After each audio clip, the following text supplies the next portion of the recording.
local police out doing sort of runs through the streets on their bikes to get their sense of what streets have been closed and who might be out and about protesting or planning to. But this is, as you guys have been saying, a total shock and tragedy and a completely unanticipated event at what was supposed to be an otherwise sort of pep rally and prep rally for the former president as he makes his way to Wisconsin in the coming days.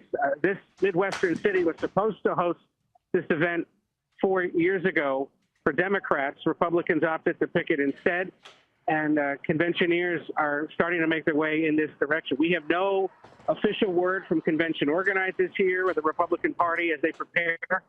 And obviously, everyone coming to this city, if they're getting off planes in the coming hours that they're in the air right now, are going to be shocked once they learn what has transpired. And Ed, how could this change the trajectory of the campaign? This is something that, go ahead. No, I mean, obviously that begs that question, but Adriana, there's just no way to know. And it's to the point that Scott and Bob have been making, we all have kept in the back of our minds the possibility of something exactly like this unfolding in exactly this kind of setting. A large campaign rally, a small campaign event where somebody walks in and tries to cause trouble like this, especially in an era when, shootings have occurred at all sorts of public events in recent years. The fact that it had not happened until today at a political one was a miracle, to be frank. And now we'll have to wait and see not only how is the former president, we wish him the best, but also was anyone else there injured? And how does this change the makeup of how campaigning can continue, not only for president, but for every other public office in this country, if now a candidate for the White House has been apparently injured after whatever this incident is in Pennsylvania? Politicians want to be as close to the public as possible. That's why you see them in crowds. That's why you see them at rallies. That's why you see them reaching out and shaking hands and trying to reduce the barriers between them and their crowds. And like you said, this is going to call into question, do we need to have even greater security measures? Do we need to have bulletproof glass surrounding campaigners as they are on the stages of these campaigns addressing the public? Here's what's ironic about an event like this. Those people that are there or were there for that event should have been screened, would have been screened by U.S. Secret Service. Similar, but perhaps not as aggressive, depending on the deployment of Secret Service personnel, as you do when you go through an airport and you're told, don't bring certain things to the event, don't bring large bags. And don't necessarily, and anticipate that you're going to be in security lines and whatnot. So it is designed to be an event that is protected, which is why it's equally stunning to those that cover these kinds of events that something like this could happen. The fact that it was open air, however, adds a level of risk that may have led to whatever's unfolded here in the last hour. All right, Ed, we're going to get back to you in a minute. We're going to bring in Bob Costa, who's joining us now here on set. Bob, what is the latest that you're hearing from your sources? Every single Republican source now, and Democrats as well, are looking for updates. They know that former President Trump is in a safe spot, as you have reported, and our CBS News team has confirmed. But they're trying to find out more information about what exactly unfolded. This was a catastrophic security failure in the eyes of many of my sources already. Trump, as you noted, is someone who has rallies almost every week, sometimes multiple times a week. And to have a shot come across the bow of a stage, Secret Service covered the former president on stage. But we are in such an urgent political moment, a heated cultural moment, to see this unfold in real time. My heart goes out to everyone who was there at the rally, reporting on the rally, attending the rally, those in the Trump family, those in the Trump campaign. This kind of violence is something that is just, we have not seen it before. American political leadership, and it's reflected in my text messages and phone calls in the last few minutes, we're not prepared for this sort of moment. It's a bit surprising in a way. We're in such a charged political time. But everyone now, I've never seen it like this in the past 15 years of reporting, shocked to see the former president there, his hand in the air, defiant after being grazed potentially, allegedly, it seems, by an assailant, someone trying to assassinate him in some way. We're trying to learn new information, take our time to make sure we can confirm everything. But there are ripples and waves going out throughout the top ranks of American political leadership at this time. This is the presumptive nominee on the brink of his nomination in Milwaukee, Wisconsin. This is something we really have not seen from a presidential figure since Ronald Reagan, just down the street from our CBS News Bureau, near DuPont Circle at the Hilton Hotel in the early 1980s. This is something we haven't seen on a campaign since George Wallace, the former governor, was almost killed during his presidential campaign. And of course, Robert F. Kennedy, his son, Robert F. Kennedy Jr., running for president now as an independent candidate. His father killed in California in 1968. You can see the former president there dunking. He loves the campaigns. I've been covering him since 2014, 2015, when he started to have campaign rallies. This is not an unusual event for him. This is the bread and butter of his political career. The popular crowd, the roar of the crowd, he feeds off of this. And to have him react with his fist in the air, this is someone who has, throughout his entire life, told me in different interviews that he has seen the highs and the lows, and he keeps coming back. It's part of his personality to deal with aggressive crowds, aggressive critics, but he has never faced anything like this, an assassination attempt at a rally on the eve, almost, of the Republican National Convention. And that's what it could have been, an assassination attempt. That is the first time that we're hearing those words, and that is... Well, when someone shoots at you, that's what it is. It's an assassination attempt in some capacity when you have a major political figure. We're pacing ourselves, trying to learn more about exactly what unfolded, but certainly some kind of weapon was discharged at former President Donald Trump. And Bob, you've spoken to the former president. Has he ever talked about his concerns over the risks involved in being so close to the public in the way that he likes to be? He has mused about this privately to many of his associates in the past, and I've reported this previously, that former President Trump often wonders, by being so out front publicly, does he have some sort of risk? He has wondered, because he is such a different sort of political figure, not part of the traditional Republican Party, not someone who's welcomed by the political establishment necessarily in either party in some respects, what kind of violence he might face. But it has been something he's mused about versus something he's ever had to interact with publicly. But let's remember, he is 78 years old. This is someone who likes to talk about his physicality, his ability to have a good health report at his age. But he has also lived through history, so he is no stranger to what we've been discussing about what has happened in American politics in the past. But I've covered so many presidential candidates, and I often talk to them sometimes about Bobby Kennedy and about what they think about the risk of being out there on the campaign trail, because so few candidates, when they're running for president, until they become a nominee, have Secret Service protection. Former President Trump, of course, as a former president, has Secret Service protection. It's notable that every former president and every former first lady in the United States, and this was passed by law by Congress a few decades ago, have Secret Service protection for the rest of their life.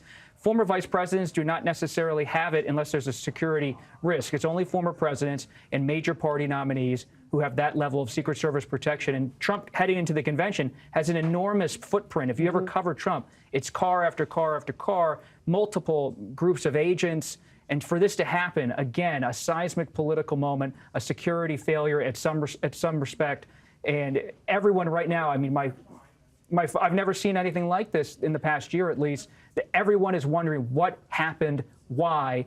Is Trump okay? We've reported he's in a safe place, but again, we're in the immediate aftermath. Bob, we are now getting a statement from the Secret Service, from their spokesperson, Anthony Guglielmi. He said, quote, an incident occurred the evening of July 13th at a Trump rally in Pennsylvania. The Secret Service has implemented protective measures, and the former president is safe. This is now an active Secret Service investigation, and further information will be released when available. The most important part of that statement is the former president is safe. This was, as you said, it could have been fatal. I don't want to talk about the worst possible scenario, but that's what it really was. This is where we are. These are the stakes in a situation like this. But we're being told from the Secret Service that the former president is safe. I want to bring Ed O'Keefe back with us. Ed, you're in Milwaukee ahead of the RNC. Ed, what can you tell us?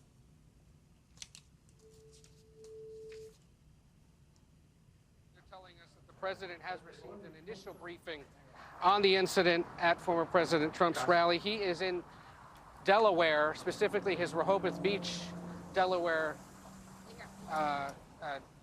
Beach home, and is expected to be there through the weekend. We'll see if we learn more about a possible statement by him later this evening. But for now, he's there. He had spent part of the day speaking with fellow Democrats about the future of his own campaign.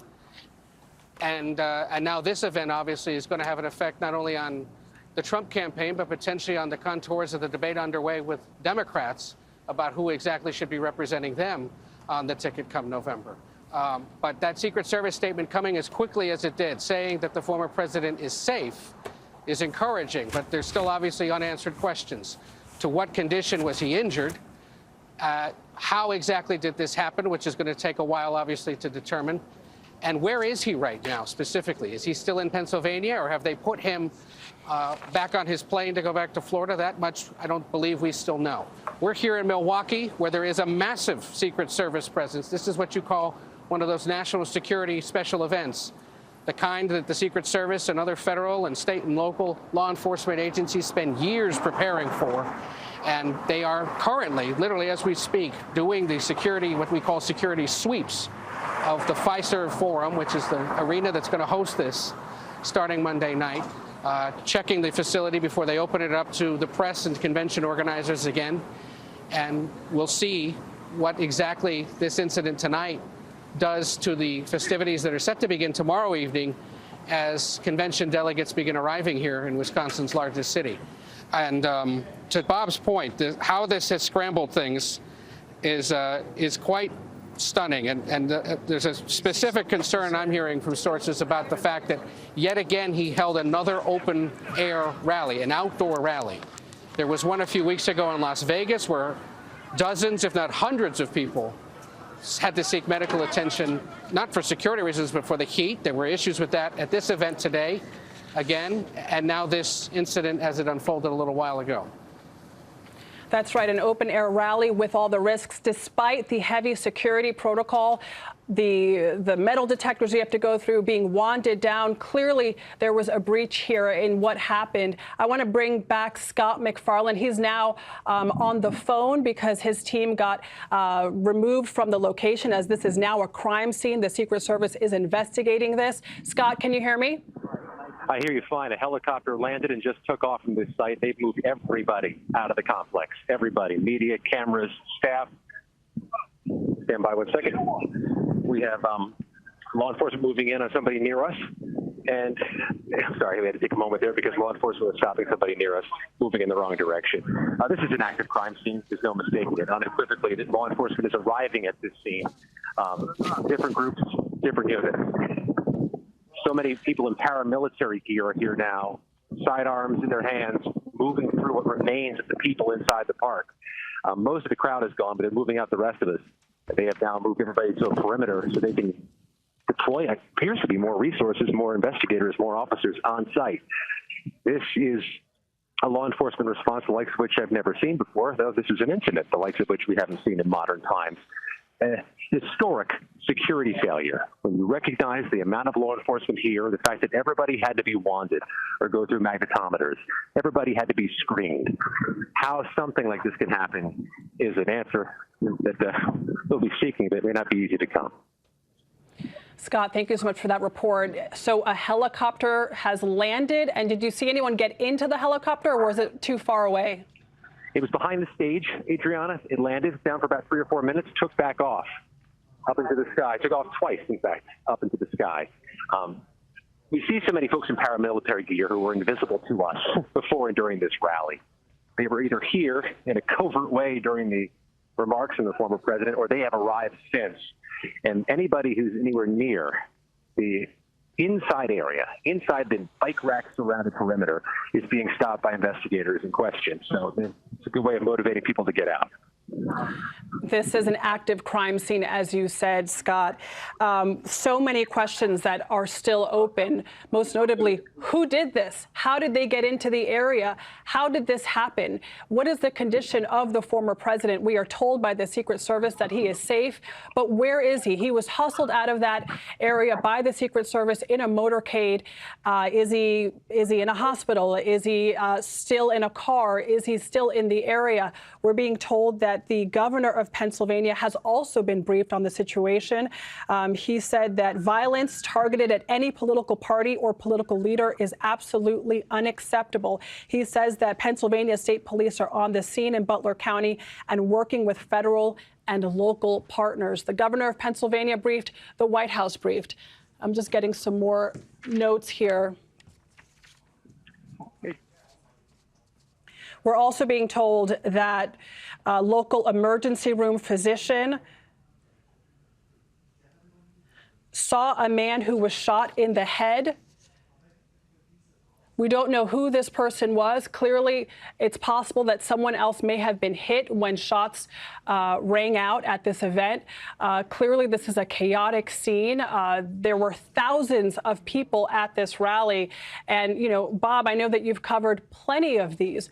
What is the sense of security when you're there? I mean, you go through all of these checks, but still, you're packed into a small space with thousands of other people at a time when emotions are running high. What is it like to be inside one of these rallies? It's a very intense environment. It's a very crowded environment. And our reporting, as you just noted, is that there's concern that there's not a real sense yet of whether this was one shooter or what exactly happened. I have sources who were at the rally texting me right now saying there's bedlam on the scene. There's concern about what exactly happened. Were there multiple shooters or not? Are people safe?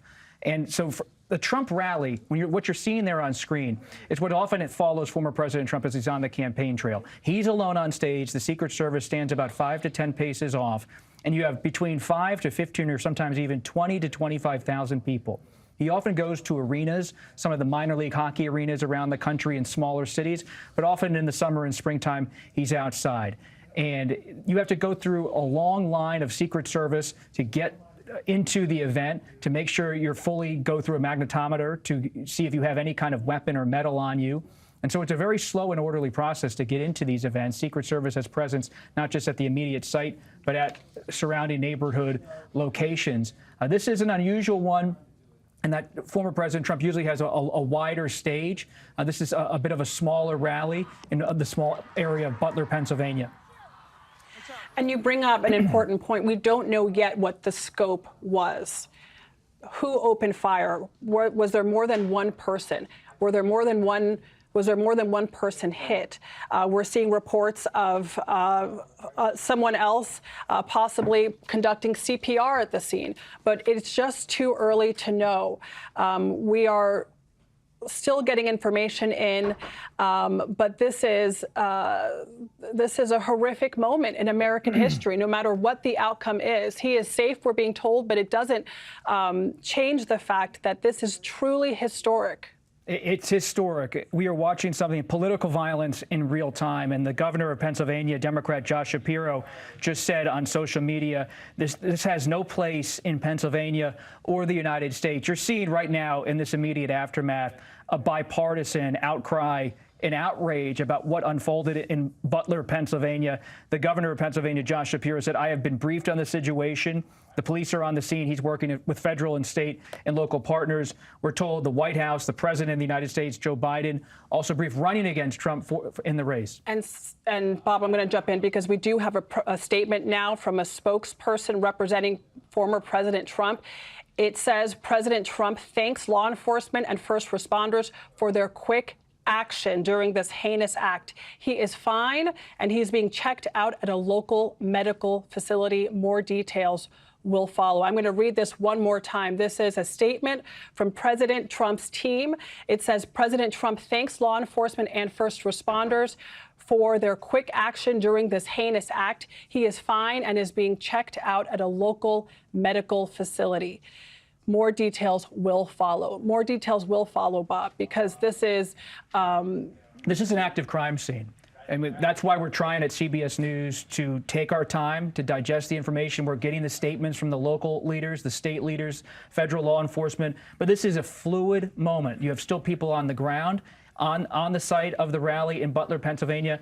Crime and law enforcement officials are trying to piece together exactly what happened. You see the Secret Service ducking down there. It has echoes of what happened to President Reagan when he was shot by John Hinckley at the Hilton Hotel in Washington, D.C., the ducking into the limousine, rushing to the hospital. And let's remember, it's important at these moments, these crossroads in American history, especially those that involve violence, to not make guesses about what happened. President Reagan famously was in the limousine on the way to the hospital and said, "I'm okay, I'm okay."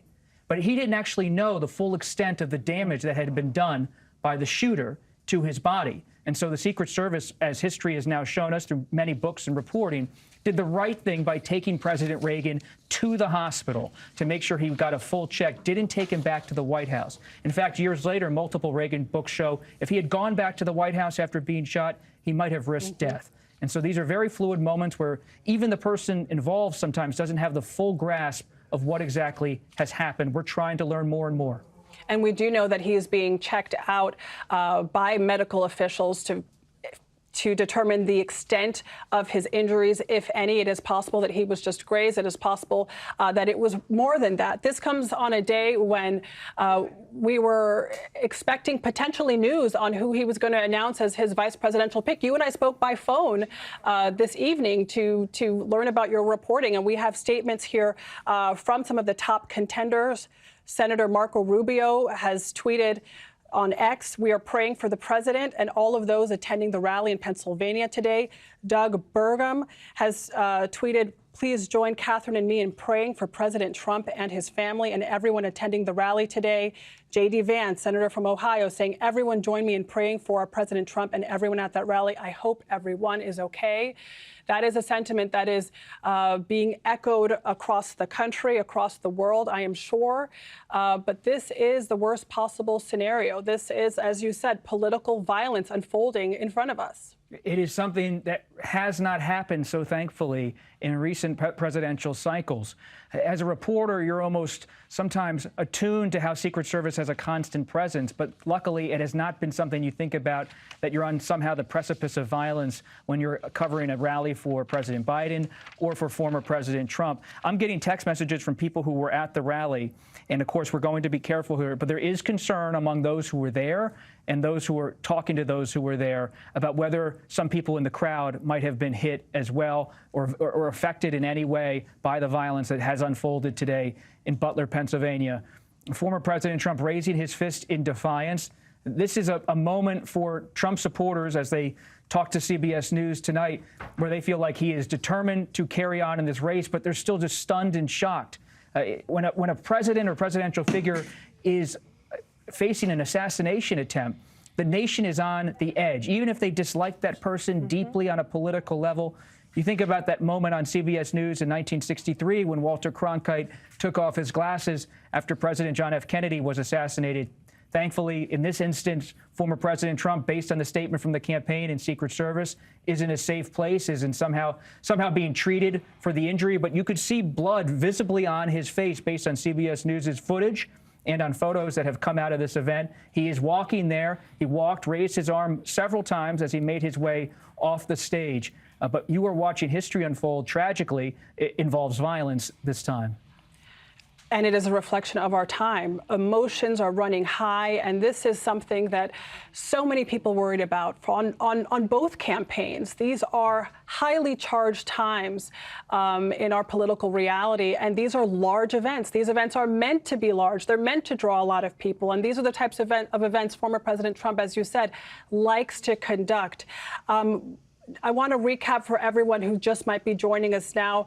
Former President Trump has been escorted away from a rally in Butler County, Pennsylvania. This is after shots rang out on the scene. He ducked, was escorted away quickly by the Secret Service, bringing his hand to his head. It is unclear if he took a direct hit. It is unclear if he was grazed, but we do have a statement from his campaign. I'll read that now. It says, President Trump thanks law enforcement and first responders for their quick action during this heinous act. He is fine and is being checked out at a local medical facility. More details will follow. I also want to follow up with a statement we received from the Secret Service that says an incident occurred the evening of July 13th at a Trump rally in Pennsylvania. The Secret Service has implemented protective measures and the former president is safe. This is now an active Secret Service investigation and further information will be released when available. But the question remains, how large was this incident? How did this assailant get in or was able to access this area, given how heavy the security is? And how many people were shot, if anyone? And what makes this different is it involved what allegedly appears to be the active discharge of a firearm, if not multiple firearms, but at least something grazed former President Trump, bloodied his face in some capacity. There have been assassination attempts not only on President Reagan. You think back to when President Biden got into the Senate. He was elected in 1972. Soon after, in 1974, Gerald Ford becomes president after Nixon resigns. Ford has multiple assassination attempts against him when he's president of the United States. But in recent history, we haven't seen firearms involved. This is what makes this moment so drastically and unfortunately different. You remember when George W. Bush was president, someone threw a shoe at him during a news conference, angry about his conduct and his handling of wars in the Middle East. But this involves a firearm. And you have former President Trump as someone, he grew up in New York, in Queens, Jamaica, Queens. He was a student of history based on my conversations with him growing up. He thought about the presidency. I've spoken to him at length about former President Abraham Lincoln. In 2016, I had an extensive interview with him where we talked about Lincoln. Lincoln, of course, killed just down the street here in Washington, D.C. at Ford Theater. But this is a campaign event. I mean, this is something that is not just happening in an isolated event with the president. This is so unusual to have a former president running again for the presidency. It's something we really don't see in the past century in American politics. And we talk about guns in this country, and it's a time when gun control is on the minds of Congress, but this has a historical, tragic element, and we're still trying to learn more information. Absolute chaos, though, on the ground in Butler, Pennsylvania, based on reports from those who were there, texting me and talking to CBS News, worried about other people who might be victimized by this attack. People who are members of Congress I've texted with in the last 5 minutes say they're very worried that other people might have been grazed or even shot and facing serious consequences medically at this time. And more statements are coming in. Members of Congress, of course, speaking out. House Democratic leader Hakeem Jeffries has written on X, "My thoughts and prayers are with former President Trump. I am thankful for the decisive law enforcement response. America is a democracy. Political violence of any kind is never acceptable."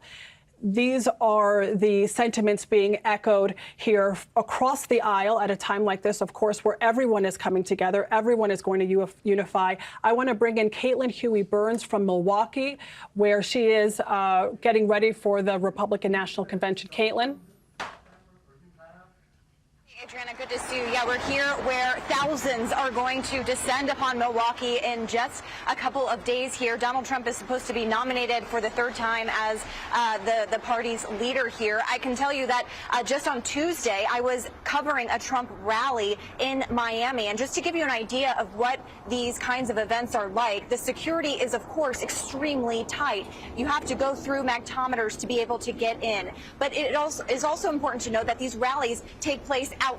There are thousands that come, up to thousands that come, and they're outside in vast spaces. People are there all day, usually waiting. The other night when I was there, it was a night event. People had been waiting for hours and hours and hours outside to see him. I should also note that there have been children present. I've noticed more children present at the rallies that I've attended covering the former president. This, as Bob just described, of course, is a shocking event. There are no words. I've been texting with members of the former president's team. They have sent us that statement, which you have read, and so we are keeping updates on his condition and on the condition of anyone else on his team. As you saw also, which is prevalent at these rallies, is people are invited to stand behind him. And so the idea, we'll obviously be reporting on what kind of security measures were taken here. But this is just significant because Trump really prides himself on these rallies. They have become frequent in his presidency, but he is expected to come here very shortly, in just over 24 hours, to be here in Milwaukee. We are outside the security perimeter for the convention, but security is already very, very tight here, and so we are waiting to see further precautions being taken. Caitlin Huey-Burns joining us from Milwaukee. Caitlin, we'll check back in with you in a minute. Bob, do you have new reporting? Yes, I just got off the phone with someone who was backstage with former President Trump at the rally, Congressman Mike Kelly of Pennsylvania, a Republican. He just spoke directly to CBS News. I asked the congressman if I could quote him on air. He gave permission. He said he was backstage watching Trump. He said he was waiting there with a few other lawmakers to see if former President Trump was going to begin his speech. He said everything was calm. And then he said, quote, a couple shots rang out. Shots just rang out. And everyone saw the president go down. He was watching from just a few steps away as Secret Service agents fell on top of former President Trump. And he said everybody just dropped who was in the stage area. People around me. He says, quote, I believe a lady who was next to me was hit. Other people were hit. This is a quote from Congressman Mike Kelly of Pennsylvania, a veteran House Republican who was at the event with former President Trump. He said it took a long time for security to clear it up. He's worried that other people were hit by the bullets. He believes they were bullets and that this was some type of shooting. He's not sure if there were multiple shooters or not, but he said security kept everybody tight. He saw the former president raise his hands multiple times, but he said it was shocking to be at the stage. He said they weren't really clear, but he believes there were at least a couple shots, if not many, 4 to 5 shots, based on his ear of what happened while he was on stage, just watching former President Trump. You can see the former president right there, kind of at the start of his speech, puts his hand up, everybody goes down, and Congressman Kelly said people just fell to their knees, but were watching Trump as the Secret Service agents went on top of him. New reporting from Bob Costa, from someone who was there, someone who was on stage, likely feet away from all of this transpiring. Congressman Mike Kelly of Pennsylvania. We're going to bring in Face the Nation moderator Margaret Brennan, who's joining us now. Margaret, what's the latest you've heard from your sources? Well, Adriana, obviously, this is such a moment of high tension on the political stage in both parties. Our country, though, apart from the politics, has also been at a very high threat level, the highest, in fact, on many fronts. Terror front, concern on the national security stage in many different ways, including homegrown violent extremists. You've heard the FBI director testify about this repeatedly in recent months. We don't know yet who might have taken these shots at the Republican nominee, but we do have the statement from his spokesperson saying that he is fine. He's being checked at a local medical facility, and they'll have more details soon. First responders very quick. I do want to echo what our Scott McFarland reported, which is clearly a major security failure. You can see in the video we are playing back for you that the former president, 45th president, was able to stand, wave, move freely, but that blood was visible around his ear area. The Secret Service, we know, has implemented more security procedures around him. I've been texting with individuals, lawmakers and family members of theirs who were there, trying to understand if everyone else in office is also safe. So far, I've been hearing those lawmakers are secure. That is the reporting to date from those I've heard back from. But we are going to continue to make calls, Adriana. I just want to put that in broader context, that we are in a heightened threat environment. We knew that. We have heard that repeatedly from the FBI.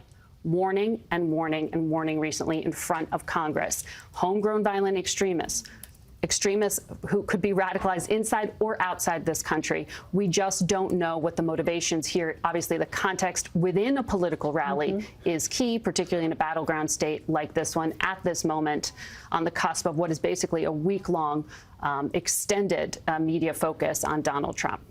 And Margaret, we're getting new reporting in that says that the gunman has been neutralized by the Secret Service. We're going to bring in former DHS official Sam Vinograd, a CBS News contributor who can tell us what she's been hearing. Sam? Certainly. I connected with a senior government official who did indicate that the former president is safe, but I want to talk a little bit about what is happening in real time right now. This is an intelligence and operational failure. The Secret Service and the FBI are deeply aware of the heightened threat environment that Margaret was just articulating, both as it pertains to foreign terrorist organizations and individuals inspired by those foreign terrorist organizations, as well as domestic violent extremists with anti-government sentiment. Because of that, the Secret Service and FBI are consistently monitoring intelligence to try to mitigate threats and enhance operational security. It is clear that the intelligence picture heading into this rally was not what it needed to be, and it is also clear that the operational measures to protect the president were insufficient. Now, we believe, my sources are telling me that this is still an active threat stream, even if the perpetrator has been neutralized. We do not know, and the Secret Service and FBI are likely investigating, whether this individual acted alone and or whether there are any ongoing threats associated with this perpetrator to other targets, the president's family or others. So that will be actively investigated, whether this is an individual threat or there are other active threat streams associated with this individual. Now, from an operational perspective, the U.S. Secret Service, as well as other law enforcement entities that protect other kinds of government officials, will be upping their operational posture to ensure that their protectees are safe, and that this does not spur any kind of retaliatory action by Trump supporters or individuals inspired by these activities to try to engage in malicious activity of their own.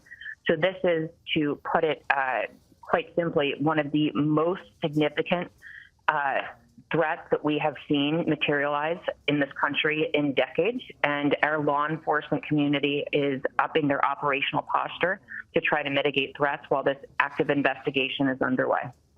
And Sam, as you said, this is a catastrophic failure. We're getting new reporting into the newsroom now that says 2 law enforcement sources say there is no longer a threat. The suspect is either dead or in custody. That is unclear. Secret Service agents did engage the individual. So now we know the Secret Service did engage the individual involved. That person is no longer a threat. We don't know if that person acted alone. We don't know what the overall scope of this was. We don't know if multiple people were hit or the extent of former President Trump's injuries. All of this is still unclear. And this is happening as thoughts and prayers are pouring in from all across the aisle as well as the world. Benjamin Netanyahu has tweeted on X. He posted on X, "Sarah and I were shocked at the apparent attack on President Trump. We pray for his safety and speedy recovery." We also have new reporting here coming in from Ed O'Keefe. Ed, are you with me? I am, Adriana. We Go can ahead, Ed. Convey that, and as we've been talking about this, it's important to point out that while this has happened in Pennsylvania, you might be wondering, where was President Biden? We're told now he was in church. He normally goes to Mass on Saturday evenings, especially when he's in Delaware. He's at his Rehoboth Beach, Delaware home. Came out of Mass shortly after the incident occurred and has been briefed by his Homeland Security advisors, by the Homeland Security Secretary himself, in a briefing that included his Chief of Staff and other senior advisors. Let's point out again that the Secret Service has said in a statement that the incident occurred tonight in Pennsylvania. They've implemented protective measures and the former president is safe. But they say it's an active Secret Service investigation and further information will be released when available.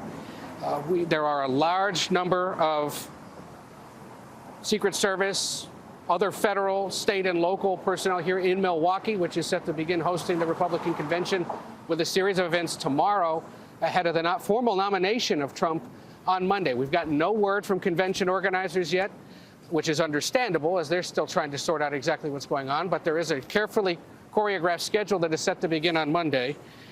The ATF is also helping the Secret Service with this situation. They're deployed here in Wisconsin along with other federal agencies, and we'll see if that makes any big changes to the security posture here. One thing we're waiting to hear about, Adriana, in addition to the condition of the former president, his whereabouts, is whether the president will have anything to say about this tonight.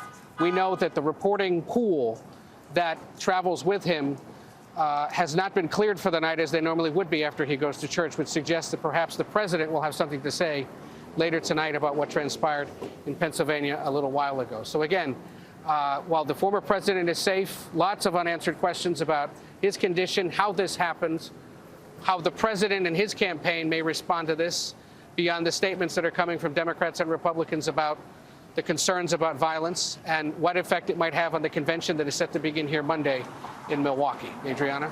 Set to begin on Monday, but we don't know if that now is going to change. There's so much that is up in the air. Will the convention begin as planned on Monday? What will be changes to security at that convention, at the Democratic National Convention in August? How is this changing the campaign, changing security? This at a time where emotions are running high on both sides in both of these campaigns. There has been plenty of scrutiny on former President Trump as well as President Biden. And yet they are still out front, trying to be as close as they can to the public, to rally support, to rally voters and make their cases to the American people. But this is a historic moment. We are told, as you heard Ed said, that the president is being briefed. We know that he is speaking to the director of the Secret Service, Kim Cheadle. We're also told that he's speaking to the Secretary of Homeland Security, Alejandro Mayorkas, to get a sense of what is happening, of the scope of the condition of former President Trump. We are told that former President Trump is safe, but we don't know exactly where he is or what his condition is. We're told that he has been seen by a medical professional, and his team issued a statement themselves explaining that the president thanks law enforcement and first responders for their quick action during this heinous act, and he is fine. It says that more details will follow. And this is where we are, trying to gather as many details as we can. Our Bob Costa has gone to so many of these events. He's covered these rallies. He understands really just the feeling in the air, Bob, of when you're there and there are so many people. And, you know, President Trump supporters, you know, are known for how passionate they are. What does it feel like when you're actually there? What is that atmosphere? There are people who follow former President Trump's rallies across the country, almost like some people follow musicians. It has often reminded me, as a Grateful Dead fan, of how people would have the fervent following for the Dead. That a lot of people have the fervent following for former President Trump. They'll go from city to city, arena to arena, because there's a sense of jubilation among his political supporters that the rally has a convening power for those who are like-minded to come together and support former President Trump. I've seen him everywhere from the South Bronx to California to Texas to Florida. He goes everywhere, arenas, outside. He's unlike most politicians. He focuses on rallies as the place where he can really bring his people together. So, and there have been incidents in the past of some unruliness at his rallies, protesters, disruptions, but nothing like this. And even though it's always Secret Service protected, this is something at an entirely different level. Someone discharging a firearm, it appears to be, at the former president and perhaps at others there. I'm being told that we have new material coming in, Bob. I'm going to play that to see what it shows. Do we have that material? New video from the scene? While we get to that, while we look at that, I'll bring in Margaret Brennan with some new reporting.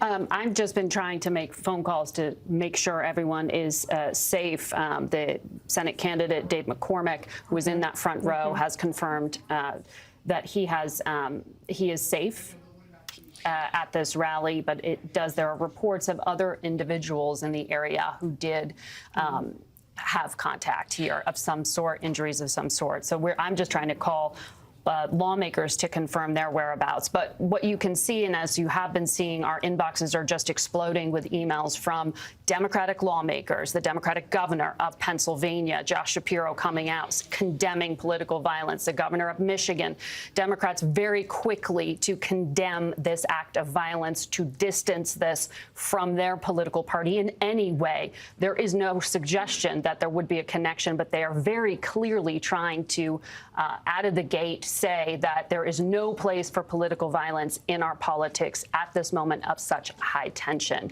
An important message to be sent at this moment, just 4 months out from a race that was already quite tense. And we're seeing world leaders. We're seeing the Hungarian prime minister, the Israeli prime minister, others describing this as an attempted assassination of the former president, current leading candidate, not just for the Republican nomination, but potentially another 4-year term.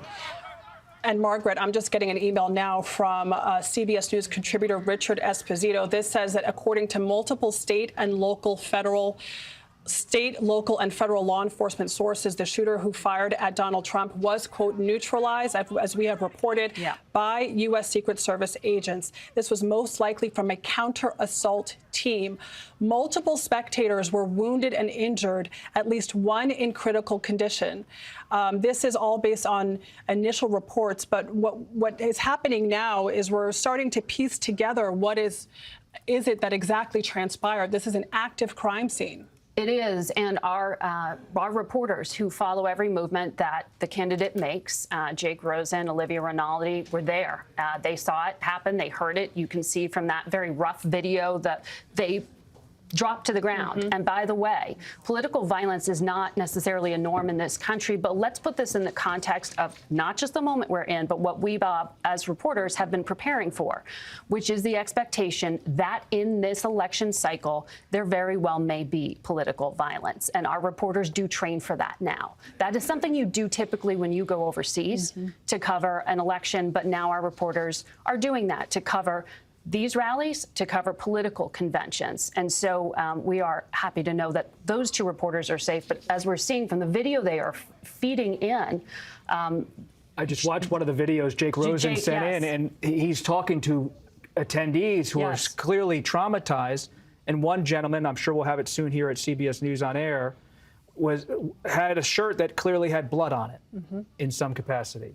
And so you're seeing reporters doing their jobs for CBS News and other outlets, but you see those attendees just rattled by the experience of being part of a violent event. Because even if there was an intended target, as there appears to have been, to have a shot like that, multiple shots at a very well-guarded stage, there were people in the area who were also hit, which suggests, and if you could hear it, it didn't sound like an automatic weapon, but there were others that were hit in the area. And we are being careful, and when we are reading these initial reports and editing, I would have to say, some of the graphic detail that we are getting from some of our reporters on the ground. And we're just getting a new update that from our reporters, Olivia Rinaldi and Jake Rosen, and I'm sure you're getting this update as well, that people are being escorted out. Jake Rosen spoke to an emergency room physician who saw a man shot in the head with brain matter on the ground. That's according to an ER physician performed CPR, but he did not. He's dealing with that at this moment. That's Jake Rosen, to be clear, Jake Rosen, our reporter on the ground in Butler, Pennsylvania, has spoken to an emergency room physician who saw a man shot in the head with brain matter on the ground. That's based on Jake Rosen's reporting. Jake looked at the camera after the incident, saw blood coming from Trump's ear in some way, his neck. Jake was on the scene. He was our reporter on the scene. Scott McFarland, who has been on the ground doing excellent reporting as well, heard, in his view, 8 to 10 explosions based on his reporting. He said the crowd ducked based on his reporting notes, hit the ground when a popping sound occurred. To Margaret's point, it was a popping sound. The press was under the risers. They saw Secret Service swarm to the left of Trump following the incident, saw helicopters come in a few minutes after. That's based on the-ground reporting from Olivia Rinaldi, Jake Rosen, and Scott McFarland, who are in Butler, Pennsylvania. And we do have that reporting that at least one person has been injured in critical condition. And it is still early. A lot more details will come out. People's conditions change. They go up, they go down. We'll learn more about, hopefully, President Trump's condition. We are told he is safe, but we don't have the details. Was he hit directly? Was he just grazed? We're now being told that Vice President Kamala Harris has also been briefed on the incident. We know that President Biden has been briefed by members of his cabinet. Now Vice President Harris has been briefed. She was also addressing crowds today at her own rally, as was the First Lady. all of these figures out on the campaign trail as this campaign heats up. And this is happening, this political violence, at a time when there is such tension in the country, yet people still are going out to support their candidates, still taking those risks and going through all the security measures needed to be there, to see the democratic process play out. And now we're seeing really the cost of those risks. Clearly a catastrophic failure of security. The Secret Service is investigating. This is a live investigation, and many questions will be asked in terms of what went wrong. Who was able to enter this area? Were they able to shoot at this area from outside the security perimeter? We still don't know. It's still early. We're still just getting initial details in, but the crime scene is active. We are told by our reporter, Olivia Rinaldi, who was there, that crime scene tape is up. The area has been cleared. We have heavily armed security personnel who have entered this fairground, essentially is what it is, in Butler County, Pennsylvania. And this is a part of this battleground state that has supported former President Trump twice. They went for him in 2016, again in 2020. So this is somewhere where he enjoys a great amount of support. And of course, for something like this to happen, chaos ensued afterward. This is what we saw on the video. This is what we're told by our reporters there. We now have some new video. We're going to play it for you right now. Oh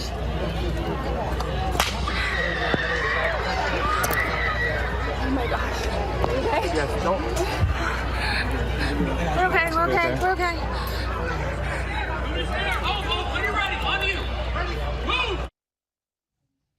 This is video from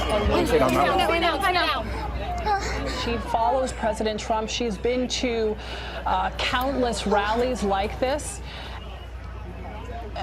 And there's our Scott McFarland under the bleachers, as he told us he was. And this is a moment where all of the training that we've all been through in this country, of all ages, for what to do when there is, when you hear shots fired, everybody gets down, ducks, and tries to figure out what's going on. Bob? As we watch this footage of the attack as it took place, you see Rachel Scott from ABC, our reporter Scott McFarland in the bleachers. There's chaos in the press area near the stage. Former President Trump raising his hand in defiance as he's escorted off stage after the incident. We just got a statement. There's the blood, you can see. For CBS News, which just received a statement from President George W. Bush. The former president said, quote, "Laura and I are grateful that President Trump is safe following the cowardly attack on his life, and we commend the men and women of the Secret Service for their speedy response." So as Margaret said, Democrats and Republicans coming up with statements tonight showing solidarity at this American moment of attempted violence and possible assassination attempt of former president also weighing in. And the reason I underscore what our colleague Scott McFarland was saying in terms of a catastrophic failure of security is this was not unexpected. That is the point. The Secret Service was already on edge. All U.S. law enforcement. And you've been reporting for weeks that there's been a sense of on edge throughout the world, but especially at U.S. military bases? Well, certainly. But even just our Pat Milton was reporting earlier this morning, ahead of Milwaukee, any mass gathering these days is of high concern because of the threat environment. And you saw how quickly they rushed the stage. They were there on edge. Like you said, we actually have new cell phone video that shows what appears to be the shooter down on a rooftop. Now, this is consistent with information we're getting from federal sources saying that the gunman possibly fired from an elevated position. Let's take a look at this video. It appears that we're seeing someone on a roof there. Potentially, this is someone who was outside the security perimeter. I'm going to bring in our reporter, Olivia Rinaldi. Olivia, what can you tell us? We've been getting some of your video in the newsroom here. What did you see? What did you hear? Adriana, it was a terrifying moment. You know, Trump was probably a few minutes into his remarks, and all of us were waiting for a vice presidential announcement. Instead, we heard successive loud noises, loud bangs that were playing. It sounded like shots. We immediately took cover. I pulled out my phone and I started recording. You can hear my voice there, pretty shaky. you could start to hear Secret Service also through Trump's microphone trying to get him down on the ground. We were down for probably, it felt like a lifetime. It was probably like 30 seconds or so. And then I popped my head up and I could see Donald Trump surrounded by security and Secret Service and pumping his fist. And he wouldn't, they were trying to get him off the stage and he was resisting them a little bit and putting his fist up in the air. After that happened, they cleared him. We could hear the motorcade leave right away. Our security personnel was with us as well. We had all gotten down. We saw Scott McFarlane next to us, and a couple of pieces of equipment also fell down with him as we got down on the ground. Chaos ensued after that. I was looking at the bleachers to the left of where Trump was, and you could see people cleared out of there. You could see some blood on the bleachers as well, and I watched police unfold yellow crime scene tape and put it there. It was shocking and it was scary. Reporters that I talked to, I mean, we're at these rallies multiple times a week. I was just at one in Doral, Florida. It's the unimaginable, but it's something we prepare for, and it's something that, as Margaret was saying, security personnel prepare for. But overall, just a very, very tragic event that happened here today. It's something you can prepare for, but never really be ready for. Olivia Rinaldi, thank you for that report from the ground. Margaret, this is at a time, as you were saying, where the threat has never been higher. Exactly, and on many fronts, foreign and domestic. But I wanted to underscore and come back to when I said this wasn't unexpected, I meant because of that threat environment. But I wanted to go to the specific language that was in a report our Pat Milton put out earlier today. She obtained the joint threat assessment that was in preparation for the RNC that's just about to get underway in Milwaukee, that large Republican gathering. And at that time, law enforcement said no credible specific threats were identified at the time in the assessment, but there was a warning that the RNC could be viewed as an attractive target due to the symbolic nature of the political convention. So they were putting out a general warning to be on alert in Milwaukee, where a lot of those Secret Service agents are concentrated right now. The Secret Service that was with the 45th president and Republican nominees, who we're looking at ushering him off stage in that photo. You can see him with his arms around those officers encircling him. They are with him at all times, his detail. But I'm just underscoring here that the FBI, Secret Service, DHS, the Milwaukee Police Department, Southeastern Wisconsin Threat Analysis Center, all of them right now out in Wisconsin are on high alert because of this political violence, domestic violent extremism, which means somebody radicalized here at home, and the terror threat. So this is an environment where we are all on alert. We have to learn more about that shooter who has apparently been neutralized, as we've been reporting. They'll want to understand his motivations, any connections he might have, whether he was a lone wolf. Any other details, as our Sam Vinograd and others who are operators can give better context to. But I just want to make sure we put into context that there was a warning that went out as early as this morning about the potential for violence at the Republican convention. As we can expect, there will be a similar warning at the DNC when it gets underway in August. A warning, and here we are. Political violence unfolding at a political rally in America. Scott McFarlane was there. He was ushered out by security personnel. We have him now on the phone. Scott?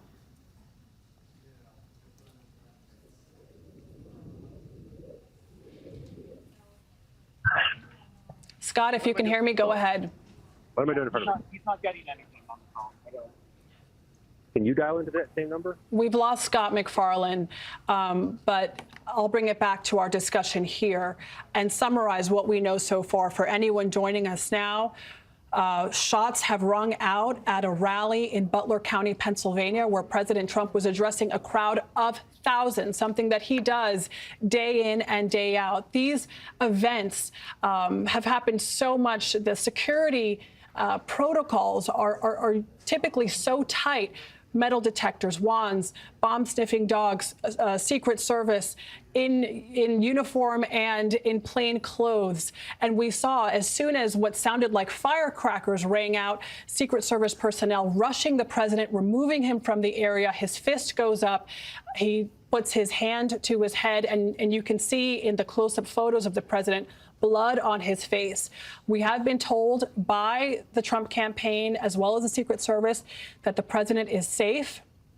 We're told that he was examined or is being examined by medical personnel. We don't know where he is at the moment. Our Scott McFarland, who was on the ground, reported that he saw a helicopter arriving on scene.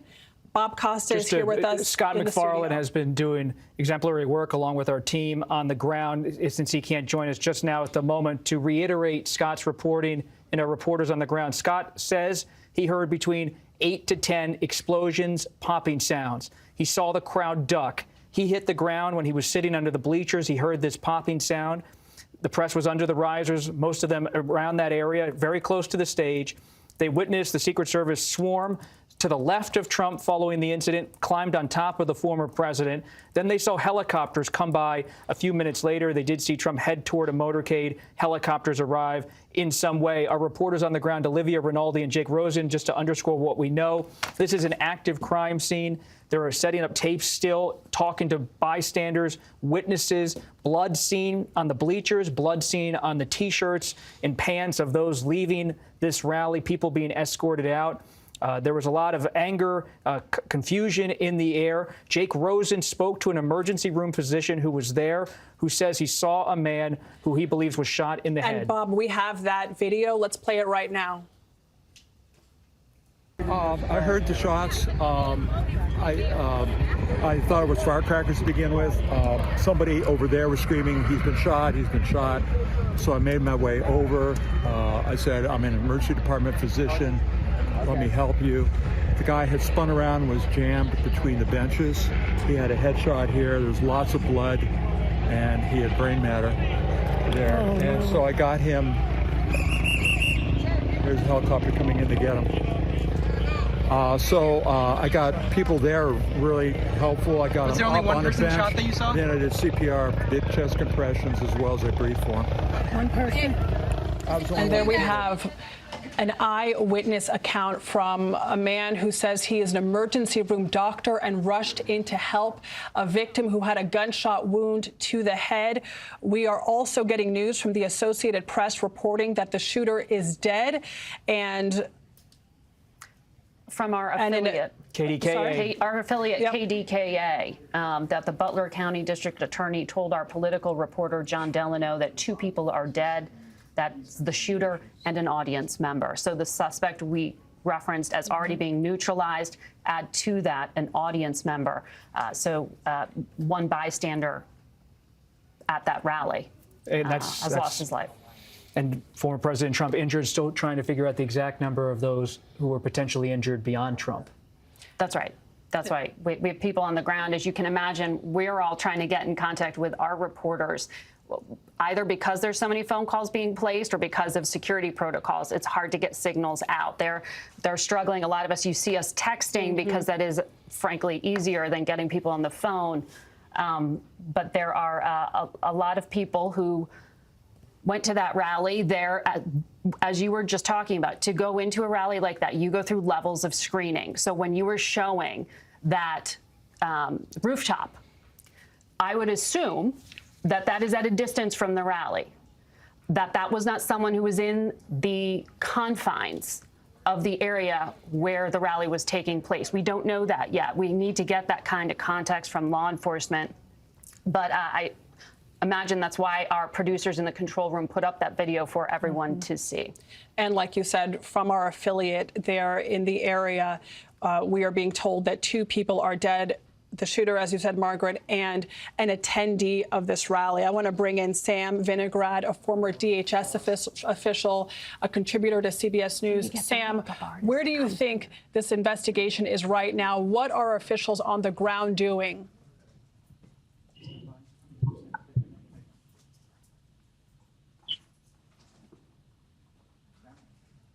We may have lost Sam. Sam, can you hear me? So just to reiterate, we have Butler County District Attorney telling KDKA political reporter John Delano 2 2 people who were at this rally are dead. That includes the shooter, according to the Butler County DA, and an audience member. Former President Trump appears to have been grazed in some way by a firearm discharge. And we don't know how many other injuries there may be. No, but our reporters, Jake Rosen and Olivia Rinaldi, Jake Rosen has provided interviews already about people leaving the rally with apparent signs of either being injured or being near people with apparent injuries, blood on their shirts, blood on their clothing. These are people who are Trump supporters attending the rally in Butler, Pennsylvania. Former President Trump is reportedly in a safe space, according to his campaign. The President Biden, briefed on this, as has the Vice President. And I should say, I believe we showed that rooftop because of the reporting we had that this was from a distance and an elevated shot. That it may have been, yeah. But we should say, in the environment we are in, it is not difficult to get a weapon that you can get through a metal detector. Not all weapons, as we talk about those 3D printed guns and other kind of weapons, necessarily will be detected. And so we should give that caveat. But that rooftop we keep showing, I'd love to get more detail or context to that. And no security is 100% tight. We go to these events, supporters go to support their candidates, politicians who put themselves in front of crowds. This day and age, we all know the risks. But as you said, Bob, former President Trump loved these types of events. He loves these types of events. He likes to be as close to the people as he can. His hand in the air as he leaves stage. He's on his feet. This really has, you can see him there ducking down. Something hit his head in some way. He ducks down. It really reminds any person who has looked at history in the past 40 years of 1981 when President Ronald Reagan was shot at the Hilton Hotel just outside by John Hinckley, trying to assassinate President Reagan. Reagan ducked down into his motorcade, went ultimately to George Washington University Hospital, just a few blocks from CBS News here in Washington. And there was so much confusion in the wake of that shooting. Reagan wasn't fully aware of how he had been shot, if he had been shot. In some way was saying maybe he can just go back to the White House. Ultimately, they decided to bring Reagan to George Washington University Hospital. These decisions happen sometimes in a nanosecond that can have enormous consequences for global politics, American democracy, a presidency. We do know the President Biden's been briefed. Former President Trump, his campaign says he is safe. And KDKA has been told by the Butler County District Attorney that the alleged attempted assailant, the shooter, is now dead. The shooter is dead along with a participant in the rally. And that coincides with what I heard from one of the attendees on the record. Congressman Mike Kelly of Pennsylvania told me just a few minutes ago on the phone, it was mayhem. People were ducking down onto the ground. There was concern that many people were being hurt. And our Scott McFarland is outside the rally, outside where this all took place. Let's bring him back in. Scott? Can somebody check it? Go ahead, Scott. Can you hear me? I hear you just fine. It's Scott McFarland in Butler County. Scott, go ahead. You're on the air. What is the latest that you're hearing, and what can you see from where you are? Okay. Sorry for the imposition. We're having some bad cell phone signals here, and it's part of the response that we're also kind of pinned into a parking lot right now. Over the past hour, we've seen law enforcement and Secret Service just move people back further away from this scene. It is quite clearly an active investigative scene. I also noticed 2 helicopter landings, a minimum of 2, about 2 to 5 minutes after the former president was ushered off site or ushered off the stage. We know there are people in paramilitary gear, sidearms, moving through this area. Secret Service is here, so is local police. But a good chunk of this crowd, estimate hundreds of people, still remain near the site, sharing stories, some of them sharing embraces and tears, and trying to watch what happens next, even from a distance. And everybody we're talking to has a similar story to tell, that they may have mistook it for firecrackers. It was that type of quick pop and the same decibel and the same tone and tenor of a firecracker, but everybody recognized within short order it was gunfire, and they hit the ground. We spoke to a lady who was in the front row, just steps away from the former president, who also described seeing a teardrop-style form of blood on the side of his face and a little more around his ear. And she heard him say, "Gotta get my shoes." to Secret Service, she says, before the former president was ushered off the stage. In Butler County, this is a fairgrounds. This is a farm fairgrounds where there are events that have people not of this size, but of quite a large size. There are rafters here. There's hundreds, if not thousands, of chairs. I'd estimate the crowd here as thousands today. Nearly all of them, though, are now gone. And as you were speaking, Scott, we saw photos of former President Trump up close, and you can see what you just described and what that eyewitness described to you as almost a teardrop type of bloodstream coming down his face, yet his fist was raised. He is defiant. He is defiant. There is that photo for you to see. Yep. We are also getting more and more statements pouring in, speaking to just the heightened level of emotion right now. We're hearing from former Speaker Nancy Pelosi, who, of course, her husband was attacked at their home. She wrote, "As one whose family has been the victim of political violence, I know firsthand that political violence of any kind has no place in our society. I thank God that former President Trump is safe." There's anger, though, from the Trump side.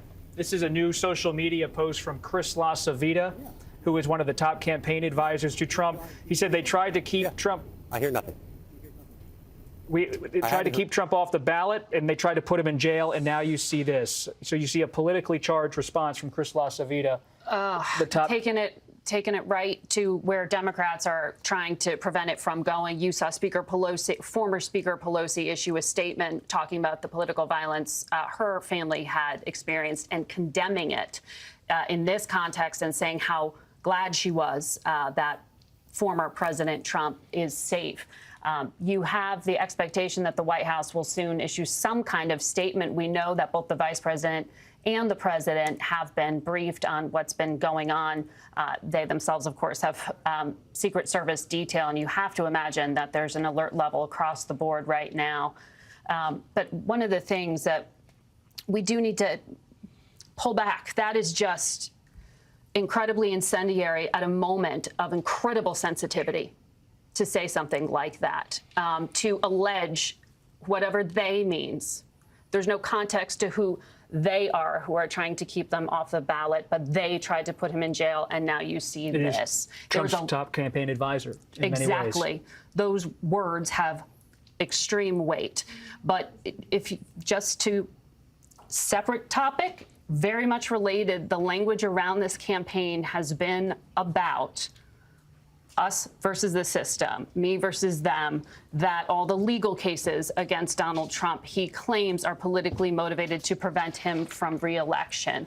By alleging that there is a connection to this attempt on his life, it would escalate that. That is, Pennsylvania State Police put out a statement. Adriana, if you want to. We have that right here. Pennsylvania State Police confirming everything that we have been reporting, that shots were fired at former President Donald Trump today during his rally in Butler, Pennsylvania. It says that they don't have an update on former President Trump's condition, but we know from the Trump campaign, from the Secret Service, both have said that the president is safe.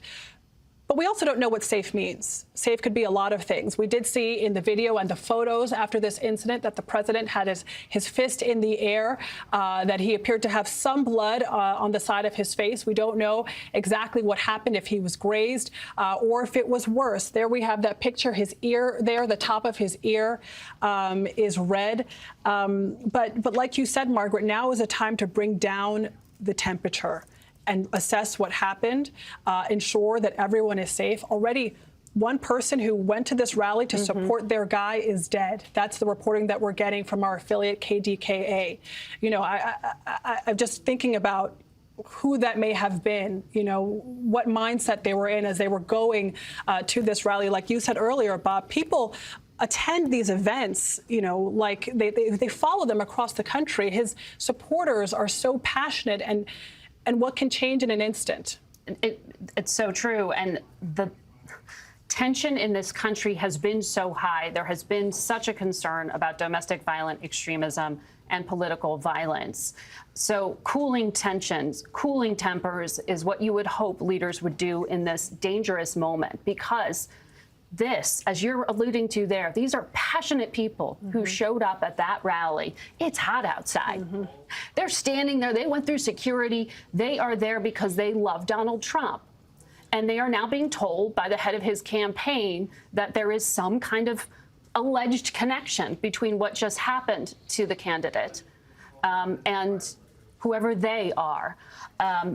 In that, I'm referring there to top Trump campaign official. I want to read to you what I'm getting text from some of our reporters on the ground who were saying, Olivia Rinaldi saying there was a palpable feeling of anger towards the media after this happened. The people in the crowd turned toward them. They started shouting, telling us it's our fault. It's a very tense environment. So what law enforcement will now do is try to prevent any kind of retaliation. Exactly. And the agency right now at the center of this, on the scene, is the Secret Service, which is conducting a live investigation. I want to bring in CBS News contributor AP Smith, who was on the phone with us, a former Secret Service official. Can you hear me? Yes, I have you. Go ahead. What are you hearing from your former colleagues about what may have transpired? And based on your training, what are agents focused on right now? Well, obviously, securing that scene and beginning an investigation is the utmost important, but that follows only making sure that the former president is safe and that, he's now in hopefully a medical facility where things can be looked at. So there's probably multiple things going on at the same time. It looks like, from the standpoint of what we saw, the video and the pictures so far, that the Secret Service reacted in the way that they're trained to do.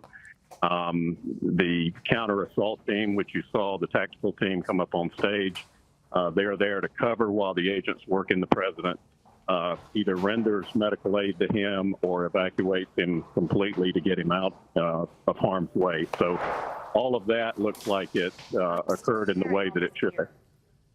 And A.T., your former colleagues, the Secret Service trains for this. I mean, I've done reporting at their training facility here outside of Washington, where there is there's a site that's a replica of a city where they train in cars to see if there is an attack on the president. What do you do? Where do you go? How quickly do you respond? And what you describe shows that training kicking in. You see agents rushing the president off site. You see agents in plain clothes clearing the crowd. This is now a crime scene. We have video, cell phone video, showing someone who appears to be potentially the assailant, possibly on a roof. A.T., talk to us about the security protocol when it comes to the area outside a perimeter and an open-air event like this. It's one thing to usher people through metal detectors and wad them down, but you can't control the sky. You can't control, parts of these areas that are outside the perimeter. How does the Secret Service account for that? Well, and that's what the investigation probably will end up showing us. How far away was this assailant? What sort of access did he have? As you said, the security in these kinds of events, whether they're indoors or outdoors, or really, if you think of it, there are three concentric circles. There's an outer perimeter, a middle perimeter, and the innermost perimeter, which is closest to the protectee, the former president. So it will be interesting to see what the distances are here, and whether or not something nefarious occurred that they may yet have to get to the bottom of. But to your point, the Secret Service agents train constantly for this kind of an event at the Rally Training Center in Beltsville, Maryland. There's a mock pound, there's mock motorcades, and obviously they practice these kinds of events. And from the video, you can see how they responded, and that is the essence of what their training is. And not only that, you saw how close the former president's limousine was to the stage. So part of that is the equation as well, to be able to not only secure him, render what medical aid he may need immediately, which is probably why they stayed there a little longer than you would normally think. Instead of just grabbing him and rushing off stage, they wanted to make sure that anything they might do in that regard wouldn't further injure him. So they want to make sure that I want you to hold on the line for just 1 second, because we are getting word that President Biden has issued a statement. I want to go to Ed O'Keefe, who has that statement with him. Ed is in Milwaukee. Ed, go ahead. Adriana, the president has issued a written statement saying, I have been briefed on the shooting at Donald Trump's rally in Pennsylvania. I'm grateful to hear that he's safe and doing well. I'm praying for him and his family and for all those who were at the rally as we await further information. Jill and I are grateful to the Secret Service for getting him to safety. There's no place for this kind of violence in America. We must unite as one nation to condemn it. CBS News can also report that the president will be making a statement in person or on camera later tonight. It is unclear where exactly, but he is at his beach house in Rehoboth Beach, Delaware. And we're seeing word that the motorcade has left that house. So he may be going to a facility there in Rehoboth Beach that can be used for unexpected, unforeseen events like this when he might have to make some kind of a statement. It's unclear, but we'll wait and hear. We should also point out there have been statements tonight, rare ones, from George W. Bush condemning this violence and saying he too is relieved to hear that former President Trump is safe, and former President Barack Obama and his wife Michelle saying much the same. It's not often that you get former and current presidents making statements on anything, but obviously in a situation this grave, it is completely understandable. What exactly the current president might say and how he would speak to this tonight and this attack on his bitter political rival remains to be seen, but it's going to be arguably one of the most challenging statements any sitting president's ever had to make at a time of this apparent, just ongoing sort of cleaving of the country and the nastiness of its politics, Adriana. A nasty time in politics and a horrific day in America. Thankfully, former President Trump is safe. We're being told by his campaign as well as the Secret Service. The Secret Service, of course, their security is at the center of this. I want to bring A.T. Smith back into this conversation.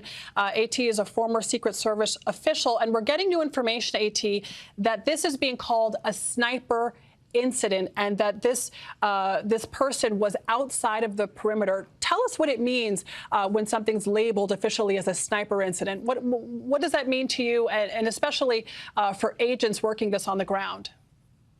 Well, if that does turn out to be the case, then obviously it would be someone with a very long-range rifle, similar to a deer rifle or something like that, with a long-range scope. So if, in fact, someone was in a place outside of that perimeter and were able to do that, it would have had to have been quite a distance. Going back to what I said a moment ago, the normal security plan is going to involve 3 concentric rings of security, an outer, a middle, and an inner perimeter. If this person somehow made their way beyond that and was able to do this, that will be a point within this investigation, to try to determine what happened and why it happened, quite frankly. And A.T., how large are perimeters for these types of events? I mean, for someone to have been able to breach the perimeter, have been posted potentially outside of it, and have the precision that they may have had. All we know is we see some blood on the president's ear.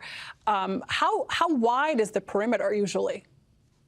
It really depends on the venue. If there's natural barriers between, sort of the outskirts of the perimeter and a farther distance, and we're talking about, natural obstructions, then that is going to play a role in how big the perimeter becomes. It sounds like, if what we are hearing here is correct, and this person was in fact neutralized, there was a counter sniper team there whose responsibility it is to be on the lookout to constantly monitor these long-range potential threats. And if, in fact, that is the case, and that's what happened, and they did neutralize him, it sounds to me like the counter-assault team, the counter-sniper team reacted correctly. And again, if they've killed this suspect, then that's part of why they're there. It is now the top of the hour, and I want to recap for anyone joining us the hard-to-believe incident that has recently transpired. Former President Trump, while addressing a crowd of thousands in Butler County, Pennsylvania, ducked as he heard and the crowd heard shots ring out. The former president was swept away by Secret Service agents, as we're seeing right now in the video. And even after he ducked down, you heard those shots continue.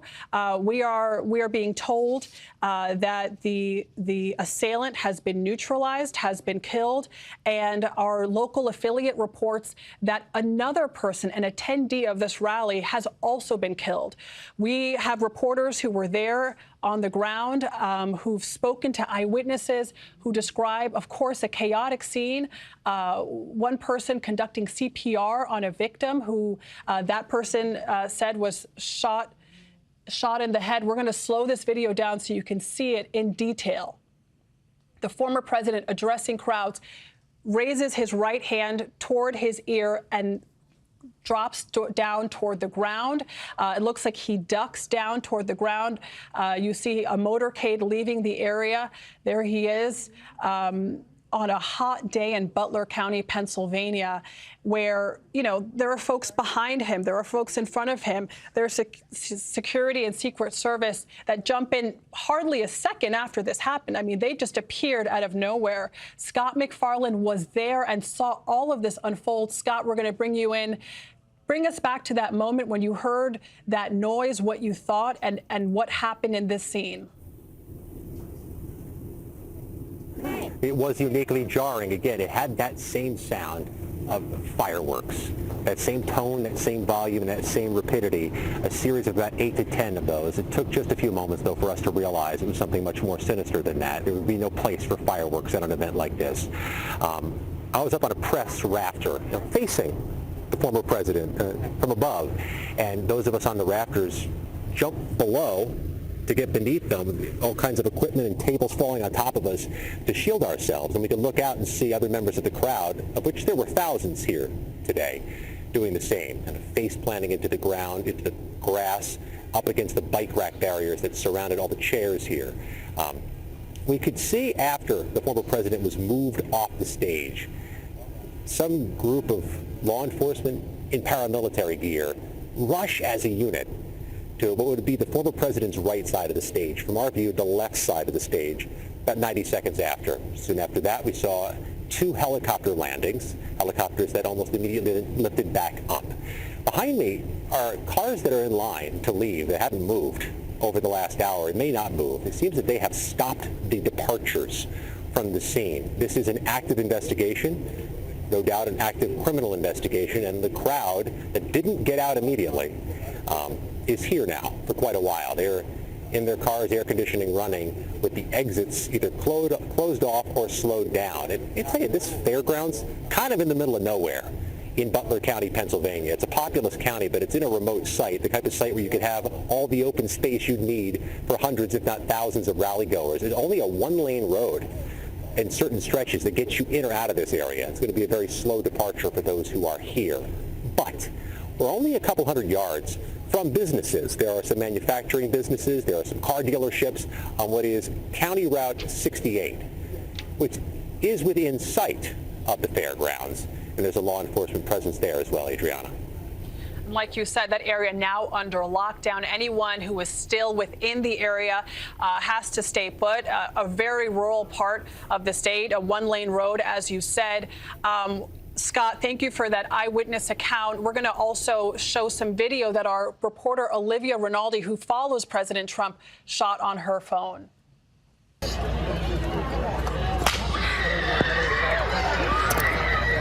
my gosh. Are you okay? Yes, don't. We're okay, we're okay, we're okay. When you're ready, on you. Move! Sit down now. Sit down.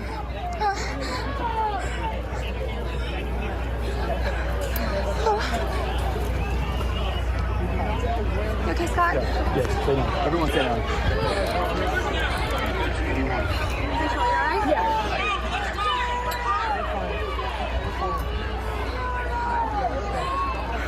Is he okay? I can't see him. Where's our security? We're going to bring in now someone else who was there, Senate candidate David McCormick, Republican candidate from Pennsylvania. Mr. McCormick, can you hear me? Yes, I can. Please describe what you saw, what transpired, and where you were when all of this happened. Yeah, well, I was in the front row. President Trump was facing the audience, and I was to his right in the front row. And he had just announced me and invited me to come up on the stage. And I was starting to get up on the stage, and then he said, "No, I'll call you up in a little bit." And about a minute or two later, there was a number of shots. The popping sounds, it was like 7 or 8 shots, and it wasn't clear exactly where they were coming from. It felt like they were coming to President Trump's left as he faced the audience. And, you know, it was just mayhem. There was the Secret Service immediately knocked him down and jumped on top of him. And then they got him to his feet, and they were surrounding him. And you saw this fifth come out of the group, or, you know, I think making it clear that he seemed like he was okay. I don't know if he was actually hit or not. There looked like there was a little bit of blood, but his fist came out as, I guess, a sign that he was okay. And then to my back, there was some commotion, and I looked over my shoulder. Everybody was, the moment the shots happened, everybody got down on their knees or down on their, you know, laid down. And unfortunately, someone to my rear in the bleachers had been hit. And the people around, it looked like it looked like a large man. People were trying to administer first aid, and there was blood everywhere, unfortunately. And eventually, within a few minutes, the police came and carried that person out, presumably to get the kind of emergency care they needed. But it was obviously a very frightening moment. It was clear that the president was under attack, and it was clear that people were being hurt, and it wasn't clear whether there was one shooter or two shooters or whether they were done. And so you can imagine it was a crowd of 15,000 people. It seemed about 15,000 is what the law enforcement people had told us. And so you can imagine what kind of panic there was with this kind of horrible thing happening. And David, stay with us. You know, we just played video that showed that moment where everyone was crowded down, and in this crowd of thousands, everyone is just still, hardly moving as they react to what are the sounds of gunfire. People thought they were fireworks at first, then it became clear that it was gunfire. From your vantage point, how far were you from the president? You were in the first row, and could you tell if he was grazed, perhaps? I know you said you're not sure if he took a direct hit, but describe for me, from how close you were, what you could tell happened in terms of his potential injuries. You know, I really couldn't tell. I did see just a little bit of blood as they were going around him, and then, as I said, I saw the fist come out. But I couldn't tell the nature of his injuries. It all happened in the blink of an eye. And initially, I wasn't focused just solely on the president when the shots started happening. And you know, it seemed from where I was sitting, the shots were opposite from me. But I think there's also a possibility the shots were coming from two sides. I'm not, you know, I don't know what's been discovered thus far, but I'm not sure it was just one gunman or two gunmen. But clearly it was, it was an attack on and an assault on his life. And, you know, the Secret Service almost acted instantaneously once the shot started and were encircled him. Exactly. You see them encircling him. Clearly, their training kicking in. They're almost creating a perimeter around the former president, shielding him with their bodies. David, you describe, you know, one of the former President Trump in front of you, and then a person behind you who was hit. So these bullets could have been coming from any direction, or did you have any sense of where they were coming from? I know that you said that you weren't sure if they were coming from one place. Right. Well, it wasn't clear to me. From where I was sitting, it felt like the bullets probably came from across the other side of the crowd, because if they missed the president, then they would have hit somebody behind me or, you know, someone in my part of the crowd. So I thought I heard shots coming from that direction, but you know, others thought that they heard shots coming from other directions. And, you know, I was a military person, so one of the things, it's always hard, it's not always easy to tell where the shots are originating from. So, and it's, you know, they weren't huge sounds. They weren't booming sounds. They sounded like almost a small caliber weapon.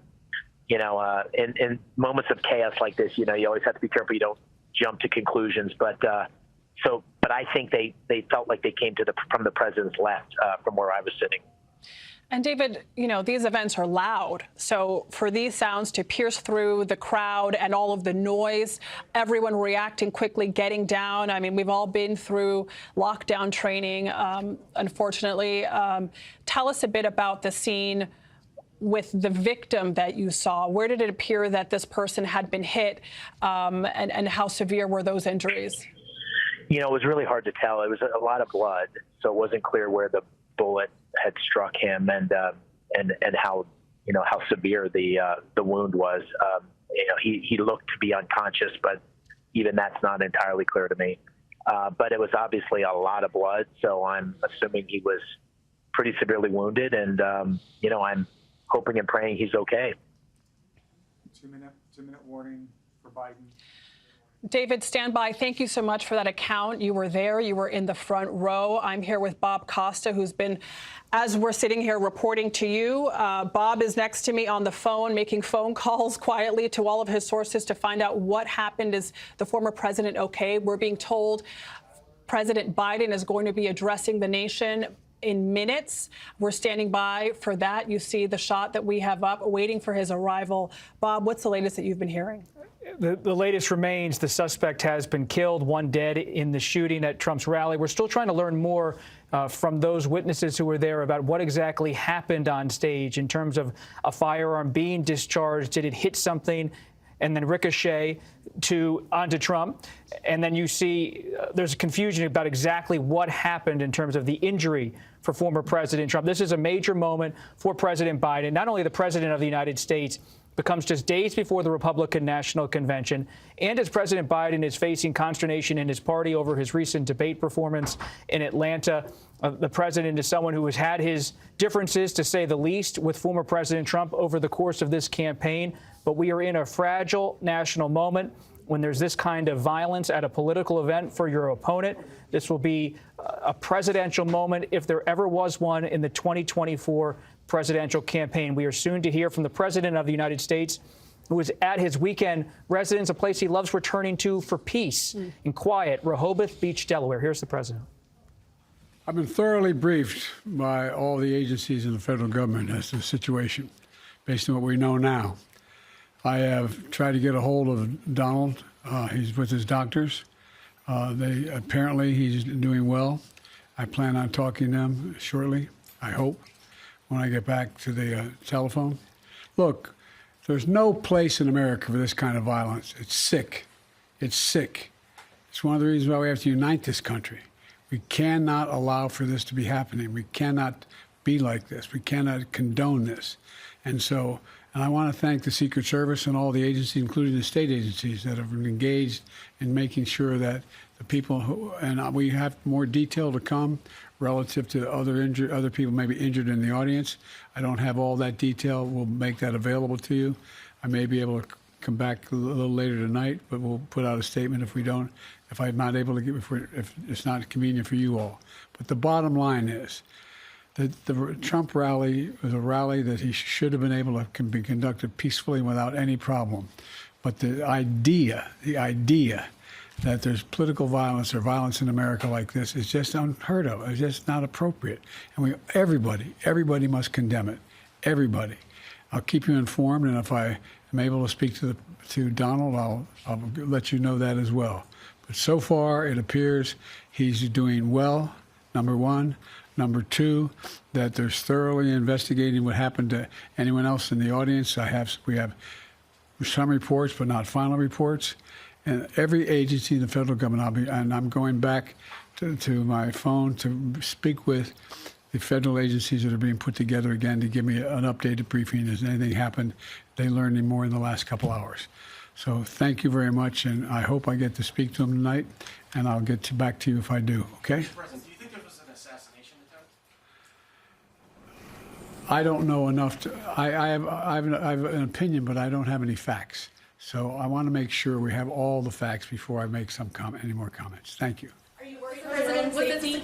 That was President Biden addressing the nation after former President Trump was presumptively shot at a rally in Pennsylvania. Shots rang out at this rally. We are told the potential shooter is dead. Someone in the crowd is also dead. But what really stood out to me from this address was the president called former President Trump Donald. I'm trying to get a hold of Donald. I hope he's okay. All of the kind of political vernacular has kind of faded away, and now he's talking human to human. He said Donald is with doctors. I'm trying to get a hold of him. He, of course, condemned what happened, condemned political violence. He said, quote, "It's sick." He also said he's trying to learn more information. We do know that some kind of firearm was discharged, and we're trying to learn about how what exactly happened. We have heard from Donald Trump Jr. as well, just in the last few minutes, sent by an aide. Don Jr. was not there. Donald Trump Jr. not there. But he said, quote, "I just spoke to my father on the phone, and he is in great spirits. He will never stop fighting to save America, no matter what the radical left throws at him." Okay, we don't know about the intention of this shooter or motivation in any way at this time. That's a quote from Donald Trump Jr., the former president's son. President Biden, in his brief remarks from Rehoboth Beach, Delaware, a place where he likes to enjoy some peace and quiet on the weekend, not this weekend, having to speak out about violence at a political rally. He called it sick. We have Major Garrett also on the line. Major, what do you take away from the president's remarks, and what are you hearing from your sources? Well, first of all, everyone, I just got to Milwaukee. I got here about 5 minutes ago, right off the airplane, and was shocked to hear the news out of Butler, Pennsylvania. The president's remarks are all the nation knows, and he's at the top of the pyramid of all the available information. I can tell you this from Milwaukee. I just got off the phone with Reince Priebus, former Republican National Committee chairman, former White House chief of staff to Donald Trump, and now currently the chairman of the Republican National Convention here in Milwaukee. He said three things. One, he's been on the phone with those close to former President Trump. The former President Trump is well, does not expect to change anything about the program here in Milwaukee, will come in here, if anything, more energized, more raring to go. That is a word from Reince Priebus about everything that is planned for the 4 days to commence tomorrow here in Milwaukee. I asked Reince Priebus, do you expect the security situation here in Milwaukee to change as a result of the events in Butler, Pennsylvania? He said, not yet. He said, but I will probably get a briefing in the not too distant future. There are a lot of other priorities ahead of that right now, but he's expecting that something might change. I can tell you this, having just gotten here to downtown Milwaukee, already the standard lengthy multi-block security perimeter is being erected as I speak. Blocks are being blocked off all around. That standard protocol for Republican or Democratic national conventions has been for many, many years. What we don't know is, starting tomorrow, will the plans that they had going into this event in any way be tightened as a result of the violence in Butler, Pennsylvania, and the very near miss on former President Trump? Reince Priebus did not have any insights into that. But what he does know, and what he was able to convey to me, is former president is well, expects to be here all 4 days in Milwaukee, and wants the program to go as planned. That's what I know. We now have a doctor who was on the scene and treating people, Dr. Jim Sweetland. Dr. Sweetland, what did you see, and who did you treat? What were the extent of the injuries? Yes, hi. Thank you for having me on. I was in the stands about 30 feet away from an individual that received a head wound, a headshot. He was on the right. He was on the lower portion of the same stands. I was looking at the graph when I heard what sounded like firecrackers going off. I saw the Secret Service then swarm over Donald Trump, and somebody near the location of this individual cried out, he's down, he's hurt, he's been shot. And so, being an emergency department physician, I just went into muscle memory and went down there to assist him. And how did you assist him, doctor? And what did he look like? What were the extent of his wounds? It sounds like this was a male. What can you describe for us? He's a male. He appeared to be mid-30s. I believe he was Hispanic. He was wearing a Trump rally shirt. He was shot in the head. His body was twisted around and wedged between two benches that were in the stand. He was not breathing. He did not have a pulse or at all. He appeared fairly gravely ill. With the help of 3 other people, I was able to get him back up on a bench, and I administered CPR. I breathed for him, standard CPR, and also did chest compressions. There was a lot of blood that was spilt on the stands where he lay, as well as brain matter. Doctor, did he appear to have any family with him, or did he seem like he was alone? He seemed like there was 2 family members. I continued to try to resuscitate him. 2 Pennsylvania State police officers approached and tapped me and said, "We got him." They're big guys. They lifted him off the bench like a rag doll. They thought I was family. I said, "No, I'm an emergency department physician, just trying to help." And they gathered up 2 family members and they left. Doctor, this is Margaret Brennan in Washington. I am sorry for all that you have gone through. Thank you for sharing your account. I wonder if you can share with us any detail of what you witnessed in terms of whether you saw what the injury was caused by. Was there impact from the bullet, or, as we're seeing rumors of, was there shrapnel? Was there glass that sprayed that also caused injuries in the area? Yeah, no, this was a bullet wound that was in the right temporal area above the right ear. The bone was elevated, and there was profuse blood and excuse me for saying this, brain matter coming there. So it really was a bullet wound, an entry wound. Looking at him, I did not examine him beyond performing CPR. I did not see an exit wound. Did you, Doctor, have any visibility into others in the area who might have had injuries? And could you tell from the distance you were at what the former president was injured by? We can see in images that there was blood, but we don't know if, for example, he had a close call, if this was shrapnel, if this was glass, or do you have any way of knowing? I have no way of knowing the injuries to the president. I was focused entirely on that poor individual that was shot. And I once you're in that mode, you really don't pay attention to surroundings. I did look briefly for any guns or weapons in the area where he was or around where other members of his family were. I didn't see any weapons, no guns, no knives, nothing. Could you tell the distance at which the shot was taken? Did you see the origin of the shot? I couldn't tell. Again, I'm not a telemetry expert, but the way the wound entered, it was, I think, from being trees or from a distance, it seemed. And sometimes it looked like an assassination. They'll shoot the individual in front of them so they then can shoot their true target. I just thought of that as I was dealing with this individual. Doctor, since you are a medical professional, the fact that the former president was able to stand up, we heard him say, you know, get my shoe. He had a trickle of blood, but he had his arms around others. That would, as we are hearing from these statements from his campaign, suggest that he is fine. What was it that you think took him off his feet? I don't know, because I did not witness that.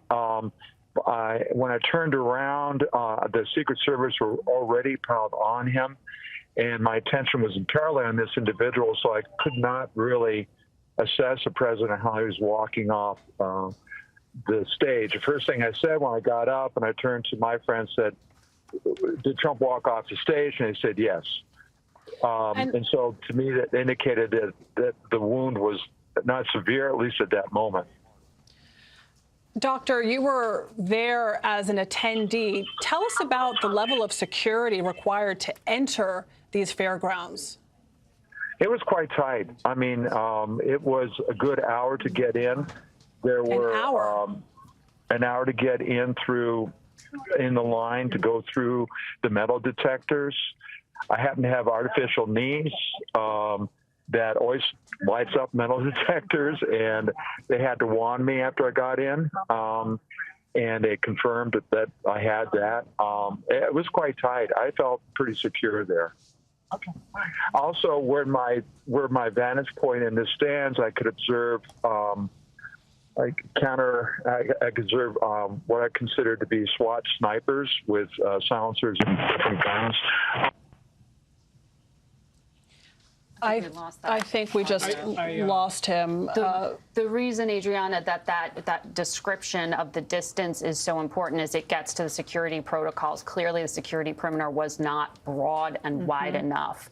If, as we were just hearing from our eyewitness, it took over an hour to get through those metal detectors and screening, and someone was able at a distance to take a fairly clear shot that close to a Secret Service detailee. I just got a text from the former president's son, Donald Trump Jr. He's been on the phone with his father. He was not at the event. He says, as we've been reporting, his father is doing fine. He's doing fine. That's from Donald Trump Jr., the son of former President Donald Trump. I understand our political reporter, Ed O'Keefe, is standing by. I believe he's in Milwaukee. Ed, are you there? Can you hear me? That's right. Margaret, I can. Can you hear me? I can. Ed, we already knew that Milwaukee was in a heightened level of preparedness security-wise because this is a large gathering. All large gatherings these days are highly scrutinized, but for the RNC, there's high security. Do you have any sense on the ground if protocols are changing or if any of the Secret Service you're seeing there has any indication of what went wrong? We are, during the day, in the hours before this, we observed local police and other police agencies that get sent here to assist Milwaukee local police in dealing with things like traffic control, crowd control. They were out and about sort of reviewing the lay of the land, getting a sense of it. In the hours since then, we haven't seen a few blocks from the convention site any real change in police posture. But we know that around the time the former president's campaign rally was beginning, coincidentally, the so-called security sweep, or the thorough review of everything inside the convention perimeter, was beginning, led by the Secret Service. It was supposed to continue into the overnight hours. We'll see now if it is potentially extended a few hours or not.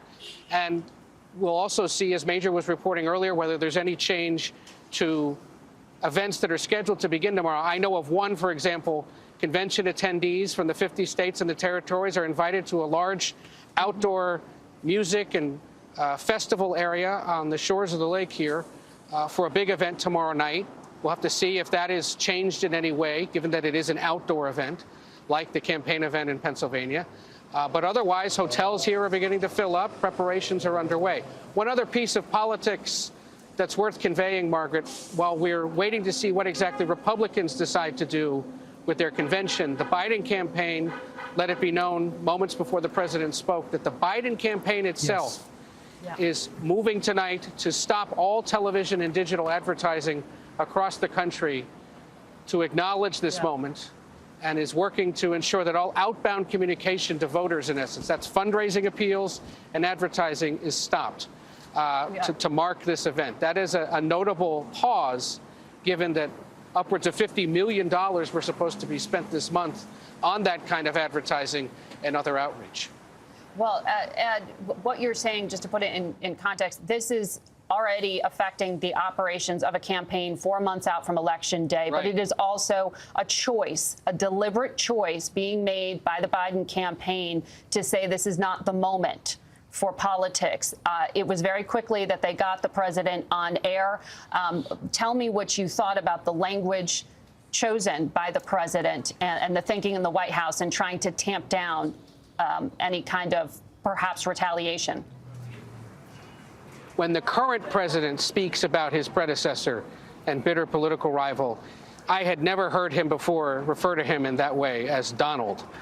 To Adriana's earlier observation, I would surmise, based on years of tracking him, that that's exactly what he was trying to do, sort of tamp down the politics of this and try to emphasize the humanity. Donald, after all, is a man, is a human being, is a father, is a grandfather, is someone who's followed and adored by millions of Americans and people around the world. So the fact that he very clearly said from the beginning, I'm trying to talk to Trump tonight myself, is notable, and we'll see whether or not that conversation happens. And the president didn't rule out speaking again tonight to try to help quell concerns across the country.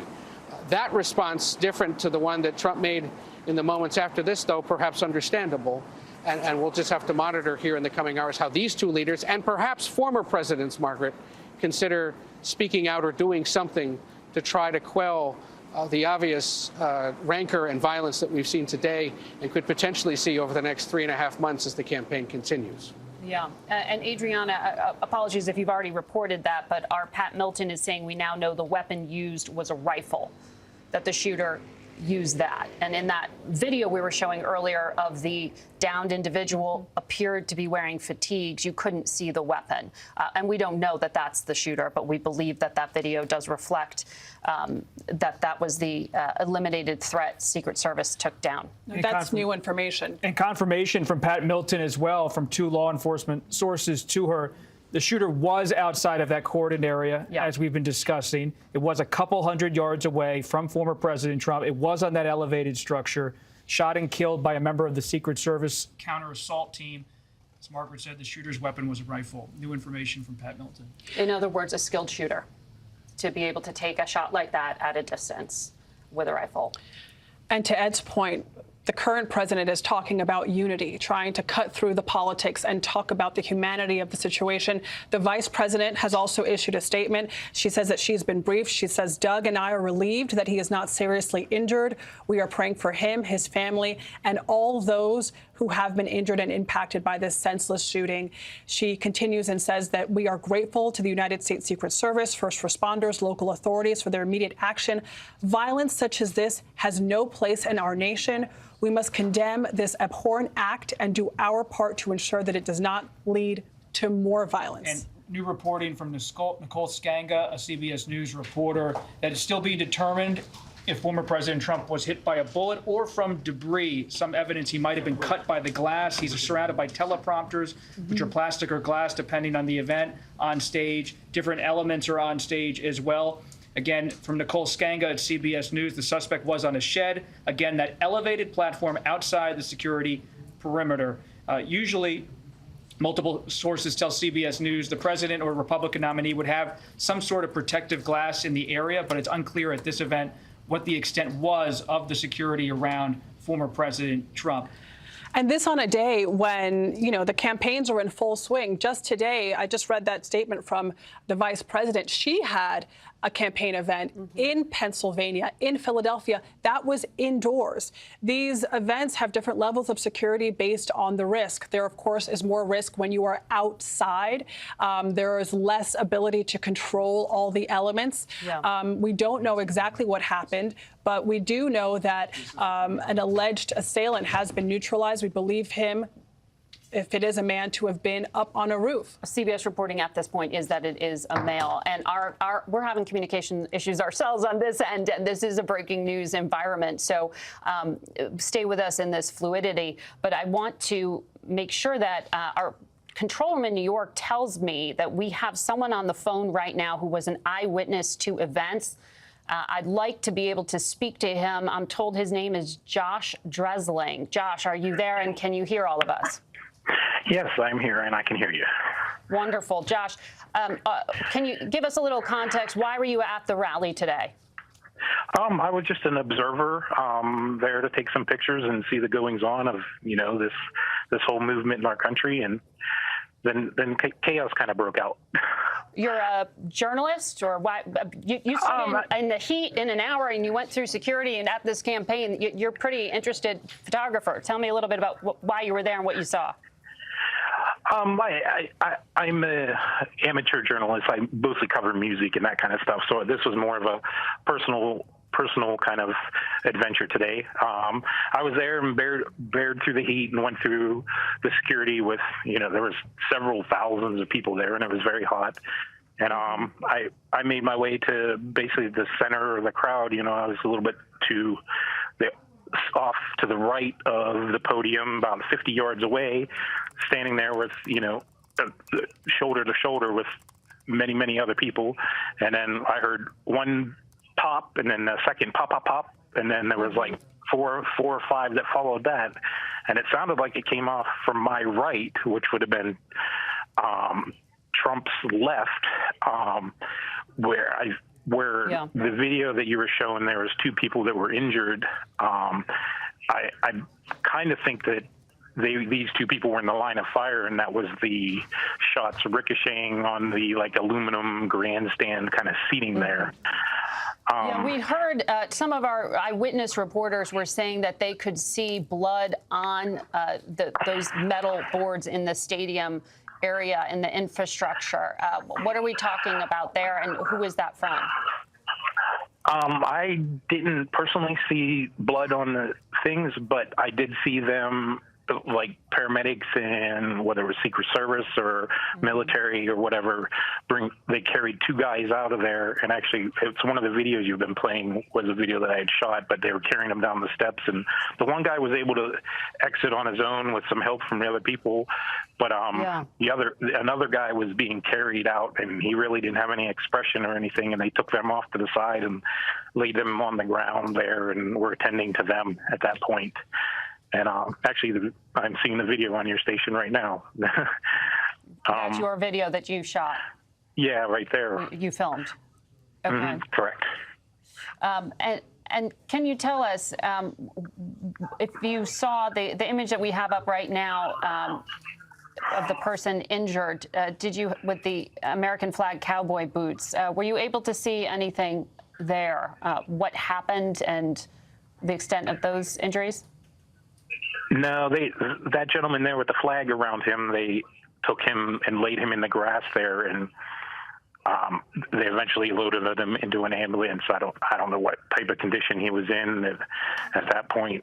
I don't have any further information as far as that. Okay, Josh, thank you. Adriana or Bob, did you have any questions? I continued to hear from sources close to former President Trump, family members like Donald Trump Jr., top House Republicans, top Senate Republicans. They are all trying to give the family some space tonight as the family directly communicates with former President Trump. But those who have spoken to Donald Trump Jr. and other family members say former President Trump is reiterating to his closest advisors and family members that he is fine. But so many people on both sides of the aisle shook by this outbreak of violence in Pennsylvania. We are still trying to learn more about what exactly happened on stage. We have seen the images, we have seen the video, but what exactly happened in terms of the trajectory of the firearm discharge, if they were bullets, if there was some other type of event that happened in the vicinity of the stage. We heard from David McCormick, the Senate candidate, an eyewitness and sitting in the first row, watching the former president. The former president, though physically, personally defiant, we're told tonight by those closest to him, doing fine. Everyone in his circle shook. And you saw President Biden tonight weighing in, not just a statement on paper, but taking time in Rehoboth Beach, Delaware, a place he rarely makes comments, to make a statement about how he believes this is a sick moment in American political history. Former President Trump fine, the shooter killed, another person killed. But you see a security failure, as Margaret Brennan and others have been detailing with their reporting. A.T. Smith and others have been discussing, to have someone, as CBS News has confirmed, on an elevated structure not that far, just hundreds of yards, mere hundreds of yards away from a former president of the United States, one of the most arguably protected people in the country. All former presidents of the United States have lifetime security from the United States Secret Service. A breach today in Butler, Pennsylvania. You can see the alleged suspect, who is now dead, on the roof of this structure not far from the crowd. And you had eyewitnesses now pouring out of this event in Butler, Pennsylvania, expressing astonishment that some of them saw this person on the roof, and shocked that the Secret Service ultimately did take action to take out the shooter, but of course not in time before something happened with an apparent firearm. The former president, his fist in the air. That photo, the photos in this image of Trump leaving the stage with his arm in the air, have circulated like wildfire among his closest supporters and allies. And it should be noted, many of Trump's supporters on social media tonight extremely angry. It's not going to reflect all of the verbatims of what we're seeing on social media from some of the Republicans around Trump. But to be clear, this is still a politically charged moment as much as it is a crime investigation and a security moment. Many people already in this country very angry at the other side, not just on a partisan red versus blue level, but we cover it all the time here at CBS News. There's a visceral nature to the emotions that pour out on the campaign trail. And to that point, Bob Costa, I was just texting with Robert O'Brien, the former national security advisor to Donald Trump, who sent out a statement saying we've got to take the political temperature down. He and Mike Lee, the senator, issued this jointly.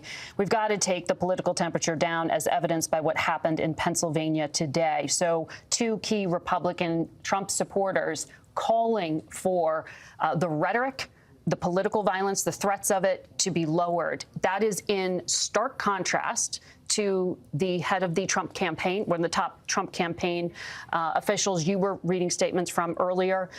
We are also looking at social media posts from other Republicans who are quite angry. Everyone should be angry that this security failure happened, but in a way that will raise further concern of someone misinterpreting things and perhaps carrying out further political violence. Law enforcement will want to lower this temperature. And words matter right now very much. Well, we're entering, though, a period of extreme political charge with the Republican National Convention. We just heard from Major Garrett and Ed O'Keefe on the ground in Milwaukee, Wisconsin, because that begins on Monday. We have on the phone another eyewitness from the event in Pennsylvania today. Her name is Melissa Schaffert. Melissa, I understand you heard some pops. You heard what we believe to be a series of gunshots. According to the log I see, there were at least 3 shots heard. How many did you hear? I believe we heard 4 shots. It was very confusing because the shots did not sound like they were gunshots. It sounded like they were fireworks. And we were sitting about 50 feet from this giant green tractor, which is a combine. And I look over and I saw plumes of dust, but I thought that's not what a gunshot sounds like. And then the chaos ensued and we all got down on the ground and I could actually hear bullets whizzing by. So I think the interesting thing to note when you're looking at all of the footage that is online and President Trump is directly in front of you on the screen, all of this action was taking place to the right of the president. So we were on the ground for about a minute. We all stood up, and that's when I posted quite a lengthy video on my Instagram that shows the exact area where we heard the gunshots coming from. Now, it's interesting to note that the gunshots obviously hit a large piece of equipment that was holding a giant speaker, and that cable snapped. And when that cable snapped, some kind of fluid came out of that machine. So there was fluid spraying, and there was a loud noise and equipment falling as well. So it was very chaotic. I'm sure it is. I'm looking here at our producers logging the video playback that we've been watching here that's on your screen right now. And it looks like there was about a 30-second or so difference of time between when they heard shots and when the Secret Service said shooters down. Yes. That was a very quick reaction, it sounds like, including neutralizing the shooter. Absolutely. We did not hear any shots that would have neutralized the shooter. I actually posted the video of the gentleman getting carried out of the stands that was hurt. And I also had a still shot of further back, them doing some kind of triage on someone. I had thought it was the shooter, but now as I'm watching the news, it looks like the shooter is on top of a building. I don't know if that is true or not. But I think it's also interesting to note that the Butler Farm Show area doesn't have good cellular service. So it was really, people did not know what was going on. And it wasn't until I drove home to Grove City, Pennsylvania, and turned on the news that I actually saw the president being hit with the bullet. I believe, are you from Pennsylvania? Because I believe Pennsylvania is one of those states that allows concealed weapons to be carried. Yes. Yeah, I have a concealed carry permit. Okay, so you know what a gunshot sounds like. Do you have any idea what kind of rifle this was? If I had to guess, and again, I don't know if I was hearing a ricochet. I did not hear a rifle make a sound of a bullet leaving a rifle because I thought it was a firecracker. I would have bet money on it being a low caliber gun, a .22, but I could have been hearing a ricochet. I also could have been hearing that equipment being hit. So yes, I do have a concealed carry permit, and yes, I do have a good working knowledge of firearms, and I did not hear any shots after that of this shooter being taken out either. So I don't know if there were silencers involved or anything like that. Okay. Thank you for sharing your eyewitness account there.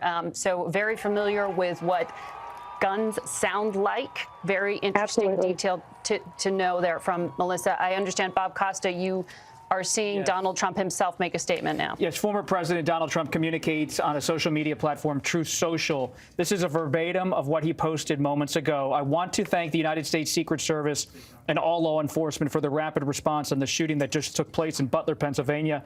Most importantly, I want to extend my condolences to the family of the person at the rally who was killed, and also to the family of another person that was badly injured. This is all verbatim from Trump's Truth Social. It is incredible that such an act can take place in our country. Nothing is known at this time about the shooter, who is now dead. CBS News has confirmed that. More verbatim. I was shot with a bullet that pierced the upper right part of my ear. He says on his Truth Social he believes he was shot, quote, with a bullet that pierced the upper part of my right ear. I knew immediately that something was wrong and that I heard a whizzing sound, shots, and immediately felt the bullet ripping through the skin. Much bleeding took place, so I realized then what was happening. God bless America, end quote. This is a statement moments ago from former President Trump on his Truth Social media account. He said nothing is known at this time about the shooter who is now dead. He believes he was shot, he says on his Truth Social, with a bullet that pierced the upper part of my right ear, as he put it. And he said he heard a whizzing sound, shots, and felt what he calls a bullet ripping through the skin. CBS News is still reporting out the exact details of what unfolded on stage in terms of the firearm, what happened on top of that building, hundreds of yards away where the shooter was, who was ultimately killed, was seen by many eyewitnesses. We're trying to figure out what exactly happened on stage when a firearm was discharged. But that is what former President Trump, Margaret, said tonight on his Truth Social account. His version, his statement of what just happened. As we have said, his family believes he is fine. They are talking to him. He is communicating with his aides and his family members tonight. He also just posted this on Truth Social, ending with God bless America. He said much bleeding took place, whizzing sounds, shots. He felt something ripping through his skin. Well, he is always colorful and graphic in describing things. And for him to say it was a bullet that pierced the upper part of his ear then would seem to contradict some of the initial reporting that it was perhaps shrapnel or glass that ricocheted and caused that trickle of blood. This is his statement. This is his statement. We are still reporting out this story, and part of that report is detailing what the person who was involved in this incident, former President Donald Trump, has to say. His Truth Social statement is like us talking to an eyewitness or talking to someone at the phone who was there, but he was directly involved. It is clear former President Trump was injured in part with a firearm that was discharged from a building hundreds of yards away. He was visibly bleeding from the ear on his face as he left the stage, raised his arm in defiance as he left Secret Service on top of him. You can see the blood there on the upper part of his ear, a droplet of blood dripping along his cheek. So clearly something struck him in that area. He says on Truth Social tonight, he believes it was a bullet. We are still reporting out this story at CBS News. Part of it is his account as he sees it. I am told that our CBS colleague from KDKA, Jennifer Barrasso, is on the line right now. She is outside the scene of the rally. Jennifer, what did you witness? Hi there. So I have a witness right now. He had just showed up at the Trump rally just a short time before it started, and he actually tells me that he saw the shooter on the building, and his name is Benjamin Macer. Thank you so much for staying around. Just take me back. What were you doing before the shooting happened, and then what did you see and hear? I was just standing there like everybody else, waiting for Trump, and as Trump started, I noticed two officers that were looking for something or somebody. I was looking around myself and seeing a guy on top of one of the buildings go in between one building to the next, and went and told the officer that he was up there. And when I went back to my spot, I heard that people could still see the person from where they were standing. So I checked that out, and I went back to tell the officer that if he came over there, he could see them.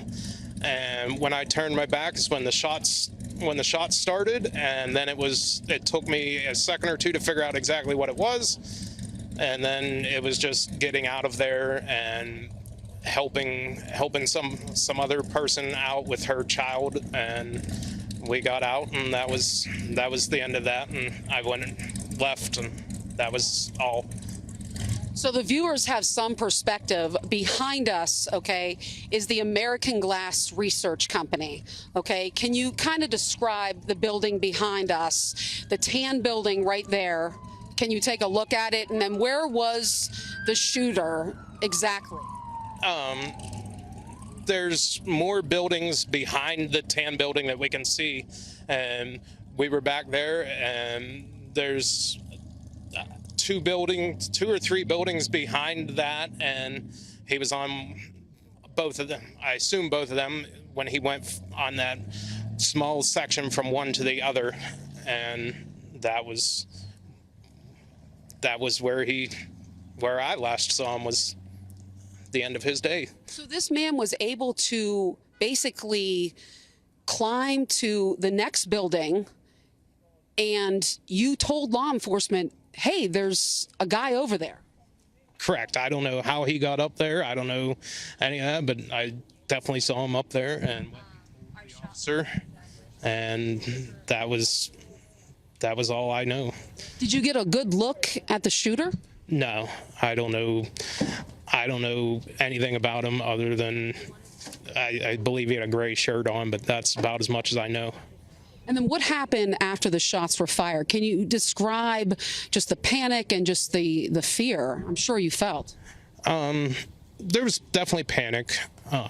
We started out of there, and I went away a little bit and noticed there was a lady trying to get out of there with her two chairs and her little child, and I helped her. I carried the child out and her chairs for her, and we got her out, and she said that her dad was still up there, and told me what he was wearing. So I went back up and found her dad and told him where he could find his daughter, and then that was it. I left and got myself out of there. So the building where the shooter was, if you look to your left, it's that light tan building that we're seeing to the left of that brown building, correct? Correct. Back behind the couple of trees. And any idea just where he was positioned in terms of shooting at the former president? He was just on the roof. That he would have been almost parallel to the stage. I couldn't see the president from where I was, but I knew where the stage was. So you were telling me that you actually told law enforcement, hey, there is a guy over there. Correct. And what was their response again? He just took that information and went towards the building looking for the person. And I'm not sure, like I said, when I turned around is when the shots were, so I don't know what happened with that. And then obviously my attention was directed somewhere else. You said you're a local here. What do you know about this company here? but I don't know anything about American Glass Research. I assume they do glass research, but that's all I know. And then another witness I interviewed, he just is baffled, just confused how, with all of the police here, the Secret Service, how this could have happened. Just what are you wondering right now? I don't have much wonder. The shooter was outside of the secured fence. He never would have went through security. He was just far enough away, and it's an unfortunate thing that happened, and that's all. And did you see him get shot? No, like I said, my back was turned at that point, so I didn't see any of it. Thank you so much for your time. We really appreciate it. So there you have it. So the witness here just basically saying that he flagged law enforcement, saying that he saw this guy and that it appeared that they were looking for someone, and he then saw the guy on the roof. And just many people that I'm talking to just wondering how this could have happened. Many people wondering exactly that very question right now. And no doubt, since this is a Secret Service investigation, we will be hearing more from them on those details as they get them. We do have a statement from the Secret Service at this time, and I want to share it with everyone who's tuning in at this hour. The Secret Service is saying today in Butler, Pennsylvania, at approximately 6:15 p.m., a suspected shooter fired multiple shots, no specific number listed here, toward the stage from an elevated position, as our eyewitnesses have been sharing with our audience, outside of the rally venue. The Secret Service personnel neutralized the shooter, who's now deceased. Secret Service quickly responded with protective measures, and former President Trump is safe. One spectator was killed, as we've been reporting, and 2 spectators were critically injured.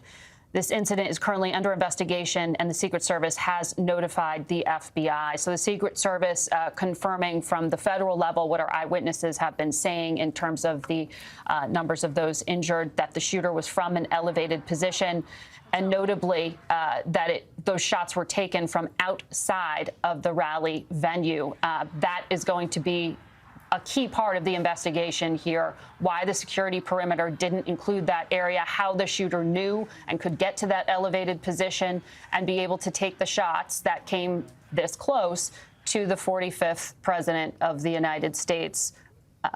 And to that point, Margaret, we have new reporting from Nicole Skanga that there is now planning currently underway to expand the perimeter at the Republican National Convention to create a buffer zone around the event. And at 8:42 p.m. Eastern tonight, former President Trump issued a statement on Truth Social. He said, quote, "I want to thank the United States Secret Service and all law enforcement for their rapid response on the shooting that just took place in Butler, Pennsylvania. Most importantly, I want to extend my condolences to the family of the person at the rally who was killed." And also, and he said that he recounted, in his view, whizzing sounds, quote, shots, and immediately felt the bullet ripping through the skin. Much bleeding took place, he says, end quote, on his Truth Social account. And Bob, you're talking about those changing security protocols. I want to go out to Milwaukee, where Major Garrett is already on the ground ahead of the Republican National Convention, a high security event. Major, I have to imagine it's getting even more protection at this hour. Well, Margaret, let me share what's happening right now. I'm about 2 blocks away from the arena where the Republican National Convention will be held. It's just over my shoulder. You can't see it over my shoulder, but trust me, it's 2 blocks that way. Already, the security perimeter is being built around that convention site, multiple blocks in every direction. As I reported earlier on our special coverage, Reince Priebus, the chairman of this Republican National Convention, was not, when he spoke to me about an hour ago, aware of any changes yet in the security protocols here in Milwaukee. He said he would not be surprised if, in fact, the existing very extensive security protocols and perimeters would either be hardened or extended, but nothing had been relayed to him yet. I just want to tell you what's gone on in the last half hour here. We're, like I said, about 2 blocks from the convention arena. I've seen far more police cars circling this area in the last half hour than I did in the first half hour that I arrived here, coming straight from the airport. We've also seen 2 helicopters circling this part of downtown Milwaukee. I wouldn't say that is dramatically out of the ordinary for preparations for an event of this size and security, but we can't pretend that it's not happening and not noticeable. It is noticeable and meant to be noticed. That's what's happening right here in Milwaukee. A couple of other things I can tell you, Margaret. Talking to those in the Trump inner circle about the events that will begin here tomorrow. I've talked to 2 sources within the Trump campaign who tell me that already the speeches that were prepared are being rewritten, and the rhetoric will reflect this event. And many Republicans who take the stage, not just tomorrow night, but every night and the 4 nights of this event, will talk about, from their vantage point, Democrats, the left, liberals, using very harsh language about the former president, language they will assert cannot be separated from this event in Butler, Pennsylvania. That is probably something most people would assume, but I have confirmation that those speeches are being redrafted with this event in mind. And already I've been told that the former president had soft intentions before this event in Butler, Pennsylvania, to be at this convention each and every night in some capacity or another. I've been told to expect him to be visible tomorrow night here. No doubt. Major Garrett there just underscoring again that they have extended the security perimeter around the Republican National Convention, which is set to get underway tomorrow in Milwaukee, Wisconsin, in light of the incident that just happened. It is the top of the hour, so I want to just set the table for anyone who is tuning in. It's 9 o'clock here on the East Coast, 6 o'clock on the West Coast. And we just want to update you with a quick recap of the breaking news that we've been covering for the past few hours. We know that multiple shots were fired at a campaign rally today for Donald Trump in the key swing state of Pennsylvania. The former president of the United States and the presumptive Republican nominee for president has been injured, but Secret Service tonight says he is safe. He himself has issued statements to that effect, talking about what he has described as minor injuries to his ear. CBS has learned from law enforcement sources that the shooter was killed by a Secret Service counter-assault team. Sources say the shooter, who used a rifle, was acting from outside of security perimeter, something that Secret Service themselves confirmed. Secret Service also said the shooter was standing on an elevated platform. We know from some reporting that that was a shed. A rally attendee who was there to support Donald Trump was also killed. The former president posted about his own injuries on social media. He said he wanted to extend his condolences to the family of the person at the rally who was killed, and also to the family of another person that was badly injured. We actually heard from Secret Service that it was 2 people, or more than 1 person, who have been critically injured. And we will try to track their recovery as we report out this story. It is still in the early moments, and I want to get to Scott McFarlane, our CBS reporter who was on the ground covering the rally for CBS News. Scott, when really the unimaginable happened, given how high security procedures are at a rally like this? It's a profound failure of enormous magnitude in securing this event.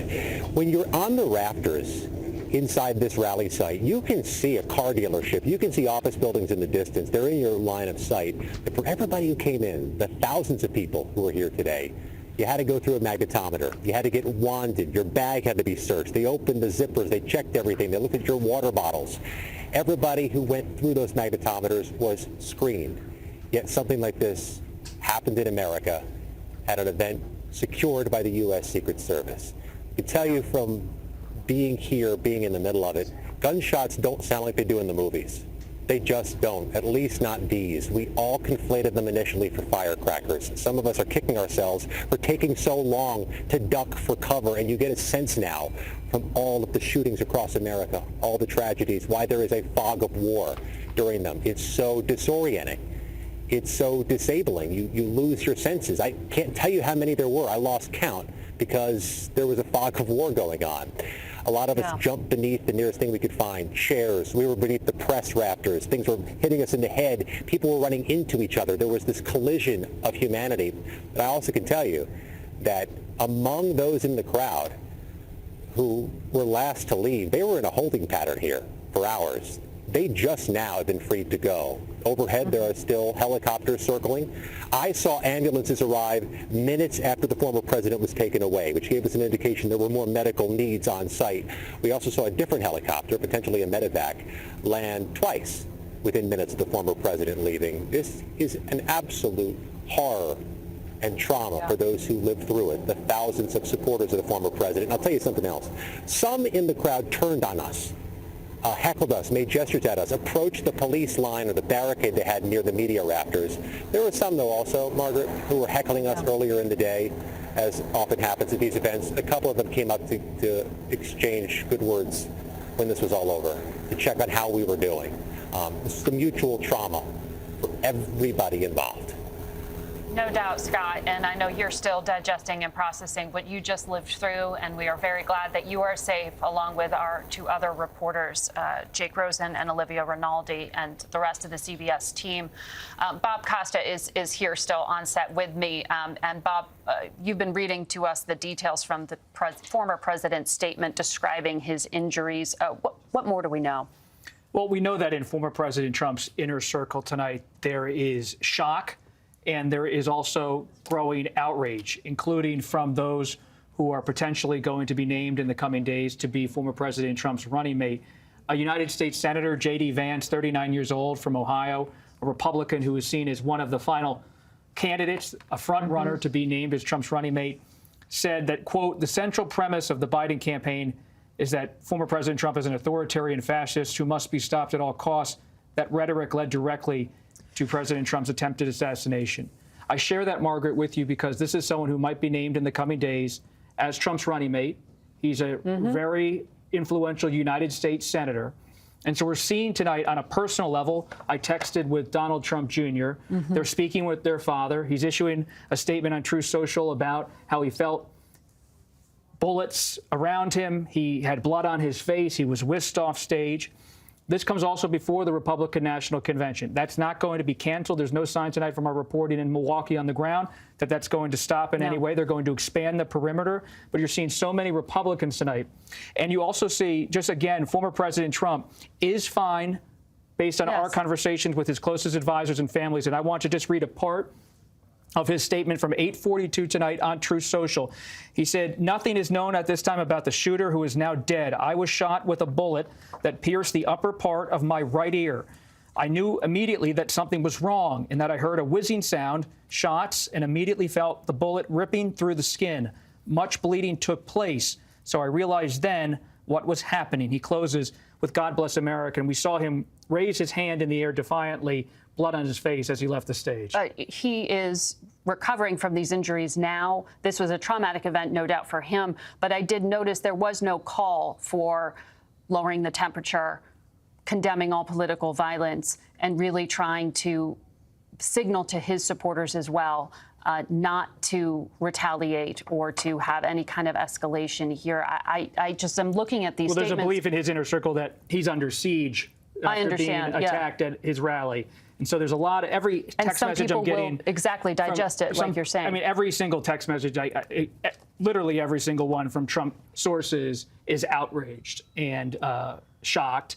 And so that is certainly the mood inside the highest ranks of the Republican Party, speaking to CBS News tonight. You did see President Biden come out to Rehoboth, Delaware, and call the moment sick. And we want to play that actually right now, Bob. Let's listen to the president. I've been thoroughly briefed by all the agencies in the federal government as to the situation, based on what we know now. I have tried to get a hold of Donald. He's with his doctors. Apparently he's doing well. I plan on talking to them shortly, I hope, when I get back to the telephone.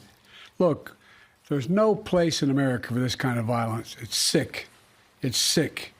It's one of the reasons why we have to unite this country. We cannot allow for this to be happening. We cannot be like this. We cannot condone this. And so And I want to thank the Secret Service and all the agencies, including the state agencies, that have been engaged in making sure that the people who, and we have more detail to come relative to other people maybe injured in the audience. I don't have all that detail. We'll make that available to you. I may be able to come back a little later tonight, but we'll put out a statement if I'm not able to if it's not convenient for you all. That was a statement, as you see there, from President Biden calling for calm, saying he reached out to Donald Trump himself, hopes to reach him sometime this evening to check on his competitors' well-being. We want to bring in CBS News senior White House and political correspondent Ed O'Keefe, who follows the Biden campaign very closely, but is also on the political trail right now. He's out in Milwaukee, Wisconsin. Ed, what do you know at this hour? The president remains at his home in Rehoboth Beach, Delaware, Margaret, but the protective press pool that tracks his movements and travels with him for incidents just like what unfolded today, or the possibility of them, has not yet been cleared for the night, which means we could hear again from the president. There could be a decision made to move him back to Washington tonight. We await word on that from those traveling with him in Delaware. But in that statement, condemning the violence, calling it sick, saying it's one of the reasons we have to unite, and the fact that he said from the beginning of that statement that he's trying to speak with Trump tonight was a signal not only to Americans but to the world that at least American political leaders are trying to get in touch and unite tonight in the aftermath of this violence. A few other things to convey here and to remind people. We are in Milwaukee ahead of the Republican convention. It is set to begin on Monday with the formal nomination of Trump and his running mate, who we still don't know who that person is. It's supposed to happen Monday afternoon.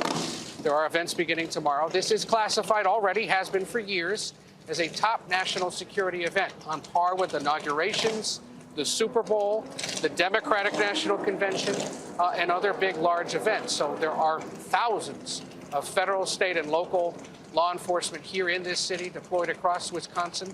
As we were flying in this afternoon, there were about a dozen or so law enforcement officers. We never quite determined for which agency, but they were flying in here as a group to deploy in assistance to the Milwaukee Police Department. In the airport, we found dozens of others from other agencies. Some appear to be from Texas, for example. There are about a dozen cities across the country who've deployed police officers, other security personnel here to help. That's standard.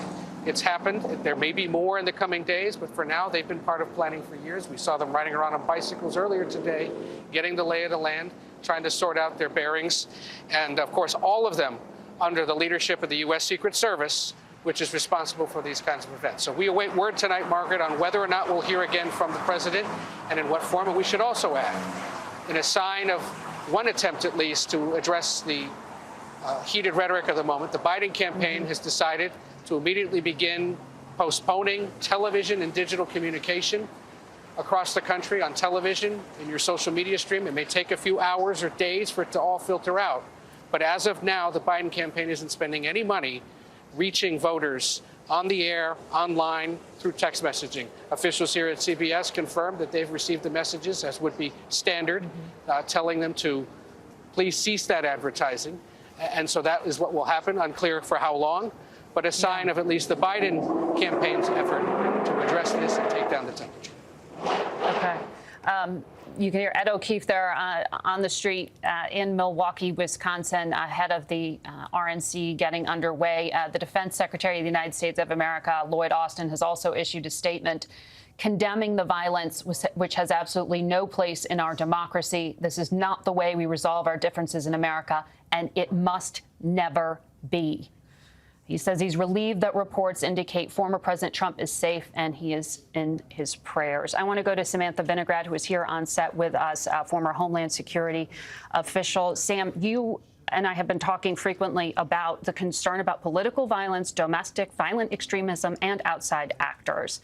In these very early hours, what is your analysis of what is happening and what are you hearing? Well, my analysis is that the protection mission for the former president failed. The protection mission is typically based on intelligence and based on operational steps to ensure the protectee is safe. The problem is, Margaret, that the intelligence and law enforcement community has been warning for months, if not years, about the threat of what we call lone actors or small groups of individuals, basically individuals who are mobilized and radicalized by themselves, who really present an intelligence challenge to identify, detect, and mitigate.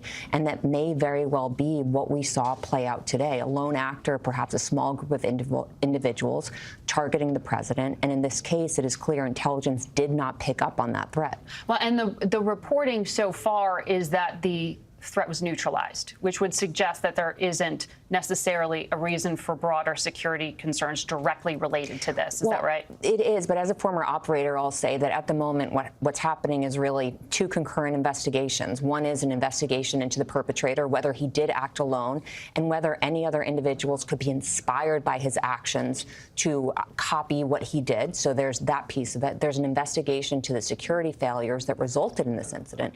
And then the biggest threat that officials are telling me tonight is in the form of retaliatory violence. Sam, you're taking me to exactly what I've been underscoring and is frankly very concerning in the rhetoric we are seeing at this hour already. We are seeing some Republican lawmakers come out with statements directly drawing a line between the shooter, whose name we do not know. We do not know if he's a lone actor or was somebody else, but drawing some connection to the government.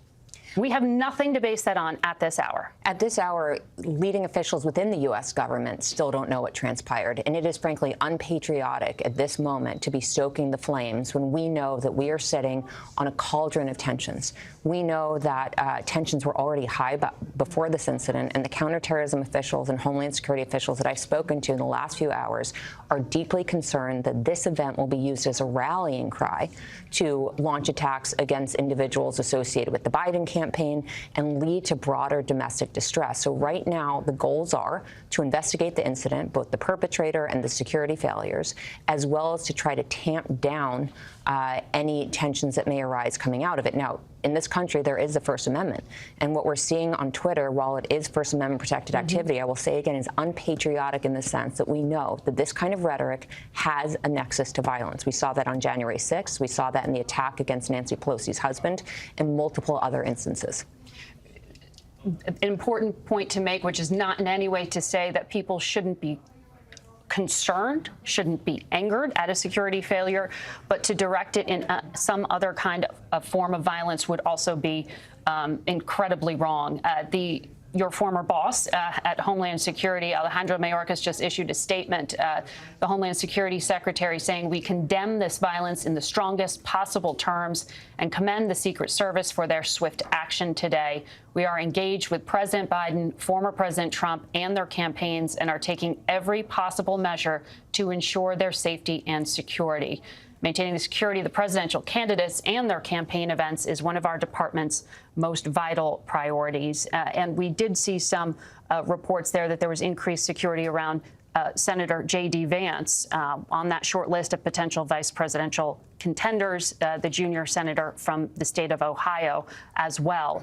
But it looked like those were ATF officers who were at his home based on the reporting we had earlier. Why would that happen, Sam? Well, let me just note, I work very closely with the U.S. Secret Service. They are ideologically agnostic. Their protection mission does not depend on political party. Under U.S. law, they are legally authorized to protect the former president and his family. So any notion that this was politicized in any way and that's what led to the security failure, I think, of course, will be investigated, but I've seen no evidence of that in my tenure at Homeland Security. The U.S. Secret Service does not currently have a mandate to protect Senator J.D. Vance. He is not the vice presidential nominee.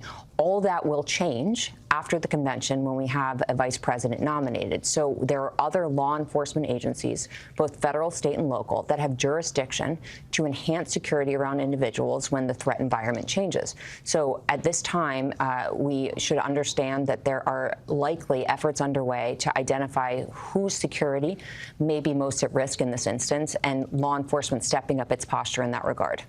You're looking at the screen right now and seeing a statement from J.D. Vance, and he said this isn't an isolated incident and that the premise of the Biden campaign is that Donald Trump is an authoritarian fascist who must be stopped at all costs. So he is directly, as I think Bob pointed out earlier, he is drawing a line between the rhetoric used on the campaign trail by the Biden campaign to the incident that happened today, perhaps implying there that it was inspiration. Others have tried to draw a more direct line. I also want to look at what our reporter, Nicole Skenga, who covers these agencies, is sending to us. She is reporting that the suspect shot at the former president and other individuals with an AR-style rifle from 200 to 300 feet away. Our earlier reporting had just been rifle. This is just a bit more detail, and it has the distance of 200 to 300 feet away, presumably from Donald Trump. But we do know it was outside the security perimeter, which is why we had this catastrophic failure of ability to protect. I'm hearing from our control room that our CBS Mornings co-host and colleague, Tony DeCopel, is also joining us now from Milwaukee, Wisconsin. Tony, you know, these Republican national conventions, they are often, just like the Democratic national conventions, almost like a week-long commercial. There's pomp, there is circumstance. The tenor and the tone of everything is about to change. What are you seeing out there, Tony? I'm sure people are on edge. Yeah, well, Margaret, I can tell you that the tenor and the tone has changed, and it changed quickly. What I have for you this evening is a small portrait of our changed America in the form of the reaction from Trump delegates and Republicans landing at Milwaukee International Airport, and right there in front of me, turning their phones on, getting calls from friends, receiving text messages, and learning the news that their candidate had an attempt on his life. And then you see the cycles and the stages of their reaction. You see anger. You see frustration, you see sadness and worry for the state of the country, and then above and beyond all of those feelings, you have resolve, determination. They say this is not going to change what happens here in Wisconsin, and if anything, it's going to make them work harder and fight harder to see their candidate over the finishing line. What really ties what I've witnessed at the airport in the arrivals hall to your conversation with Sam Vinograd and with Ed O'Keefe and with others is that Democrats were also there in the hall. And in contrast to this morning, where the mood was light, celebratory, people were in conversation of a variety of political parties, this afternoon, this evening, as I talked to Republicans, Democrats were cutting in. They were making comments. On one occasion, we saw a woman say that this entire incident in Pennsylvania was staged. She then got into an argument with a Trump supporter who was accusing her of living in a different reality. The temperature is up. We've gone from joy, a moment of political celebration this morning, to a helter-skelter, knife's-edge moment that you feel from the moment you step foot here in Milwaukee. Tony DeCopel, we have for our viewers at this hour some eyewitness sound that we want to play for them. This eyewitness was very close to the stage and former President Trump when the shooting began. Let's listen. I was about 5 feet away from him. Like, I was within, like, sight distance. Like, I was so close. And all of a sudden, I just hear these 4 shots, and everybody's screaming, drop, and you can see the blood, like, splatter on his face, and the Secret Service just barricades him. And, you know, it was just, like, so scary. Okay, that was one of the eyewitnesses. The control room is telling me that one of our contributors here at CBS is joining us, I think, by phone. It's CBS News consultant and former deputy director of the Secret Service, A.T. Smith. A.T., I know you've been following the latest reporting here as well. Our Nicole Skenga says that the shooter was about 200 to 300 feet away using an AR-style rifle. Does that sound right to you in terms of the kind of the firing of the bullets? Didn't sound very rapid. You had one eyewitness tell us, no, it sounded like a 22. What does this description of the weapon allegedly used here indicate to you? Yes, I think probably it was 200 to 300 yards instead of feet. 200 to 300 yards. Yeah, it sounds like that, you know, this individual was at least that far away, and an AR-style rifle can obviously hit a target or make that sort of a shot from that distance. Usually from that distance, you know, there would be optics involved, like a scope And, you know, usually a more accurate shot would be something like a high-powered rifle, like you think in terms of a deer rifle or something like a 30-06 or a 223. But it's still obviously too early to make those sorts of calls, but clearly an AR-type rifle from that distance, as long as he had, you know, the visual, you know, has the ability to strike a target. Now, obviously, you know, it's still undetermined how many rounds were fired, but the answer to your question on that one is yes, it could actually do that. So the audio, when you hear that tape playback, and that's what we're going by, it didn't sound like a high-powered rifle, but you are saying at a distance of 200 to 300 yards, you would be able to take a shot like that and do so undetected by Secret Service? Well, that is the part that, you know, will obviously have to become clear in the investigation. And, you know, my understanding is this individual was killed by the counter-sniper team or the counter-sniper agents there. The unknown is exactly what happened there. Did they not see him, or, you know, was there some visual obstruction?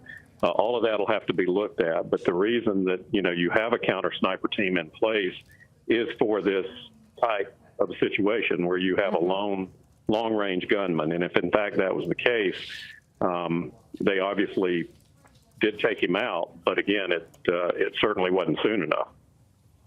Well, if I'm looking at the log here of events that our producers did, just playing back the tape, it looks like at 6:11, the first Secret Service officer rushed in, and then at 6:12, we hear people yelling, "Shooters down."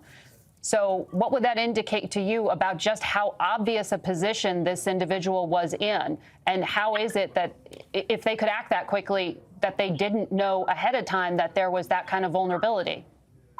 I can't really answer that. That's, again, something that will have to come out. But that's part of their responsibility, is to be, you know, panning the area, if you will. I mean, they have long-range binoculars, long-range rifles themselves.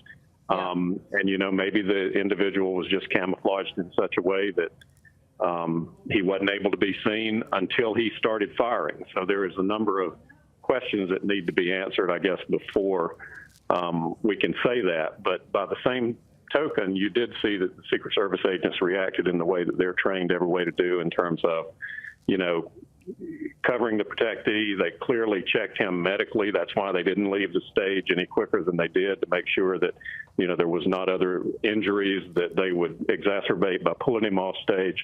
And you clearly saw the counter-assault team, which is a different team, get into place, and they're covering those agents while they're taking care of the former president, and then ultimately got him to the armored limousine. And in a situation like this, what is the security protocol for other high-value, potential high-value targets, frankly, other high-ranking former or current officials? What's happening around the country right now, both to members of the elected leaders' families, but also lawmakers themselves? Well, all of the security around anyone with protection is going to be enhanced, I think, over the next few hours, simply because of this, because you want to find out if there's more, you know, than a lone gunman situation here, if you have, you know, multiple individuals. So a lot of that will have to be assessed over a period of hours or days with the intelligence. But I can assure you that all of the protection around protectees, whether it's Secret Service protectees, Capitol Hill with, you know, members of Congress, that is all being increased as we speak. And I think, obviously, it's already become pretty obvious from the other reporting, Major Garrett and so forth, about Milwaukee and how heightened that has become in the last few hours. So everything will be increased, there's no doubt, in the coming hours and, you know, for the coming week, particularly with the convention. Just based on these initial details and the forensics so far, is it your assessment that this was a skilled shooter, someone who had gone through training? It's hard to say what sort of training he may have had, but certainly, you know, someone didn't just go out and buy a rifle of this type this afternoon. My guess would be, and it's simply a guess, that it is someone who had, you know, developed some sort of a skill set, had probably practiced, gone to a range, and, you know, all of that will be figured out later on. But to have this kind of an incident, to take this kind of a shot from this kind of distance, would indicate to me that it's somebody that's very familiar with the firearm. Mm-hmm. And we know that the ATF is trying to run forensics on all those details of the weapon with an urgent trace at this hour. Thank you for your analysis. It is because it's coming up on 9:30 right now. We want to just remind you of what we do know at this hour. It is 9:30 on the East Coast, 6:30 on the West. And we are in continuous breaking news because of the significance of the events of the past few hours. You are seeing here Donald Trump, who was injured in a shooting as his campaign rally was underway in the key swing state of Pennsylvania, battleground state. The former president said tonight in a statement on social media that he is okay, but that he was, quote, shot with a bullet that pierced the upper part of my right ear. Sources tell CBS News that this is being investigated by the Secret Service. The Secret Service has confirmed that they are working with the FBI and treating this as an attempted assassination of a candidate. The shooter who carried out this attack was shot and killed by the Secret Service. And we know that sources are telling CBS News that the gunman was on a shed using an AR-style rifle when these multiple shots were fired. And as you can see there, Donald Trump standing up, defiantly raising his arm. He mouthed what looked like the word fight as he was able to walk off the stage with the help of all those agents who are surrounding him and helping him get carried off. But you can see there that trickle of red behind his right ear. And that is where the injury we just described to you apparently took place. We want to go now to CBS News political campaign reporter Olivia Rinaldi, who was also at that rally, and she recorded this video of the shooting. Oh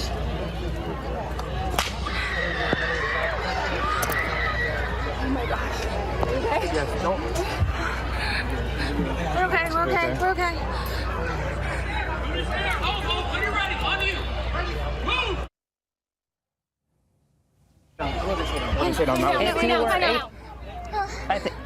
I think you can hear that voice there on the tape. You can't see her, but I believe that is Olivia taking cover herself with our Scott McFarland and rest of the CBS team as those shots were fired in Pennsylvania today. And she joins us now live from Butler, Pennsylvania.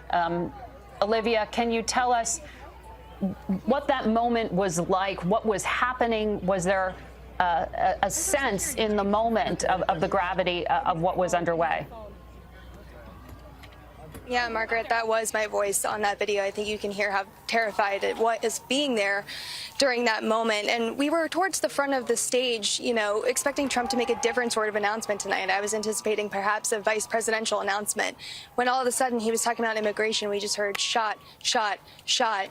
I don't remember who. It was one of my colleagues dragged me down, brought me down to the floor, and I just started filming. And I noticed other people down on the ground. I tried to pop up a few times. They pulled me back down, said, stay down here.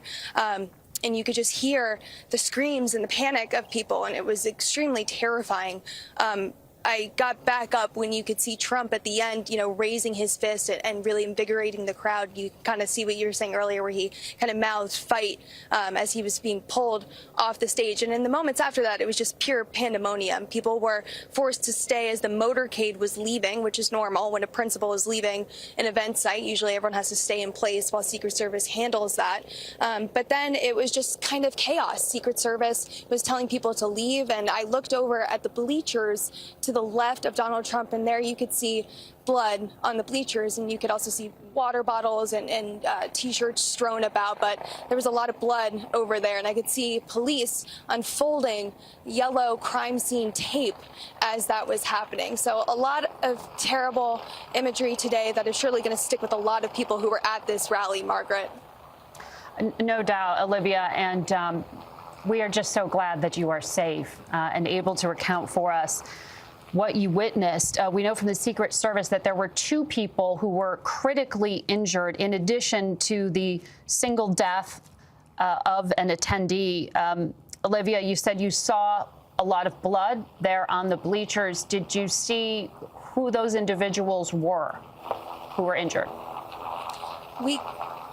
Yes, we could see one individual, one man who, after the melee and the pandemonium, appeared to be, taken by several individuals, carried off of that area on the bleachers. My colleague, Jake Rosen, even spoke to an ER doctor who was there next to him on those bleachers and was helping out. And he said that this man suffered a head injury and that there was brain matter on the ground. And this man tried to administer CPR and subsequently, ultimately, he passed away, sadly, this evening. And you can still hear, besides me, a lot of helicopters around this area as more police have been searching the area, canvassing, just making sure that there's nothing still going on here. But very terrible day. We did see people running away, some people with blood on their bodies. Just a lot of imagery coming out of this, Margaret. Olivia Rinaldi, thank you for being there. And a reminder that you can be just doing your job. You can be just out there supporting the candidate you like, and this kind of violence, this kind of gun violence is possible, Bob. And we've been talking a lot about Milwaukee, Wisconsin, because that's the site, Margaret, of where the Republican National Convention will open on Monday. And we have been lucky, in a sense, in the United States to not have to deal with constant political violence in the way people in the past have with presidential campaigns. But if you look back at history, it was October 14th, 1912. Then candidate Teddy Roosevelt campaigning for the presidency in Milwaukee, Wisconsin. An infamous assassination attempt struck in his chest. It hits a copy of his speech. Teddy Roosevelt survives. He continues to give his speech. And as CBS News data journalism has found, of the 45 individuals serving as president, 13, or about 29%, have been subject to actual or attempted assassination attempts. 4 presidents, Lincoln, Garfield, McKinley, and John F. Kennedy, of course, were killed in assassination attempts. And thank you for the context, Bob. And I just want to say we are showing you this video on repeat because these events just happened. But we want to make clear that this is something we are reporting to you as a historic event as it unfolds. But we are very mindful that this kind of event can inspire violence, it can inspire retaliation, and we want no part of that, Sam. But you were just explaining to us that this Secret Service detail extends not just to the president and the candidate, but to their family members at this hour. Certainly. I want to note, Margaret, it's important that we message domestically that political violence has no home and try to mitigate any follow-on retaliatory action. But there's also a signal being sent to the world right now, which security professionals are likely keeping in mind, which is that the likely Republican nominee for president, was not adequately protected. And that does expose a vulnerability to the world. At the same time, President Biden is very focused on messaging publicly that political violence has no home here because the world is watching. And so there's that audience as well. Now, I do think that we are learning that operators behind the scenes are working to get the identifiers or the biographic information on this individual to try to ascertain who he was and what motivated him. There's already rhetoric on social media assigning blame for what happened. We don't know yet who this individual was. The Secret Service does have, relatively speaking, a limited protection mission under U.S. law. It's for the current president and vice president, and then the former president and his family members, and then the nominee for president and nominee for vice president. Beyond that, there are a range of potential targets that could be at enhanced risk in light of what happened tonight. So behind the scenes, I am learning that individuals are speaking with not just the Secret Service, but other law enforcement officials who have protection missions at the Department of Justice, U.S. Capitol Police, and of course, state and local officials who are protecting individuals in their jurisdictions. So there's a coordinated intelligence and law enforcement effort right now to ensure that additional protectees have the resources that they need to hopefully stay safe. And we know that a lot of those were enhanced after the violence of January 6th and the political violence of concern due to threats against lawmakers. You were, Sam, raising the risk on a global scale that this image of the former president, the Republican nominee, not being adequately protected by U.S. law enforcement. To your point on the global amplification here of this, it is the BBC, our partners out of the UK, who were reporting earlier today and spoke with a witness who says that he saw the gunman on a roof minutes before the shots were fired. And I want to play that sound for you now. We noticed a guy crawling, bear crawling up the roof of the building beside us, 50 feet away from us. So we're standing there, we're pointing at the guy crawling up the roof. And he had a gun, right? He had a rifle. We could clearly see him with a rifle. Absolutely. We're pointing at him. The police are down there running around on the ground. We're like, hey, man, there's a guy on the roof with a rifle. And the police were like, huh, what? Like they didn't know what was going on. We're like, hey, right here on the roof. We can see him from right here. We see him. He's crawling. And next thing you know, I'm thinking to myself, why is Trump still speaking? Why have they not pulled him off the stage? I'm standing there pointing at him for 2-3 minutes. Secret Service is looking at us from the top of the barn. I'm pointing at that roof, just standing there like this. And next thing you know, 5 shots ring out. So you're certain that the shots came from that guy on the roof? 100%. That was an eyewitness there on the ground, his account being shared with our partners at the BBC, that being amplified, that exact message being amplified around the world, that at the very high-profile political event in Pennsylvania today, an event that Donald Trump himself tried to draw attention to, saying he had big news to announce, that an individual there saw a man with a rifle go into position. He told the BBC he tried to bring that to the attention of law enforcement on the ground. He referred to them as police, not exactly sure whether he meant local police or Secret Service, but he said there was a failure to act as he saw a clear threat, at least in his view. I just want to update our viewers that Donald Trump has left the hospital that he had initially been taken to, Butler Memorial Hospital in Pennsylvania. And our CBS reporters are saying that it's not clear where he is headed next. I'm sure they don't want to detail a lot of his movements at this hour for understandable security reasons, but that he had been planning to go back to his home in New Jersey and then on to Milwaukee for this massive political event that will be gripping all of us throughout the week, the Republican National Convention.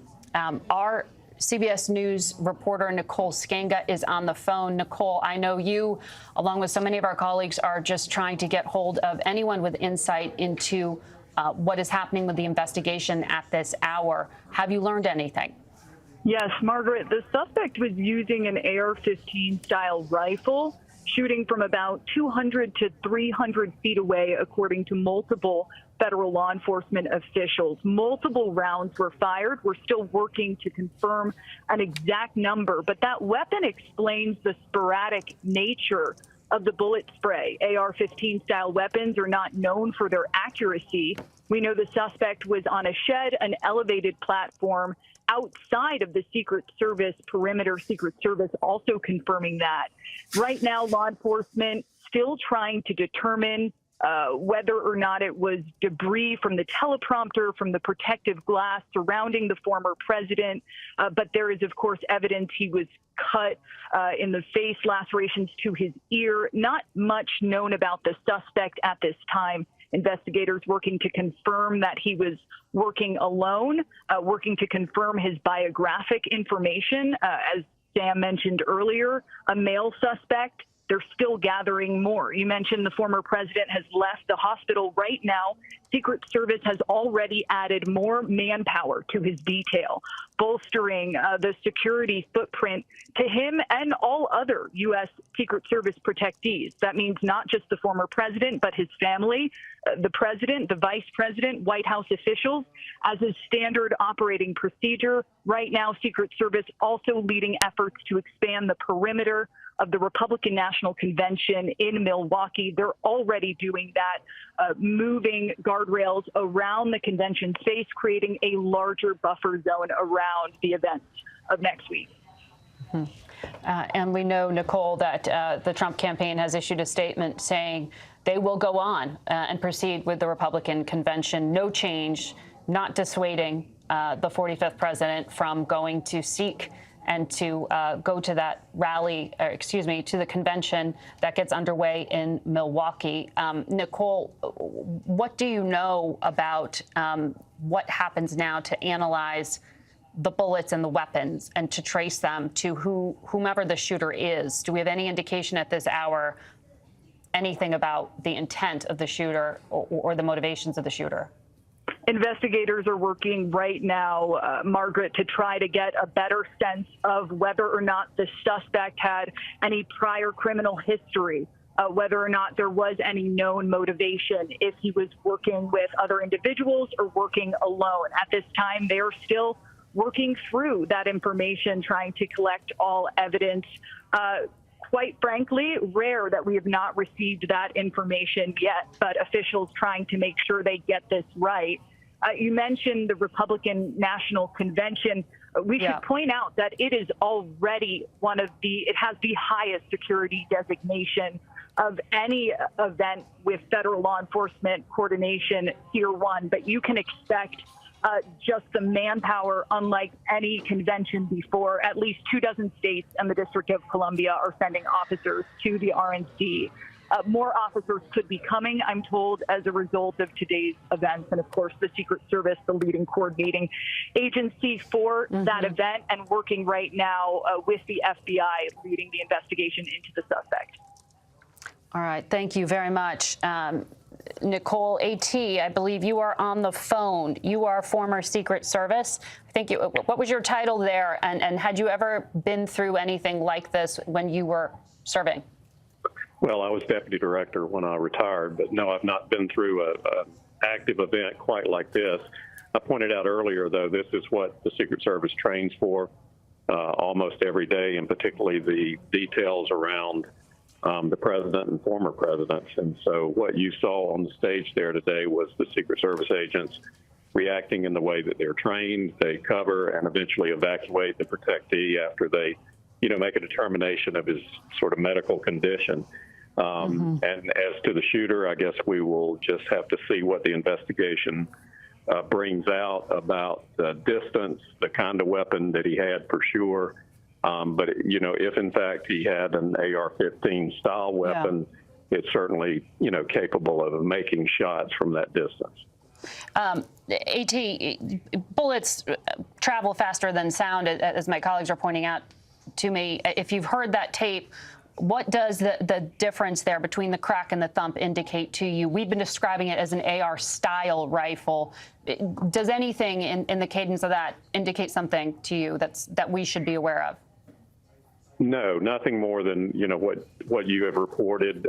That's what it sounds like. And, again, you'll hear the shot, and then, of course, it does. It travels faster than sound. So, it is what it is. And, again, they'll make that determination as to the exact kind of weapon that it was, but it does sound like that's what it was.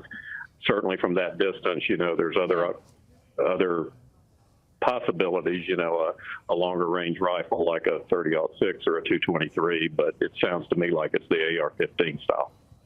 And how quickly will we know from the ATF any of the details? I know they're doing expedited trace and looking for any kind of forensics. How long will it take?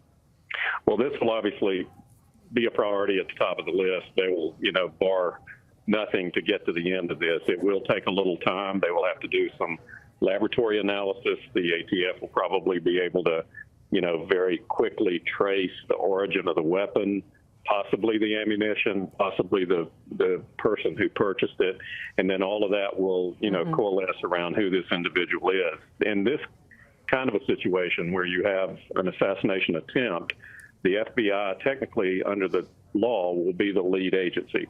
But as you said, the ATF is assisting, and the Secret Service will assist and eventually, do their own internal investigation. AT, we know law enforcement must know who the shooter is by this hour. They took him out. He was neutralized as a threat. What are they doing right now to try to understand more about him? They'll begin to look at him since they know who he is. They will look at, anything related to social media. Was he active there? Did he make any sorts of threats, either direct or veiled?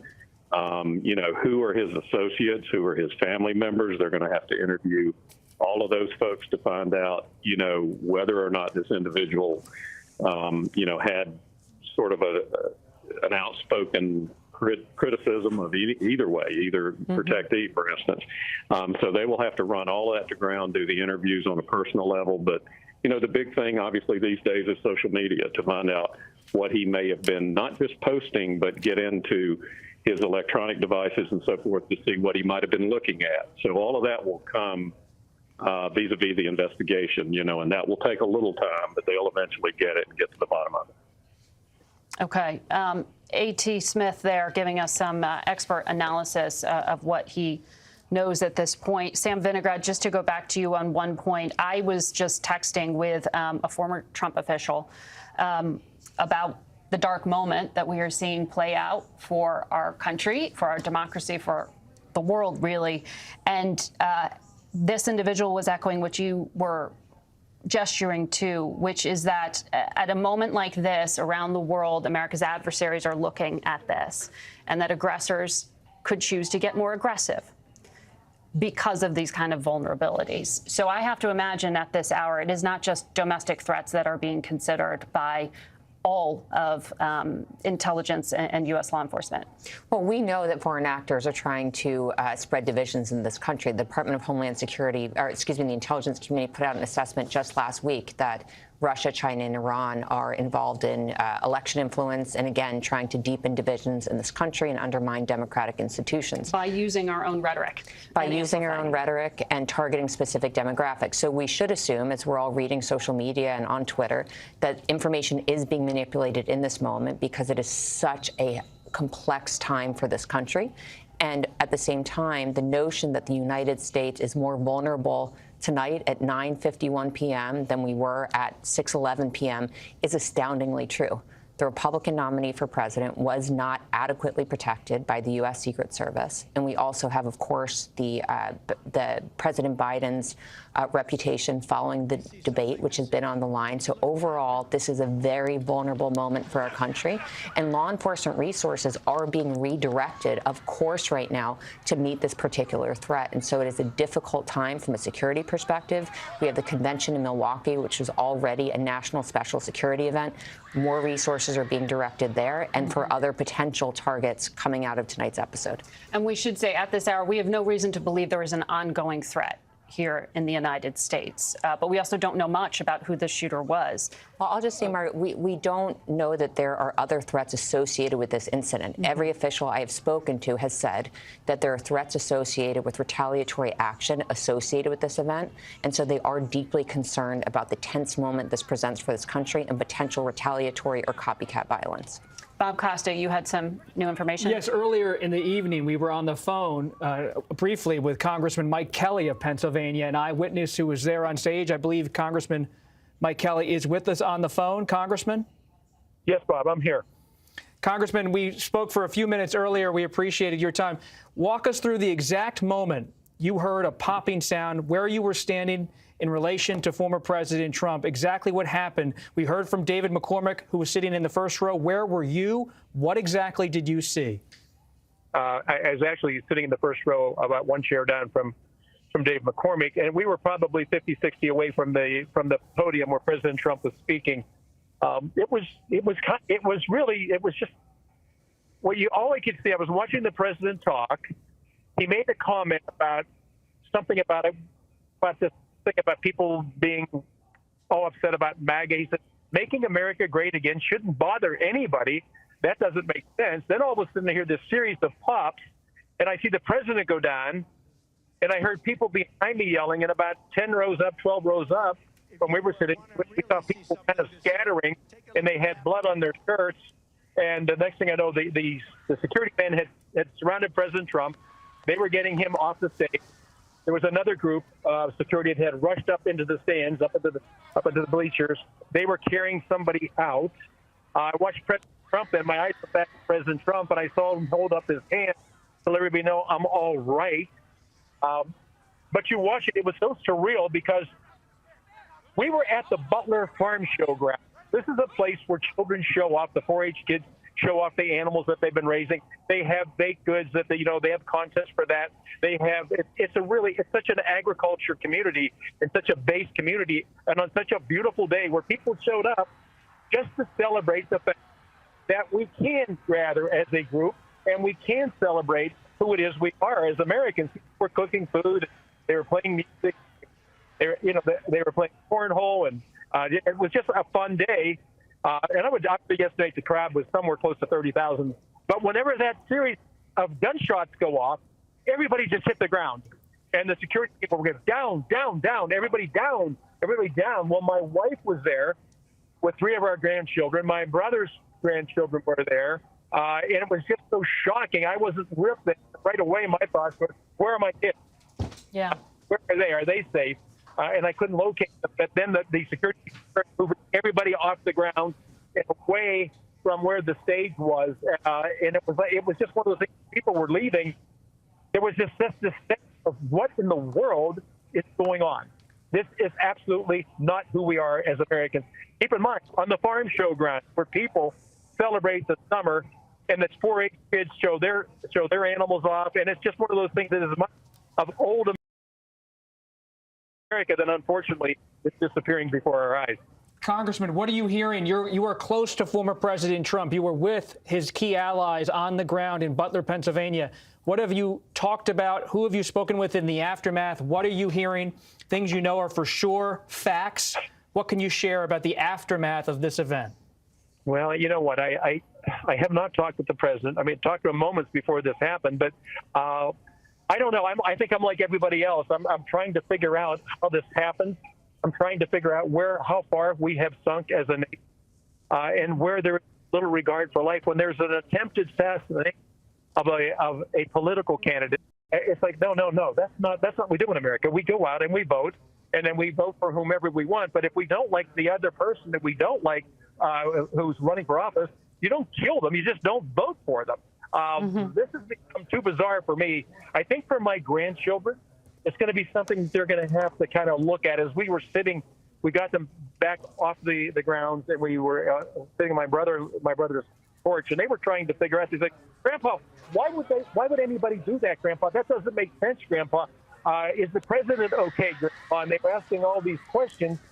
And I said, kids, I don't know. But tomorrow morning, let's go to Mass and let's pray, not just for the President of the United States. Let's pray for the United States itself. There is something wrong in America today, and we have got to fix it now.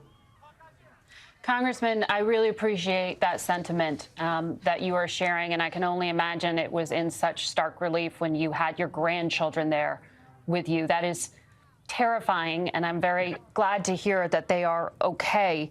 A lot depends in this country on the next steps.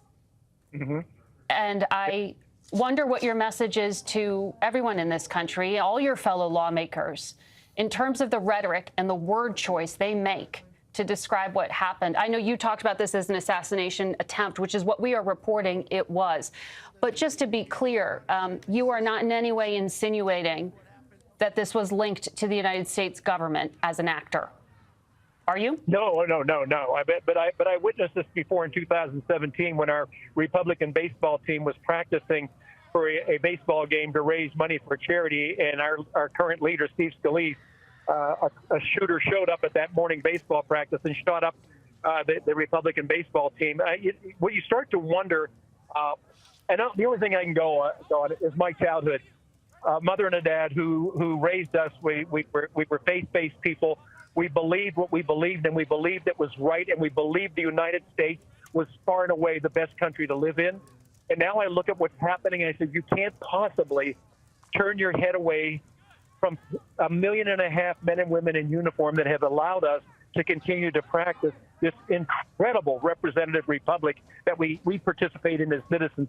When we become too casual about life, when we become too casual about what role the United States plays, when we've just become too casual about the basic belief system that we have, then that's the very anchor, that's the foundation that America was built on. We've got to get back to those standards, and we've got to say at this point, it's up to all of us. It's not Republicans, it's not the Democrats, it's not the independents, it's the American people. We've got to wake up and look at what we're losing, the greatest nation the world has ever known, and we're allowing ourselves to go down a different pathway, we can fix it. But we have to fix it internally, and we have to be sincere when we say we're going to fix it. Congressman, I think your words will resonate with a lot of people who see these events unfold and worry about their families, about their safety, about what will happen next in our politics. These moments of violence are incredibly rare, and they should never happen. And all of us around this country should be concerned about that and the 45th president as he recovers from his injuries. Donald Trump says he was injured and shot in the ear. We know he has left the hospital and that he is recovering, thankfully, but there are others who did not survive. Correct. Yes. Yeah, and I don't know the injuries. We've heard certain injury replays, but I think about the president when I saw the wound. That's fractions of an inch away from killing him. Yeah. But somehow, through an act of God, he's gonna survive it. We're going to go to a convention this week up in Milwaukee, and we're going to talk. We're going to nominate our president for the party.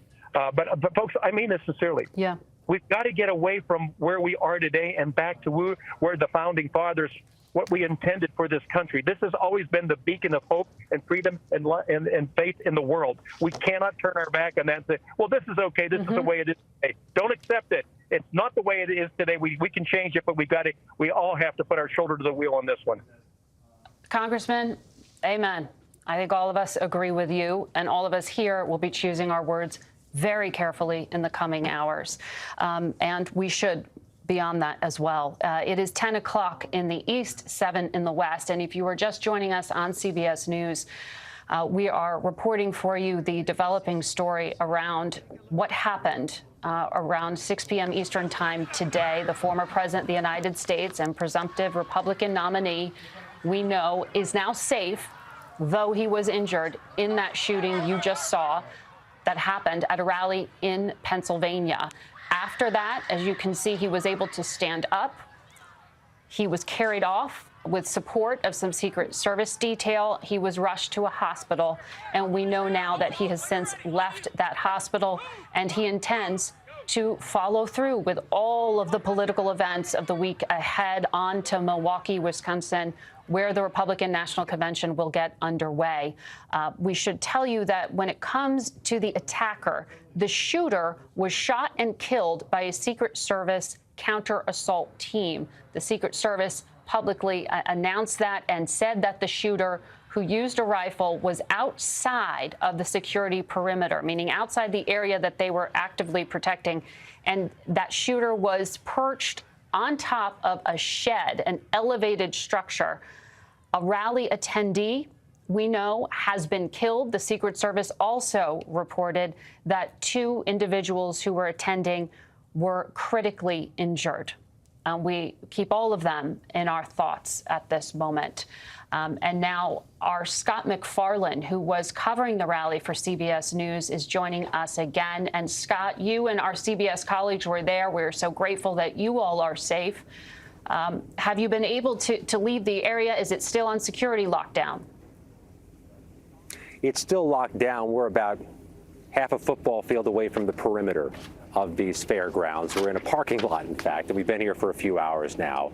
The last of the rally goers have just left. There was a long line of cars going through a very slow exit from this complex, likely being screened. But law enforcement keeps arriving, Margaret. We keep seeing people arrive, some by helicopter, some by vehicle, as they have now put dozens, if not hundreds, of bodies to work inside that space, either looking for evidence or looking to note what happened inside, including the shooting of a former president. Shooting of a former president's hard to say out loud because this was supposed to be the safest place to be in Pennsylvania today, a Secret Service protected rally where everybody on site had to go through a magnetometer. Everybody on site had to have their bags checked and get wanded. Everybody on site had to get here early to go through those protocols. And somebody who was on the elevated rafters when the shooting happened, you can't unhear those bullets. And we had a terrible view of women and children screaming and colliding with each other looking for cover. It was very hard to find cover here. It was an open rally. There were some chairs, but everybody was just standing boxed in, some of them face planted into the grass. We were fortunate enough to have those press rafters to duck beneath. But it's a nauseating and horrific feeling that thousands of Americans suffered at a place they thought was going to be uniquely, if not historically, safe, Margaret. Well, the security protocols typically are quite stringent, and I'm sure they will be even more so after this massive breach of security underway. Scott, take care of yourself, please, and take care of our colleagues there as well. Our fellow journalists, I know, have become targets in many ways of hateful rhetoric at some of these rallies. You told us earlier that was one of the initial reactions by some of the people there, was to turn and yell at journalists like you. I'd say a few dozen approached the barricades that separated us, low barricades that separated us, were cursing at us, gesturing at us, blaming us, saying this was your fault, this is your fault. When the former president jumped up and pumped his fist, it seemed to ground some of the crowd a bit, but not everybody. But I want to share this anecdote again because it's important. When you come to a Trump rally in your media, you're going to get heckled by some of the people in the crowd. A couple of the people in the crowd who I saw doing it earlier in the day came to check on us after. A terrible way to unify, but we put aside the politics. This was a terrible moment everybody here shared. And I got to tell you, Margaret, I saw kids in every corner of this rally. It's a weekend. We're on a farm. It's Butler County, Pennsylvania. This was a family event. And those kids saw something no kid should ever see. No, and those poor children, what their parents are doing tonight to try to explain to them what they just lived through when they went to a political rally. Scott McFarland, please take care of yourself. And, you know, Bob, in our conversation earlier when you were explaining to us what the former president said to describe his injuries, when he described what he said, he was hit by a bullet in his ear. I pointed out that he didn't call for his supporters to take a breath and step back. And the reason I made that comment, it's not that it's without empathy or concern. I think we all have great concern about our candidates, their health, their safety. But it is to say the concern about the heightened threat level, the fact that Americans are on edge, exactly what Congressman Kelly was saying in our phoner. He said, everyone take a breath, and that we have to be responsible for protecting our democracy, and that the words we use, the rhetoric we use, is part of that. Well, there is a lot of anger still on the Trump side tonight. Chris LaCivita, Trump's top campaign advisor, just put on social media that he wants people to be held accountable. But he said, to your point, Margaret, in his view, quote, the best way is through the ballot box, Let us go back to what the latest statement from former President Donald Trump was made at 8:42 p.m. tonight. Minutes before that, I heard from Donald Trump Jr. He said his father is fine. Then his father posted this. I want to thank the United States Secret Service and all of law enforcement for their rapid response on the shooting that took place in Butler, Pennsylvania. Most importantly, I wanted to extend my condolences to the family of the person at the rally who was killed, and also to the family of another person that was badly injured.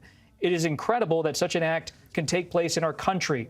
Nothing is known at this time about the shooter, who is now dead. I was shot with a bullet that pierced the upper part of my right ear. That is his statement here. And he also adds, I knew immediately that something was wrong and that I heard a whizzing sound, shots, and immediately felt the bullet ripping through the skin. Much bleeding took place, so I realized then what was happening. He ends with God bless America. That's the latest statement from former President Donald Trump. CBS News has confirmed he has left the hospital within the past hour or so in Butler, Pennsylvania, near the site of the rally. He has issued that statement. His son, Donald Trump Jr., said he is speaking to people on the phone, that his father is, quote, fine. And at this point, that is the latest from the Trump camp. But there is outrage among so many Republicans tonight about this permeating social media. Yes. Do yourself a favor and don't look at social media. Well, it's a reflection of where we are, though. It is. Days before the convention, we live in a politically charged moment. I can remember, Margaret, just weeks ago, I was covering former President Donald Trump's criminal rally in New York. Someone lit themselves on fire just steps from the CBS News camera. We live in this incendiary time, literally and figuratively. It's so unfortunate in our politics, but it is the reality of what we're covering. There was an attack, a shooting of the presumptive Republican nominee, a former president of the United States, and we've seen an outpouring of support from former presidents. And President Biden himself called this a sick moment in America. And we want to play for everyone listening here a statement made a few hours ago by President Biden when he addressed the country from the Rehoboth Police Department after he was given a briefing on the situation regarding his political rival. Let's listen to his statement. I've been thoroughly briefed by all the agencies in the federal government as to the situation, based on what we know now. I have tried to get a hold of Donald. He's with his doctors. Apparently he's doing well. I plan on talking to them shortly, I hope, when I get back to the telephone. Look, there's no place in America for this kind of violence. It's sick. It's sick. It's one of the reasons why we have to unite this country. We cannot allow for this to be happening. We cannot be like this. We cannot condone this.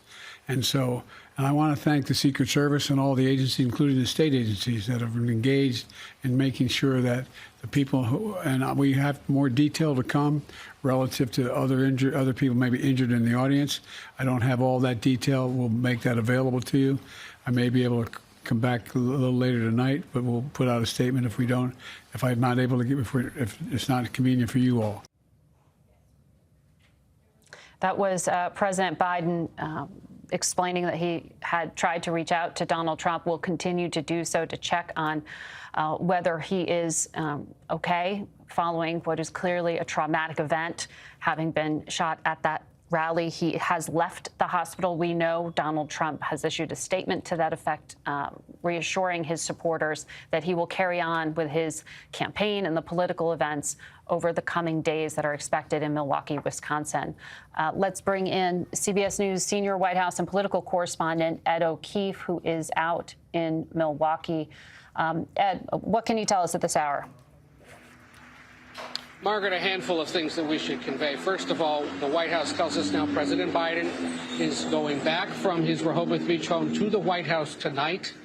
We still don't know whether he might try to address the nation again tonight, as he suggested earlier. We're waiting to hear about that. He was in his Saturday evening mass, as he often attends when he's in Rehoboth Beach, when the Trump incident occurred, and was briefed by his top Homeland Security officials and his chief of staff after mass, and told them that he wanted to address the nation and the world as quickly as he could to convey that message that you just saw. But as you said, we don't know yet whether the current and former presidents have spoken to each other. But the fact that the president said he wanted to was designed to signal to the country and the world that at least he is trying to maintain order and ensure that the temperature stays down. The other thing that his campaign at least has done tonight is suspend all what they called outward communication. That includes television advertising, digital advertising, radio advertising. Tens of millions of dollars of it has now been set aside. As for the situation here in Milwaukee tonight, we've been reporting that the security presence is expected to intensify and expand in the coming hours. CBS's Nicole Scango reporting from her sources that there will be more of a law enforcement presence here on top of the tens of thousands of federal, state, and local personnel who've been deployed to this city to protect convention goers and the former president. It's a situation being led by the U.S. Secret Service. It's considered a top national security event, just like a presidential inauguration or the Super Bowl, and it will be intensified, we're told, in the coming hours. We don't know yet specifically what that is. One top state official telling me tonight that the Secret Service, again, is responsible for all this, but, quote, surely there will be changes. As for the convention, the show will go on. The Republican National Committee and the Trump campaign in the last hour issuing a statement that reads in part, quote, President Trump looks forward to joining you all in Milwaukee as we proceed with our convention to nominate him to serve as the 47th President of the United States.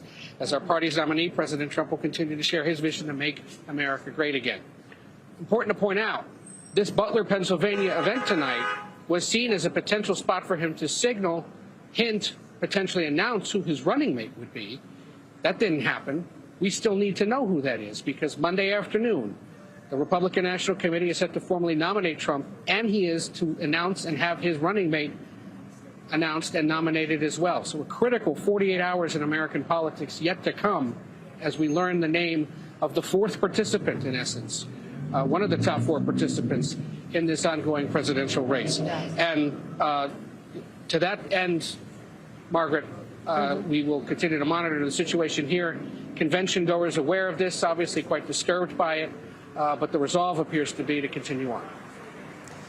Ed O'Keefe reporting there in Milwaukee, Wisconsin.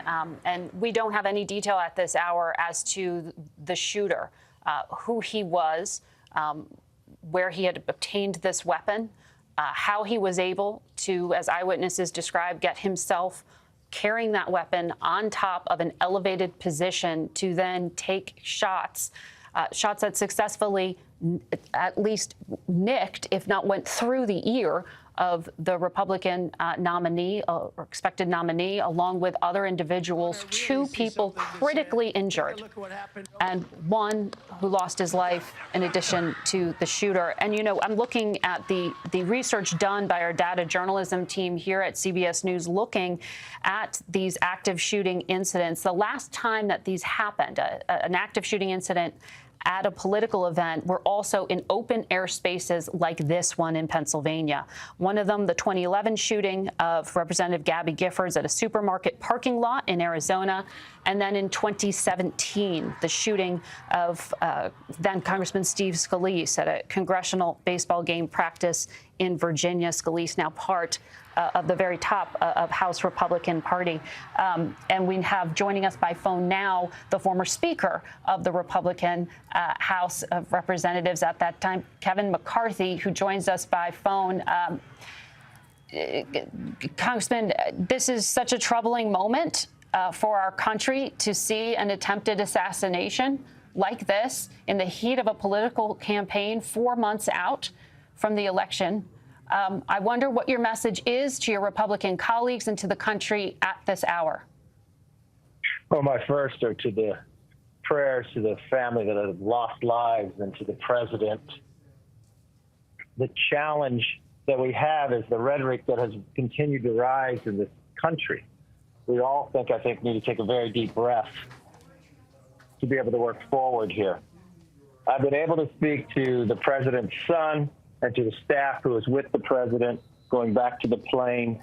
I know the fear that they had looking through that and watching the President Trump himself get shot, but how strong he was going through what he's going through today. What have you learned, former Speaker McCarthy, about what's happening in former President Trump's inner circle tonight? We've heard from Donald Trump Jr. What did he tell you? What are you hearing from his top campaign advisors? You are as plugged in as any Republican I know. Please help us understand what is going on within the inner circle of the presumptive nominee at this exact time tonight. Well, with his son was back in Florida, is actually on a boat when he was told, but he was able to talk to his father very quickly. I've talked to some staff that were right next to the president, was with him in the hospital, in the car driving back.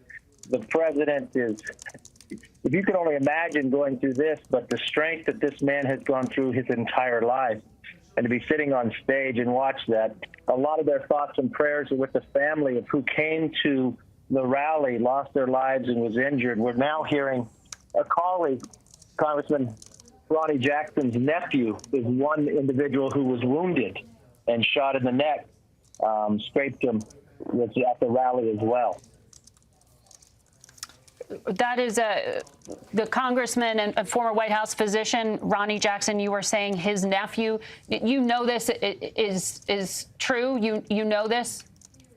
Yes, Ronnie has put this out forward that his nephew was there at the rally, back behind the tent, and was wounded in the incident. I spoke to a couple congressmen who were there, who just maybe 30 feet back, and one of the incidents of a lady being wounded was just right behind them, was shot.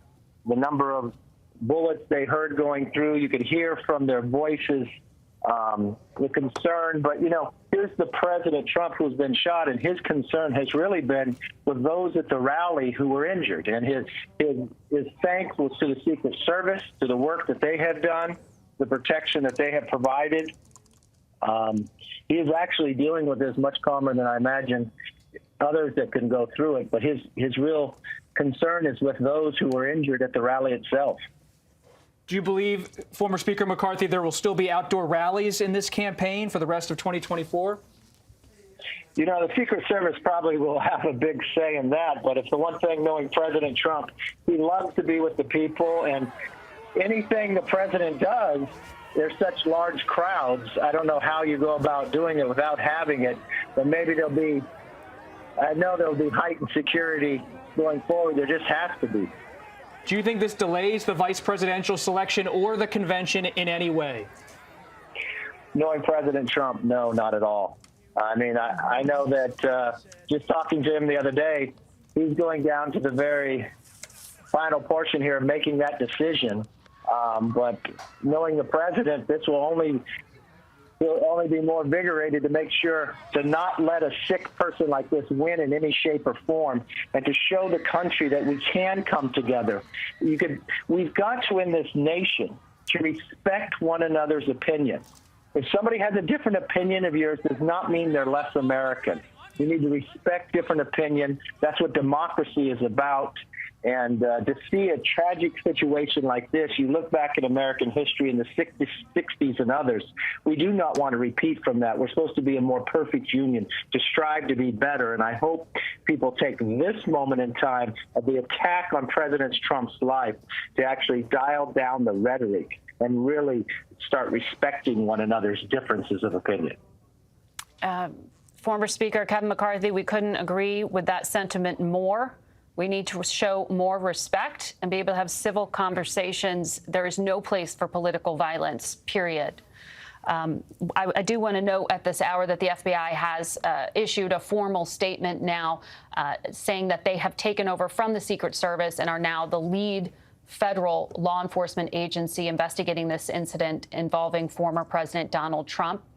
Earlier today in Butler, Pennsylvania, special agents of the FBI Pittsburgh field office were the first immediate responders here, including crisis response team members, evidence response technicians, and they are going to continue to support the investigation with the full resources of the FBI, along with the Secret Service and local law enforcement. And they have actually published a tip line for anyone who has information to share, who might have been there, an eyewitness. That tip line, 1-800-CALL-FBI, asking for any information that could assist with the investigation. I also just want to quickly update on those two individuals that the Secret Service said were injured at the rally. We know that those two patients are at Allegheny General Hospital. They were indeed injured. The hospital confirms both patients are in critical condition.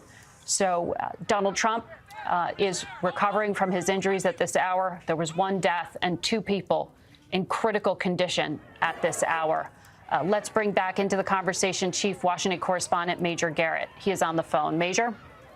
Hi, Margaret. Hello, everyone. We've had to break down our live shot position because there's lightning and thunder in the region, and we didn't want to be out in the middle of that and struck by lightning. You can understand that. I've just been on the phone with Reince Priebus, who's chairman of the host committee of the convention here in Milwaukee. It has not been relayed to him formally by the U.S. Secret Service that they are going to enlarge the security perimeter here. He does not doubt that that's what's going to happen. That has not been officially conveyed to him yet, but he expects that to happen. We certainly have reporting from our own Nicole Skanga that tells us that's going to occur. Reince Priebus, the chairman of the host committee here, believes that, in fact, will occur. What I can tell you right now, at this hour in downtown Milwaukee, just 2 blocks from the arena, the Fiserv Arena, where the convention will be conducted, things are, for the moment, as normal. The apparatus to build a security perimeter is certainly visible, but nothing is being extended at the present hour. There's certainly more police visible, a couple of helicopters that I didn't see an hour or two ago, but everything else, for the moment, is as it was. And I would say as normal as something could be in preparation for a security event of this magnitude starting on Monday here in Milwaukee. One other thing to note, and this has been a part of our conversation for the last hour or so, as Robert Costa pointed out, as Olivia Rinaldi pointed out, we are still awaiting former President Trump's announcement of a running mate. Talking to those within the Trump inner circle, this assassination attempt in Butler, Pennsylvania, has created many repercussions, obviously. One of the repercussions is, has this brought into somewhat sharper relief something that former President Trump has routinely said, that the pick he wants to have as a running mate, the political impact is maybe not as important to him as the ability to carry out the job should something terrible happen. Those are the former president's words. He said that many times. The former president has said privately to his advisors, not tonight, but in the past, North Dakota Governor Doug Burgum, as a two-term sitting governor, fits that idea that he has as someone who could instantly step into the job. Does this event in Butler, Pennsylvania, raise questions about J.D. Vance, 39 years old, 1.5 years in the United States Senate? Would that be sufficiently experienced in light of this assassination attempt? We don't know, but those in the Trump inner circle who have talked about the way this is now being thought about in those circles are coming to the conclusion that it's going to get a very serious relook in light of events this afternoon in Butler, Pennsylvania. Major Garrett, this just changes so much for the political moment we are in, for the campaign we are all covering as part of the exercise in democracy, which is in this country to go and express yourself and try to force change through the ballot box, not through violence. And violence we saw today, we are describing it in this context because it was at a political event. It was at a political rally. We have gun violence in this country. We have shooting events and all the time, frankly. But we are in a high-threat environment. We are in a politically charged environment. And the assumption here is that the shooter was attempting to assassinate the Republican candidate for a political outcome. And we need to find out more about any kind of identifiers on the shooter, who he was, what his motivations were. But we do know from one of the eyewitnesses on the ground who spoke to our partners over at the BBC that individuals in the area saw this gunman climb to the roof with a weapon and warned law enforcement minutes before shots were fired. Listen. We noticed a guy crawling, bear crawling up the roof of the building beside us, 50 feet away from us. So we're standing there, we're pointing at the guy crawling up the roof. And he had a gun, right? He had a rifle. We could clearly see him with a rifle, absolutely. We're pointing at him. The police are down there running around on the ground. We're like, hey, man, there's a guy on the roof with a rifle. And the police were like, huh, what? Like they didn't know what was going on. We're like, hey, right here on the roof, we can see him from right here. We see him. He's crawling. And next thing you know, I'm thinking to myself, why is Trump still speaking? Why have they not pulled him off the stage? I'm standing there pointing at him for, 2-3 minutes. Secret Service is looking at us from the top of the barn. I'm pointing at that roof, just standing there like this. And next thing you know, 5 shots ring out. So you're certain that the shots came from that guy on the roof? 100%. And that was an eyewitness to events. The video you see there, you can see men perched with guns. Those we believe are the Secret Service snipers who responded to the attacker. As you can see, with the American flags on top of the area where the former president had been perched. And what we know from the Secret Service is that they were able to eliminate the shooter. We want to be clear that we cannot say if the specific sniper you were seeing in that video was the one who took out the shooter, but you can see the effort underway to react in the moment to the attack that had just happened. That video just coming in at this hour. We wanted to play it out for you. We also want to tell our viewers that the President of the United States, Joe Biden, has decided to head back from Rehoboth, Delaware, to the White House tonight, underscoring the urgency of the moment we are in. We want to bring back into our conversation CBS News consultant and former deputy director of the Secret Service, A.T. Smith. who joins us on the phone. AT, I don't know if you were able to see that video of the sniper response. What are your thoughts in terms of their quick reaction? Well, that is exactly what they're supposed to do. They are positioned for long-range threats, and kind of thing that we're talking about apparently occurred tonight. You know, at the same time, their responsibility is to have 360-degree coverage. In other words, when I talked earlier about concentric rings of security, outer perimeter, a middle perimeter, and an inner perimeter, the counter sniper team is really responsible for beyond that outer perimeter. And, you know, they have long-range binoculars, long-range weapons, scopes, and that sort of thing. And so their responsibility is to be panning 360 degrees around that site, that event, to search for a threat of this type. AT, I just want to quickly tell our viewers that a White House official has told CBS News that President Biden was able to speak tonight to former President Donald Trump. He also spoke to the governor of the state of Pennsylvania, Josh Shapiro, as well as the mayor of Butler, Pennsylvania, Bob Dandoy. And we know President Biden is returning here to Washington to receive an updated briefing tomorrow from Homeland Security and from law enforcement officials. AT, given the moment we are in, and I just keep making that broader point because of the concern of how these hours are handled. As a former Secret Service officer, what are you thinking in this moment ahead of a convention 4 months out from an election? What kind of security increases can be done at a time when we are already at such a high threat level? Well, and earlier, as I think Major Garrett pointed out, you know, in Milwaukee, there's already enhancements that they believe will be underway. I mean, certainly they had not cut, you know, any security measures prior to the convention. But when you have an event like this, everything will be reevaluated constantly, and I'm sure that they will increase the manpower. You know, there had been a lot of back and forth and controversy, I think, about the protest zones in Milwaukee. I'm sure that will be reevaluated because, you know, while everyone's entitled to their First Amendment rights, they will just have to take a harder look at that and make sure that, you know, the security around events like that and protests are, you know, adequately prepared for. But having said that, I think until they determine that this was a lone gunman versus a concerted effort, there'll be an increase in most all of the protective details. Again, someone mentioned earlier how many protectees we have, president, vice president, obviously the former presidents, but there are others out there that are protected by the Secret Service as well, the Secretary of Treasury, Secretary of the Department of Homeland Security.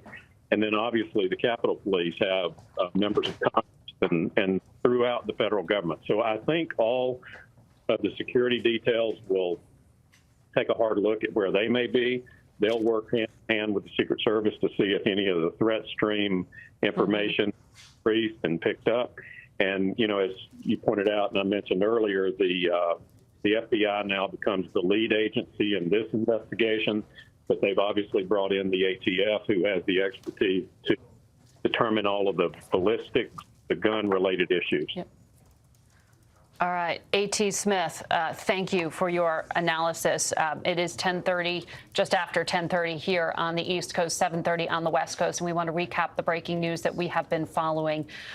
As you know, at this hour, there has been a significant event in the battleground state of Pennsylvania at a political rally being held for Donald Trump, and Trump himself was the subject of an assassination attempt at that political rally.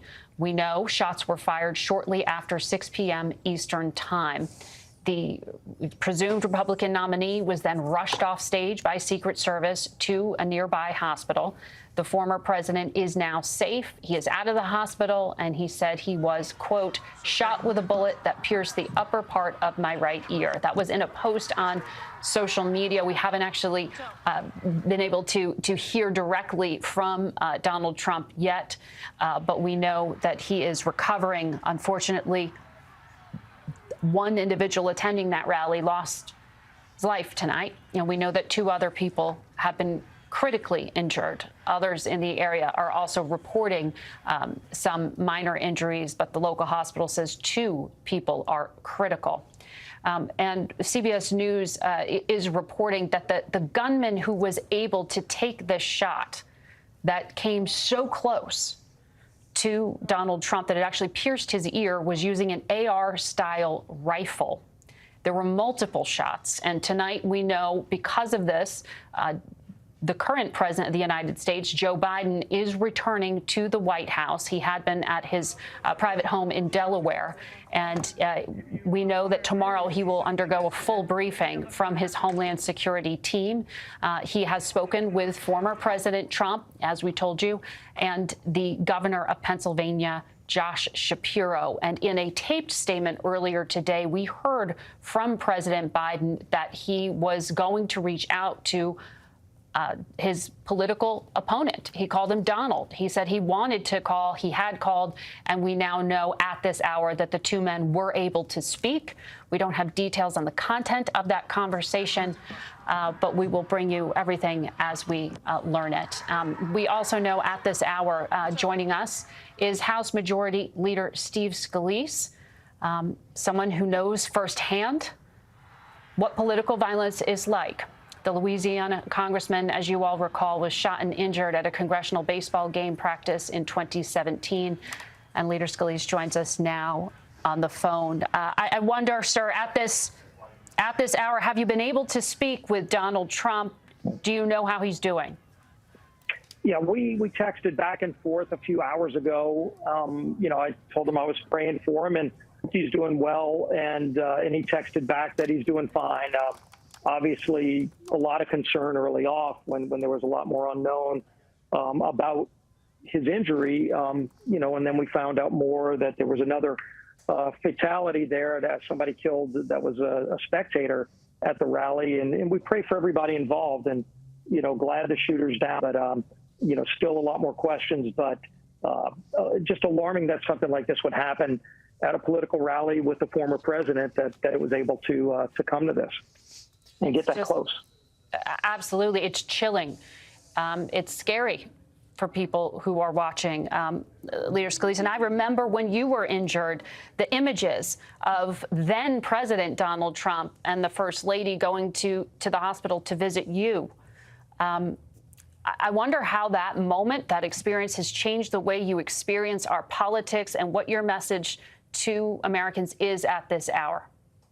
Yeah, look, we in the greatest country in the history of the world, and we have big political differences. And, we did 240 years ago when our country started. But, the way we settle our differences at the ballot box, that's what makes America unique. We cannot tolerate political violence. And, we've seen some of it brewing over the last few years. But at the same time, we all need to be vocal in speaking out against it. And as you mentioned, when I was shot, President Trump came to the hospital at night and, consoled my family. I was in a coma for 3 days, but, he and I still talk about that a lot. And he was there for me. I reached out to him because I want to be there for him, like so many other people want to be there for him, just praying that he's okay. But, then there'll be a lot of other questions later. Leader Scalise, Bob Costa, I've covered you for a long time, Congressman, and I remember when you were shot. I remember when you came to the United States House of Representatives, and I've witnessed your recovery up close as a reporter. Your injuries were horrific. It has taken you a long time to recover. What is it like as a political figure, someone who is public-facing in your job, to deal with the recovery, the shock, the trauma of an incident like this? Of course, these are different incidents, but you are one of the rare people in this kind of position, a major position, who has been through an assassination attempt as well. Yeah, and I mean, back then I almost didn't make it through. There are a lot of miracles.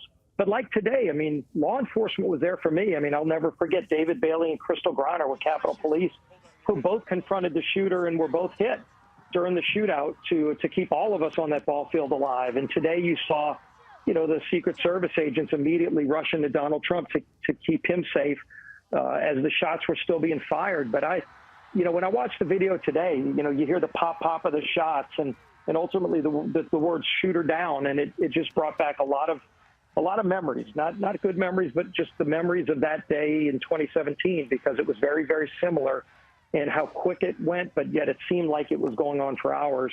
And then just the bravery of law enforcement then, like we saw today. So you are now one of the leaders of the House of Representatives. You work very closely with Speaker Mike Johnson, also from the state of Louisiana.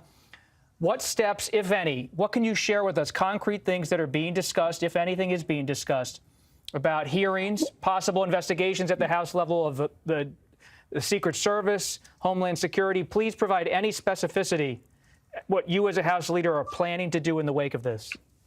Yeah, we've been in constant communication with colleagues, with staff on the Oversight Committee, on some of the other committees. Of course, you know, we're checking into some of the reports. You know, was Trump's Secret Service team asking for more Secret Service for weeks and been denied that? We're looking at that as well. But, you know, why was a shooter be able to get on the roof of a building literally 150 yards away from Trump's podium undetected? You know, those are serious questions that we're going to be asking.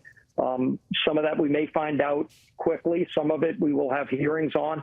But, you know, next week we've got the convention. A lot of additional effort was put into security at both the Republican and Democrat Party conventions this year, as needs to be the case, unfortunately, these days. But what exactly are you going to do? Do you have any plans at this point? I'm going to be in Milwaukee for the entire convention. I just got word from the RNC that, you know, it appears the President Trump is going to be going forward with the schedule as was laid out. He'll, I'm sure, talk more about what that is. I mean, we were expecting to hear the VP pick rolled out early next week. You know, that's still going to be up to President Trump how that's done, but I haven't heard of any changes in plans starting Monday in Milwaukee.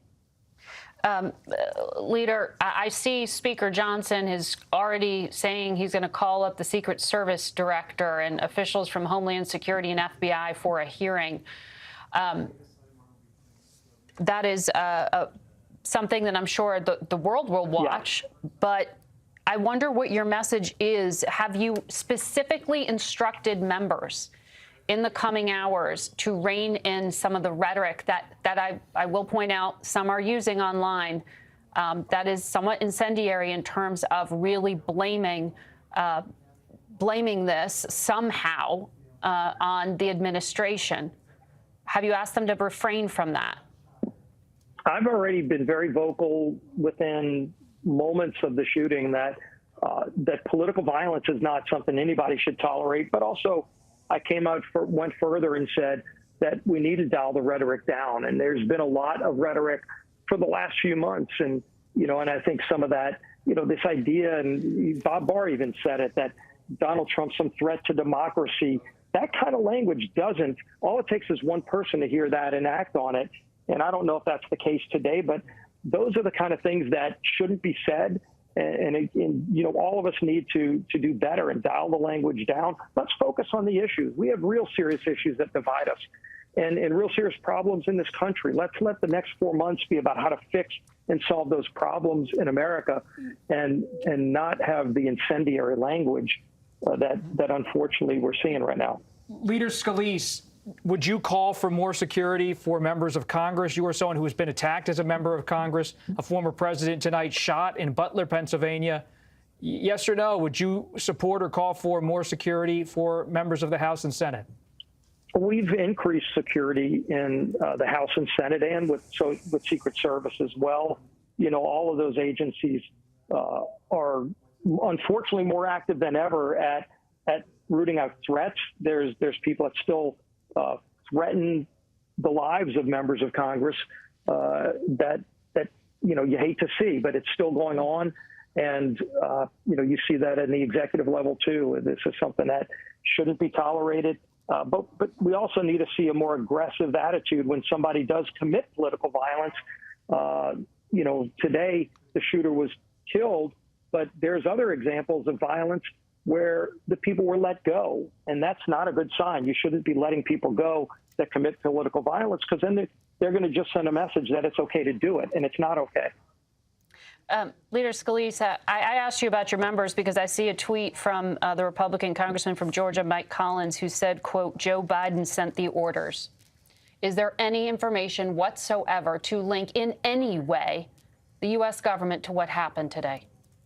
No, look, I mean, there are reports that the mainstream media had reported about some comments from Joe Biden. I'm not going to repeat them because I haven't seen the video itself, but I've seen multiple reports of it printed. And again, this is all the kind of thing that needs to stop. It needs to stop immediately. All of these things, and then you wonder why something bad happens if somebody goes and goes over the extreme. I mean, nobody should take an extreme measure like today, but unfortunately, I've seen it myself. And what happened with me was a reaction to things that were being said that shouldn't have been said then. Joe Biden's statements, I don't know if you saw his on-camera comments, were not incendiary. It was about lowering the temperature. What are you referring to? This was something from days ago. Okay. So in this moment, though, in this particular very dangerous moment, that's why I was asking you about your guidance specifically to members. So, but what I understood you saying is that no member should in any way insinuate anything without actually knowing fact first. Right. And then if the facts are confirmed, whoever's behind that should be called out for doing it and should stop doing it immediately. Okay. Leader, thank you very much for sharing with us all that you know at this hour and your experience. This has to be difficult to relive, as you mentioned. Sam Vinograd, you've been with us throughout, former Homeland Security official. What are you hearing from the Biden administration at this hour from your law enforcement sources? Well, in the first instance, I'm hearing that the White House has given direction to all relevant agencies and departments to engage in this investigation to the fullest extent possible. So all available resources are being directed to investigating the perpetrator of this incident, and on the other hand, how this occurred. So we have really two investigations, Margaret. On the first, who perpetuated this assassination attempt? We understand that intelligence and law enforcement officials at the federal, state, and local level are working together to try to get more information on this individual, his weapon, and how he was able to get this close to the president with that weapon. On the latter, which has been referenced by some of our former guests, how this occurred, there will be most likely an independent investigation of whether there were security failures at the perimeter of this incident. Now, we know that those oversight investigations and independent investigations do take time, Margaret. As you recall, the Department of Justice investigated what happened in Uvalde.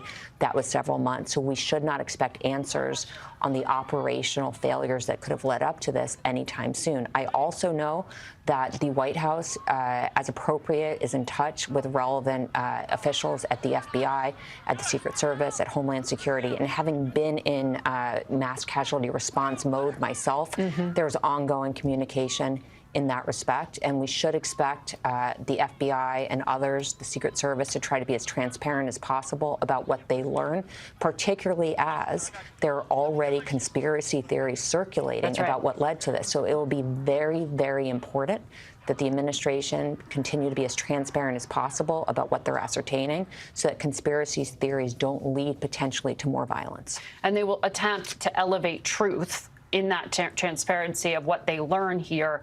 But as we know, we live in an environment where conspiracy theories are also amplified by our adversaries, as we heard from the Director of National Intelligence just this week. In the briefing from that the president will receive tomorrow, we're told that the Vice President, Kamala Harris, will also participate in it. It'll be the Director of the Secret Service, the Director of Homeland Security, Liz Sherwood Randall, who is the Assistant to the President and Homeland Security Advisor, the Attorney General, Merrick Garland, Jake Sullivan, who is the National Security Advisor to the President of the United States. The FBI Director also participated in a briefing. So this is really top-level officials, all hands on deck. And nationally, both domestically and internationally. And I think the presence of the National Security Advisor is very notable as well. We have Liz Sherwood Randall and law enforcement intelligence officials working on the situation within our borders, investigating it, and likely briefing the president on operational security enhancements and any other intelligence that's relevant here. At the same time, as you and I spoke about earlier, we have to think about how this is reverberating globally and how various threat actors may seek to exploit this moment. And when you say that, it makes me think of what Mike Pence, the former vice president, said on the day of violence at the Capitol that he survived on January 6th, where he said, I'm not going to get in the vehicle because I don't want to give our adversaries the fun of seeing us flee the capital of the United States. It's such an important thing to note, the official response, the security response. There's also a political seismic event that's happening. I've been working the phone for the last hour, talking to Democrats and Republicans. So many top Democrats are telling me tonight that the story of the country for the last week and a half, 2 weeks, the aftermath of that debate in Atlanta, there's no talk now among top Democrats of trying to push President Biden out. Still very heated phone calls just earlier today. Just earlier today with President Biden, with different caucuses and different groups within the House of Representatives, so frustrated with him, voicing it to his face, or at least on the phone. Now you have Democrats tonight quiet. This is the story of the country right now, not Democratic frustration with President Biden. And for Republicans, there's a lot of unity beneath all the shock tonight. The convention will be a convening moment for a party that is rattled in Milwaukee. People are already talking about, like when Ronald Reagan in 1981 went to the University of Notre Dame for the commencement address after he was shot. That was that moment where there was an eruption of applause. This is the comeback moment they hope for former President Trump to take the stage. But you have Democrats tonight, almost across the board, let President Biden be president, I'm being told by my sources. There's no talk now of trying to get him out of there.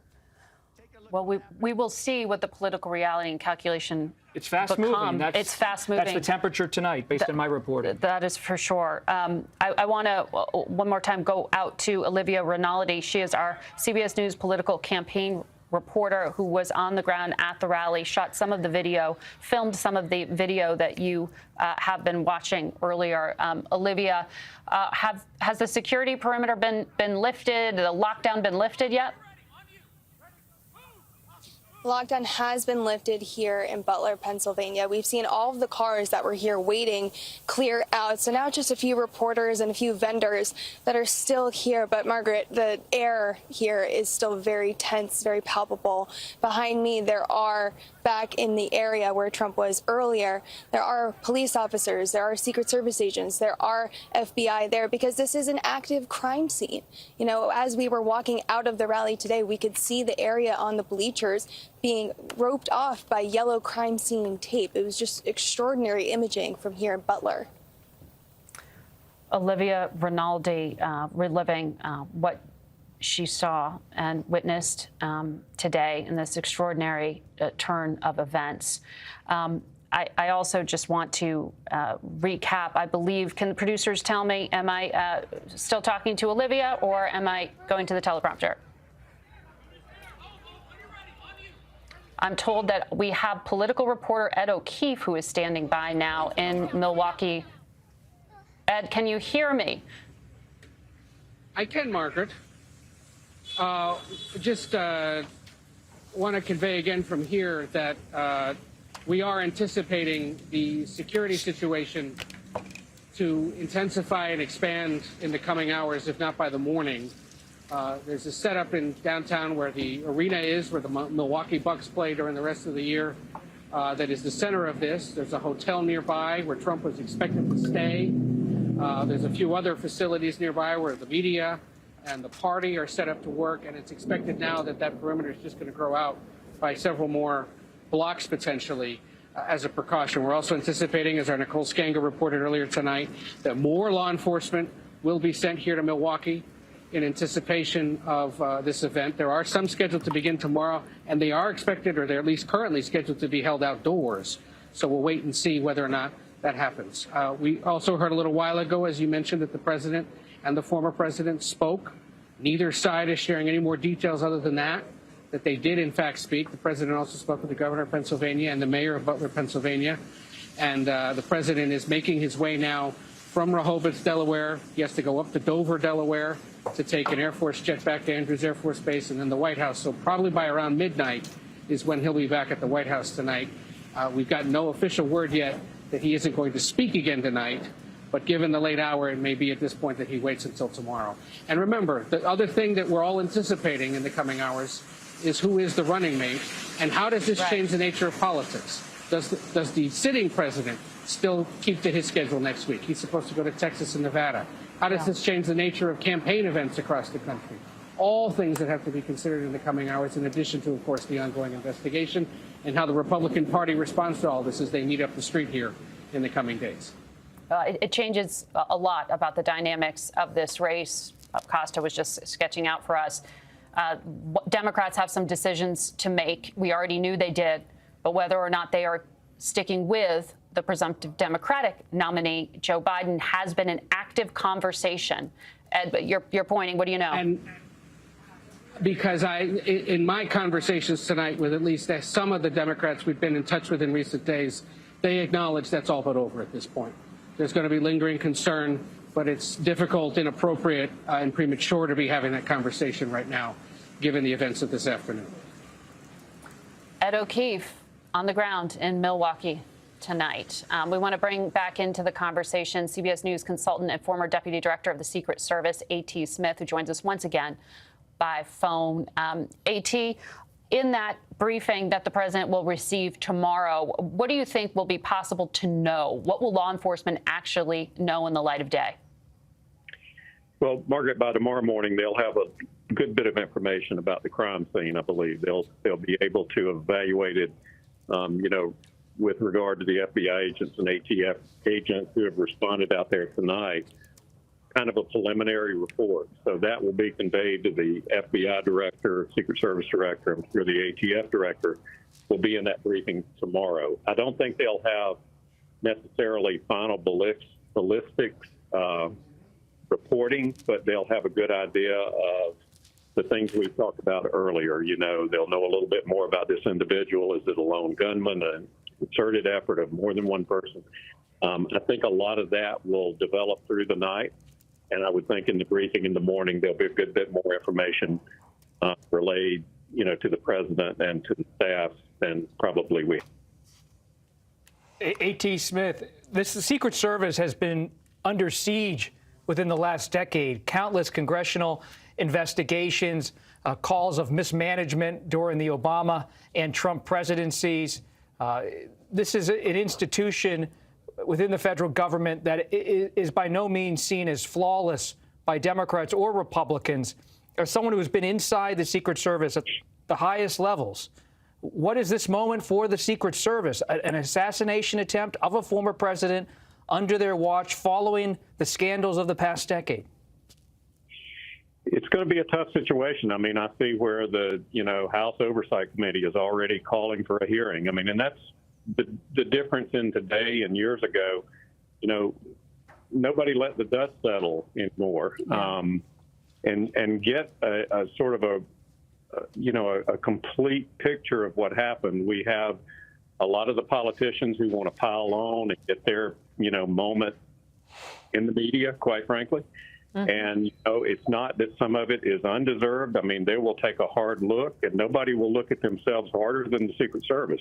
But very often these things become so politicized that the real truth gets lost. And, I was there during a lot of this, and when a lot of this went on, and I hate to say it, but I'm going to point a finger. Unfortunately, some of the members of Congress, want to make hay out of it just for their own purposes. A.T., it's Margaret again. I wonder, as we continue to play this footage over and over again, in the initial shots, it appeared you could hear something, and Donald Trump looked off to his side. It was to his right. And yet he was hit. That makes it would suggest, I would think, then, that the shooter was not head on, but rather at an angle to him. Is there some kind of, glaring oversight there in terms of the visibility for the Secret Service? I don't know yet. As I said, the responsibility for a lone gunman or a distance shooter like we talked is the counter sniper team. If they were at a disadvantage for some reason, if there was foliage that blocked them, if somehow they didn't get the word that people had seen this individual climbing up on the building, that will all be, asserted or certainly evaluated throughout the course of the investigation. And, if there was a failure there, as I said, no agency more than the Secret Service will self-critique. So I think we just have to wait and see sort of what the ballistics from the firearm show, what the distance is, and what we end up finding out about the individual. And, then they'll obviously figure out what those counter sniper officers were doing, on the roof and what the field of vision was at that time. A.T., thank you for your analysis and helping to describe the breaking news to us once again. Just to recap what we know at this hour, that there was an assassination attempt against former President Donald Trump. 115 days before Election Day, the presumptive Republican nominee is safe, but he was injured in a shooting at his Pennsylvania campaign rally earlier today. Mr. Trump has said in a social media post that he was shot in the ear. We know the suspected shooter was taken out by Secret Service and killed. A rally attendee was also killed in the events, and we also know 2 individuals are in critical condition. All this happens just 2 days before Donald Trump is set to be formally nominated for president at the Republican National Convention. The White House says President Biden and former President Trump did speak this evening. In an on-camera comment, Biden said earlier, there's no place in America for this type of violence.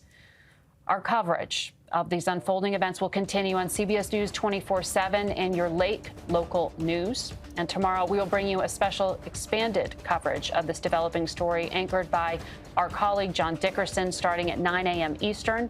Following that, I'll bring you Face the Nation. This has been a CBS News Special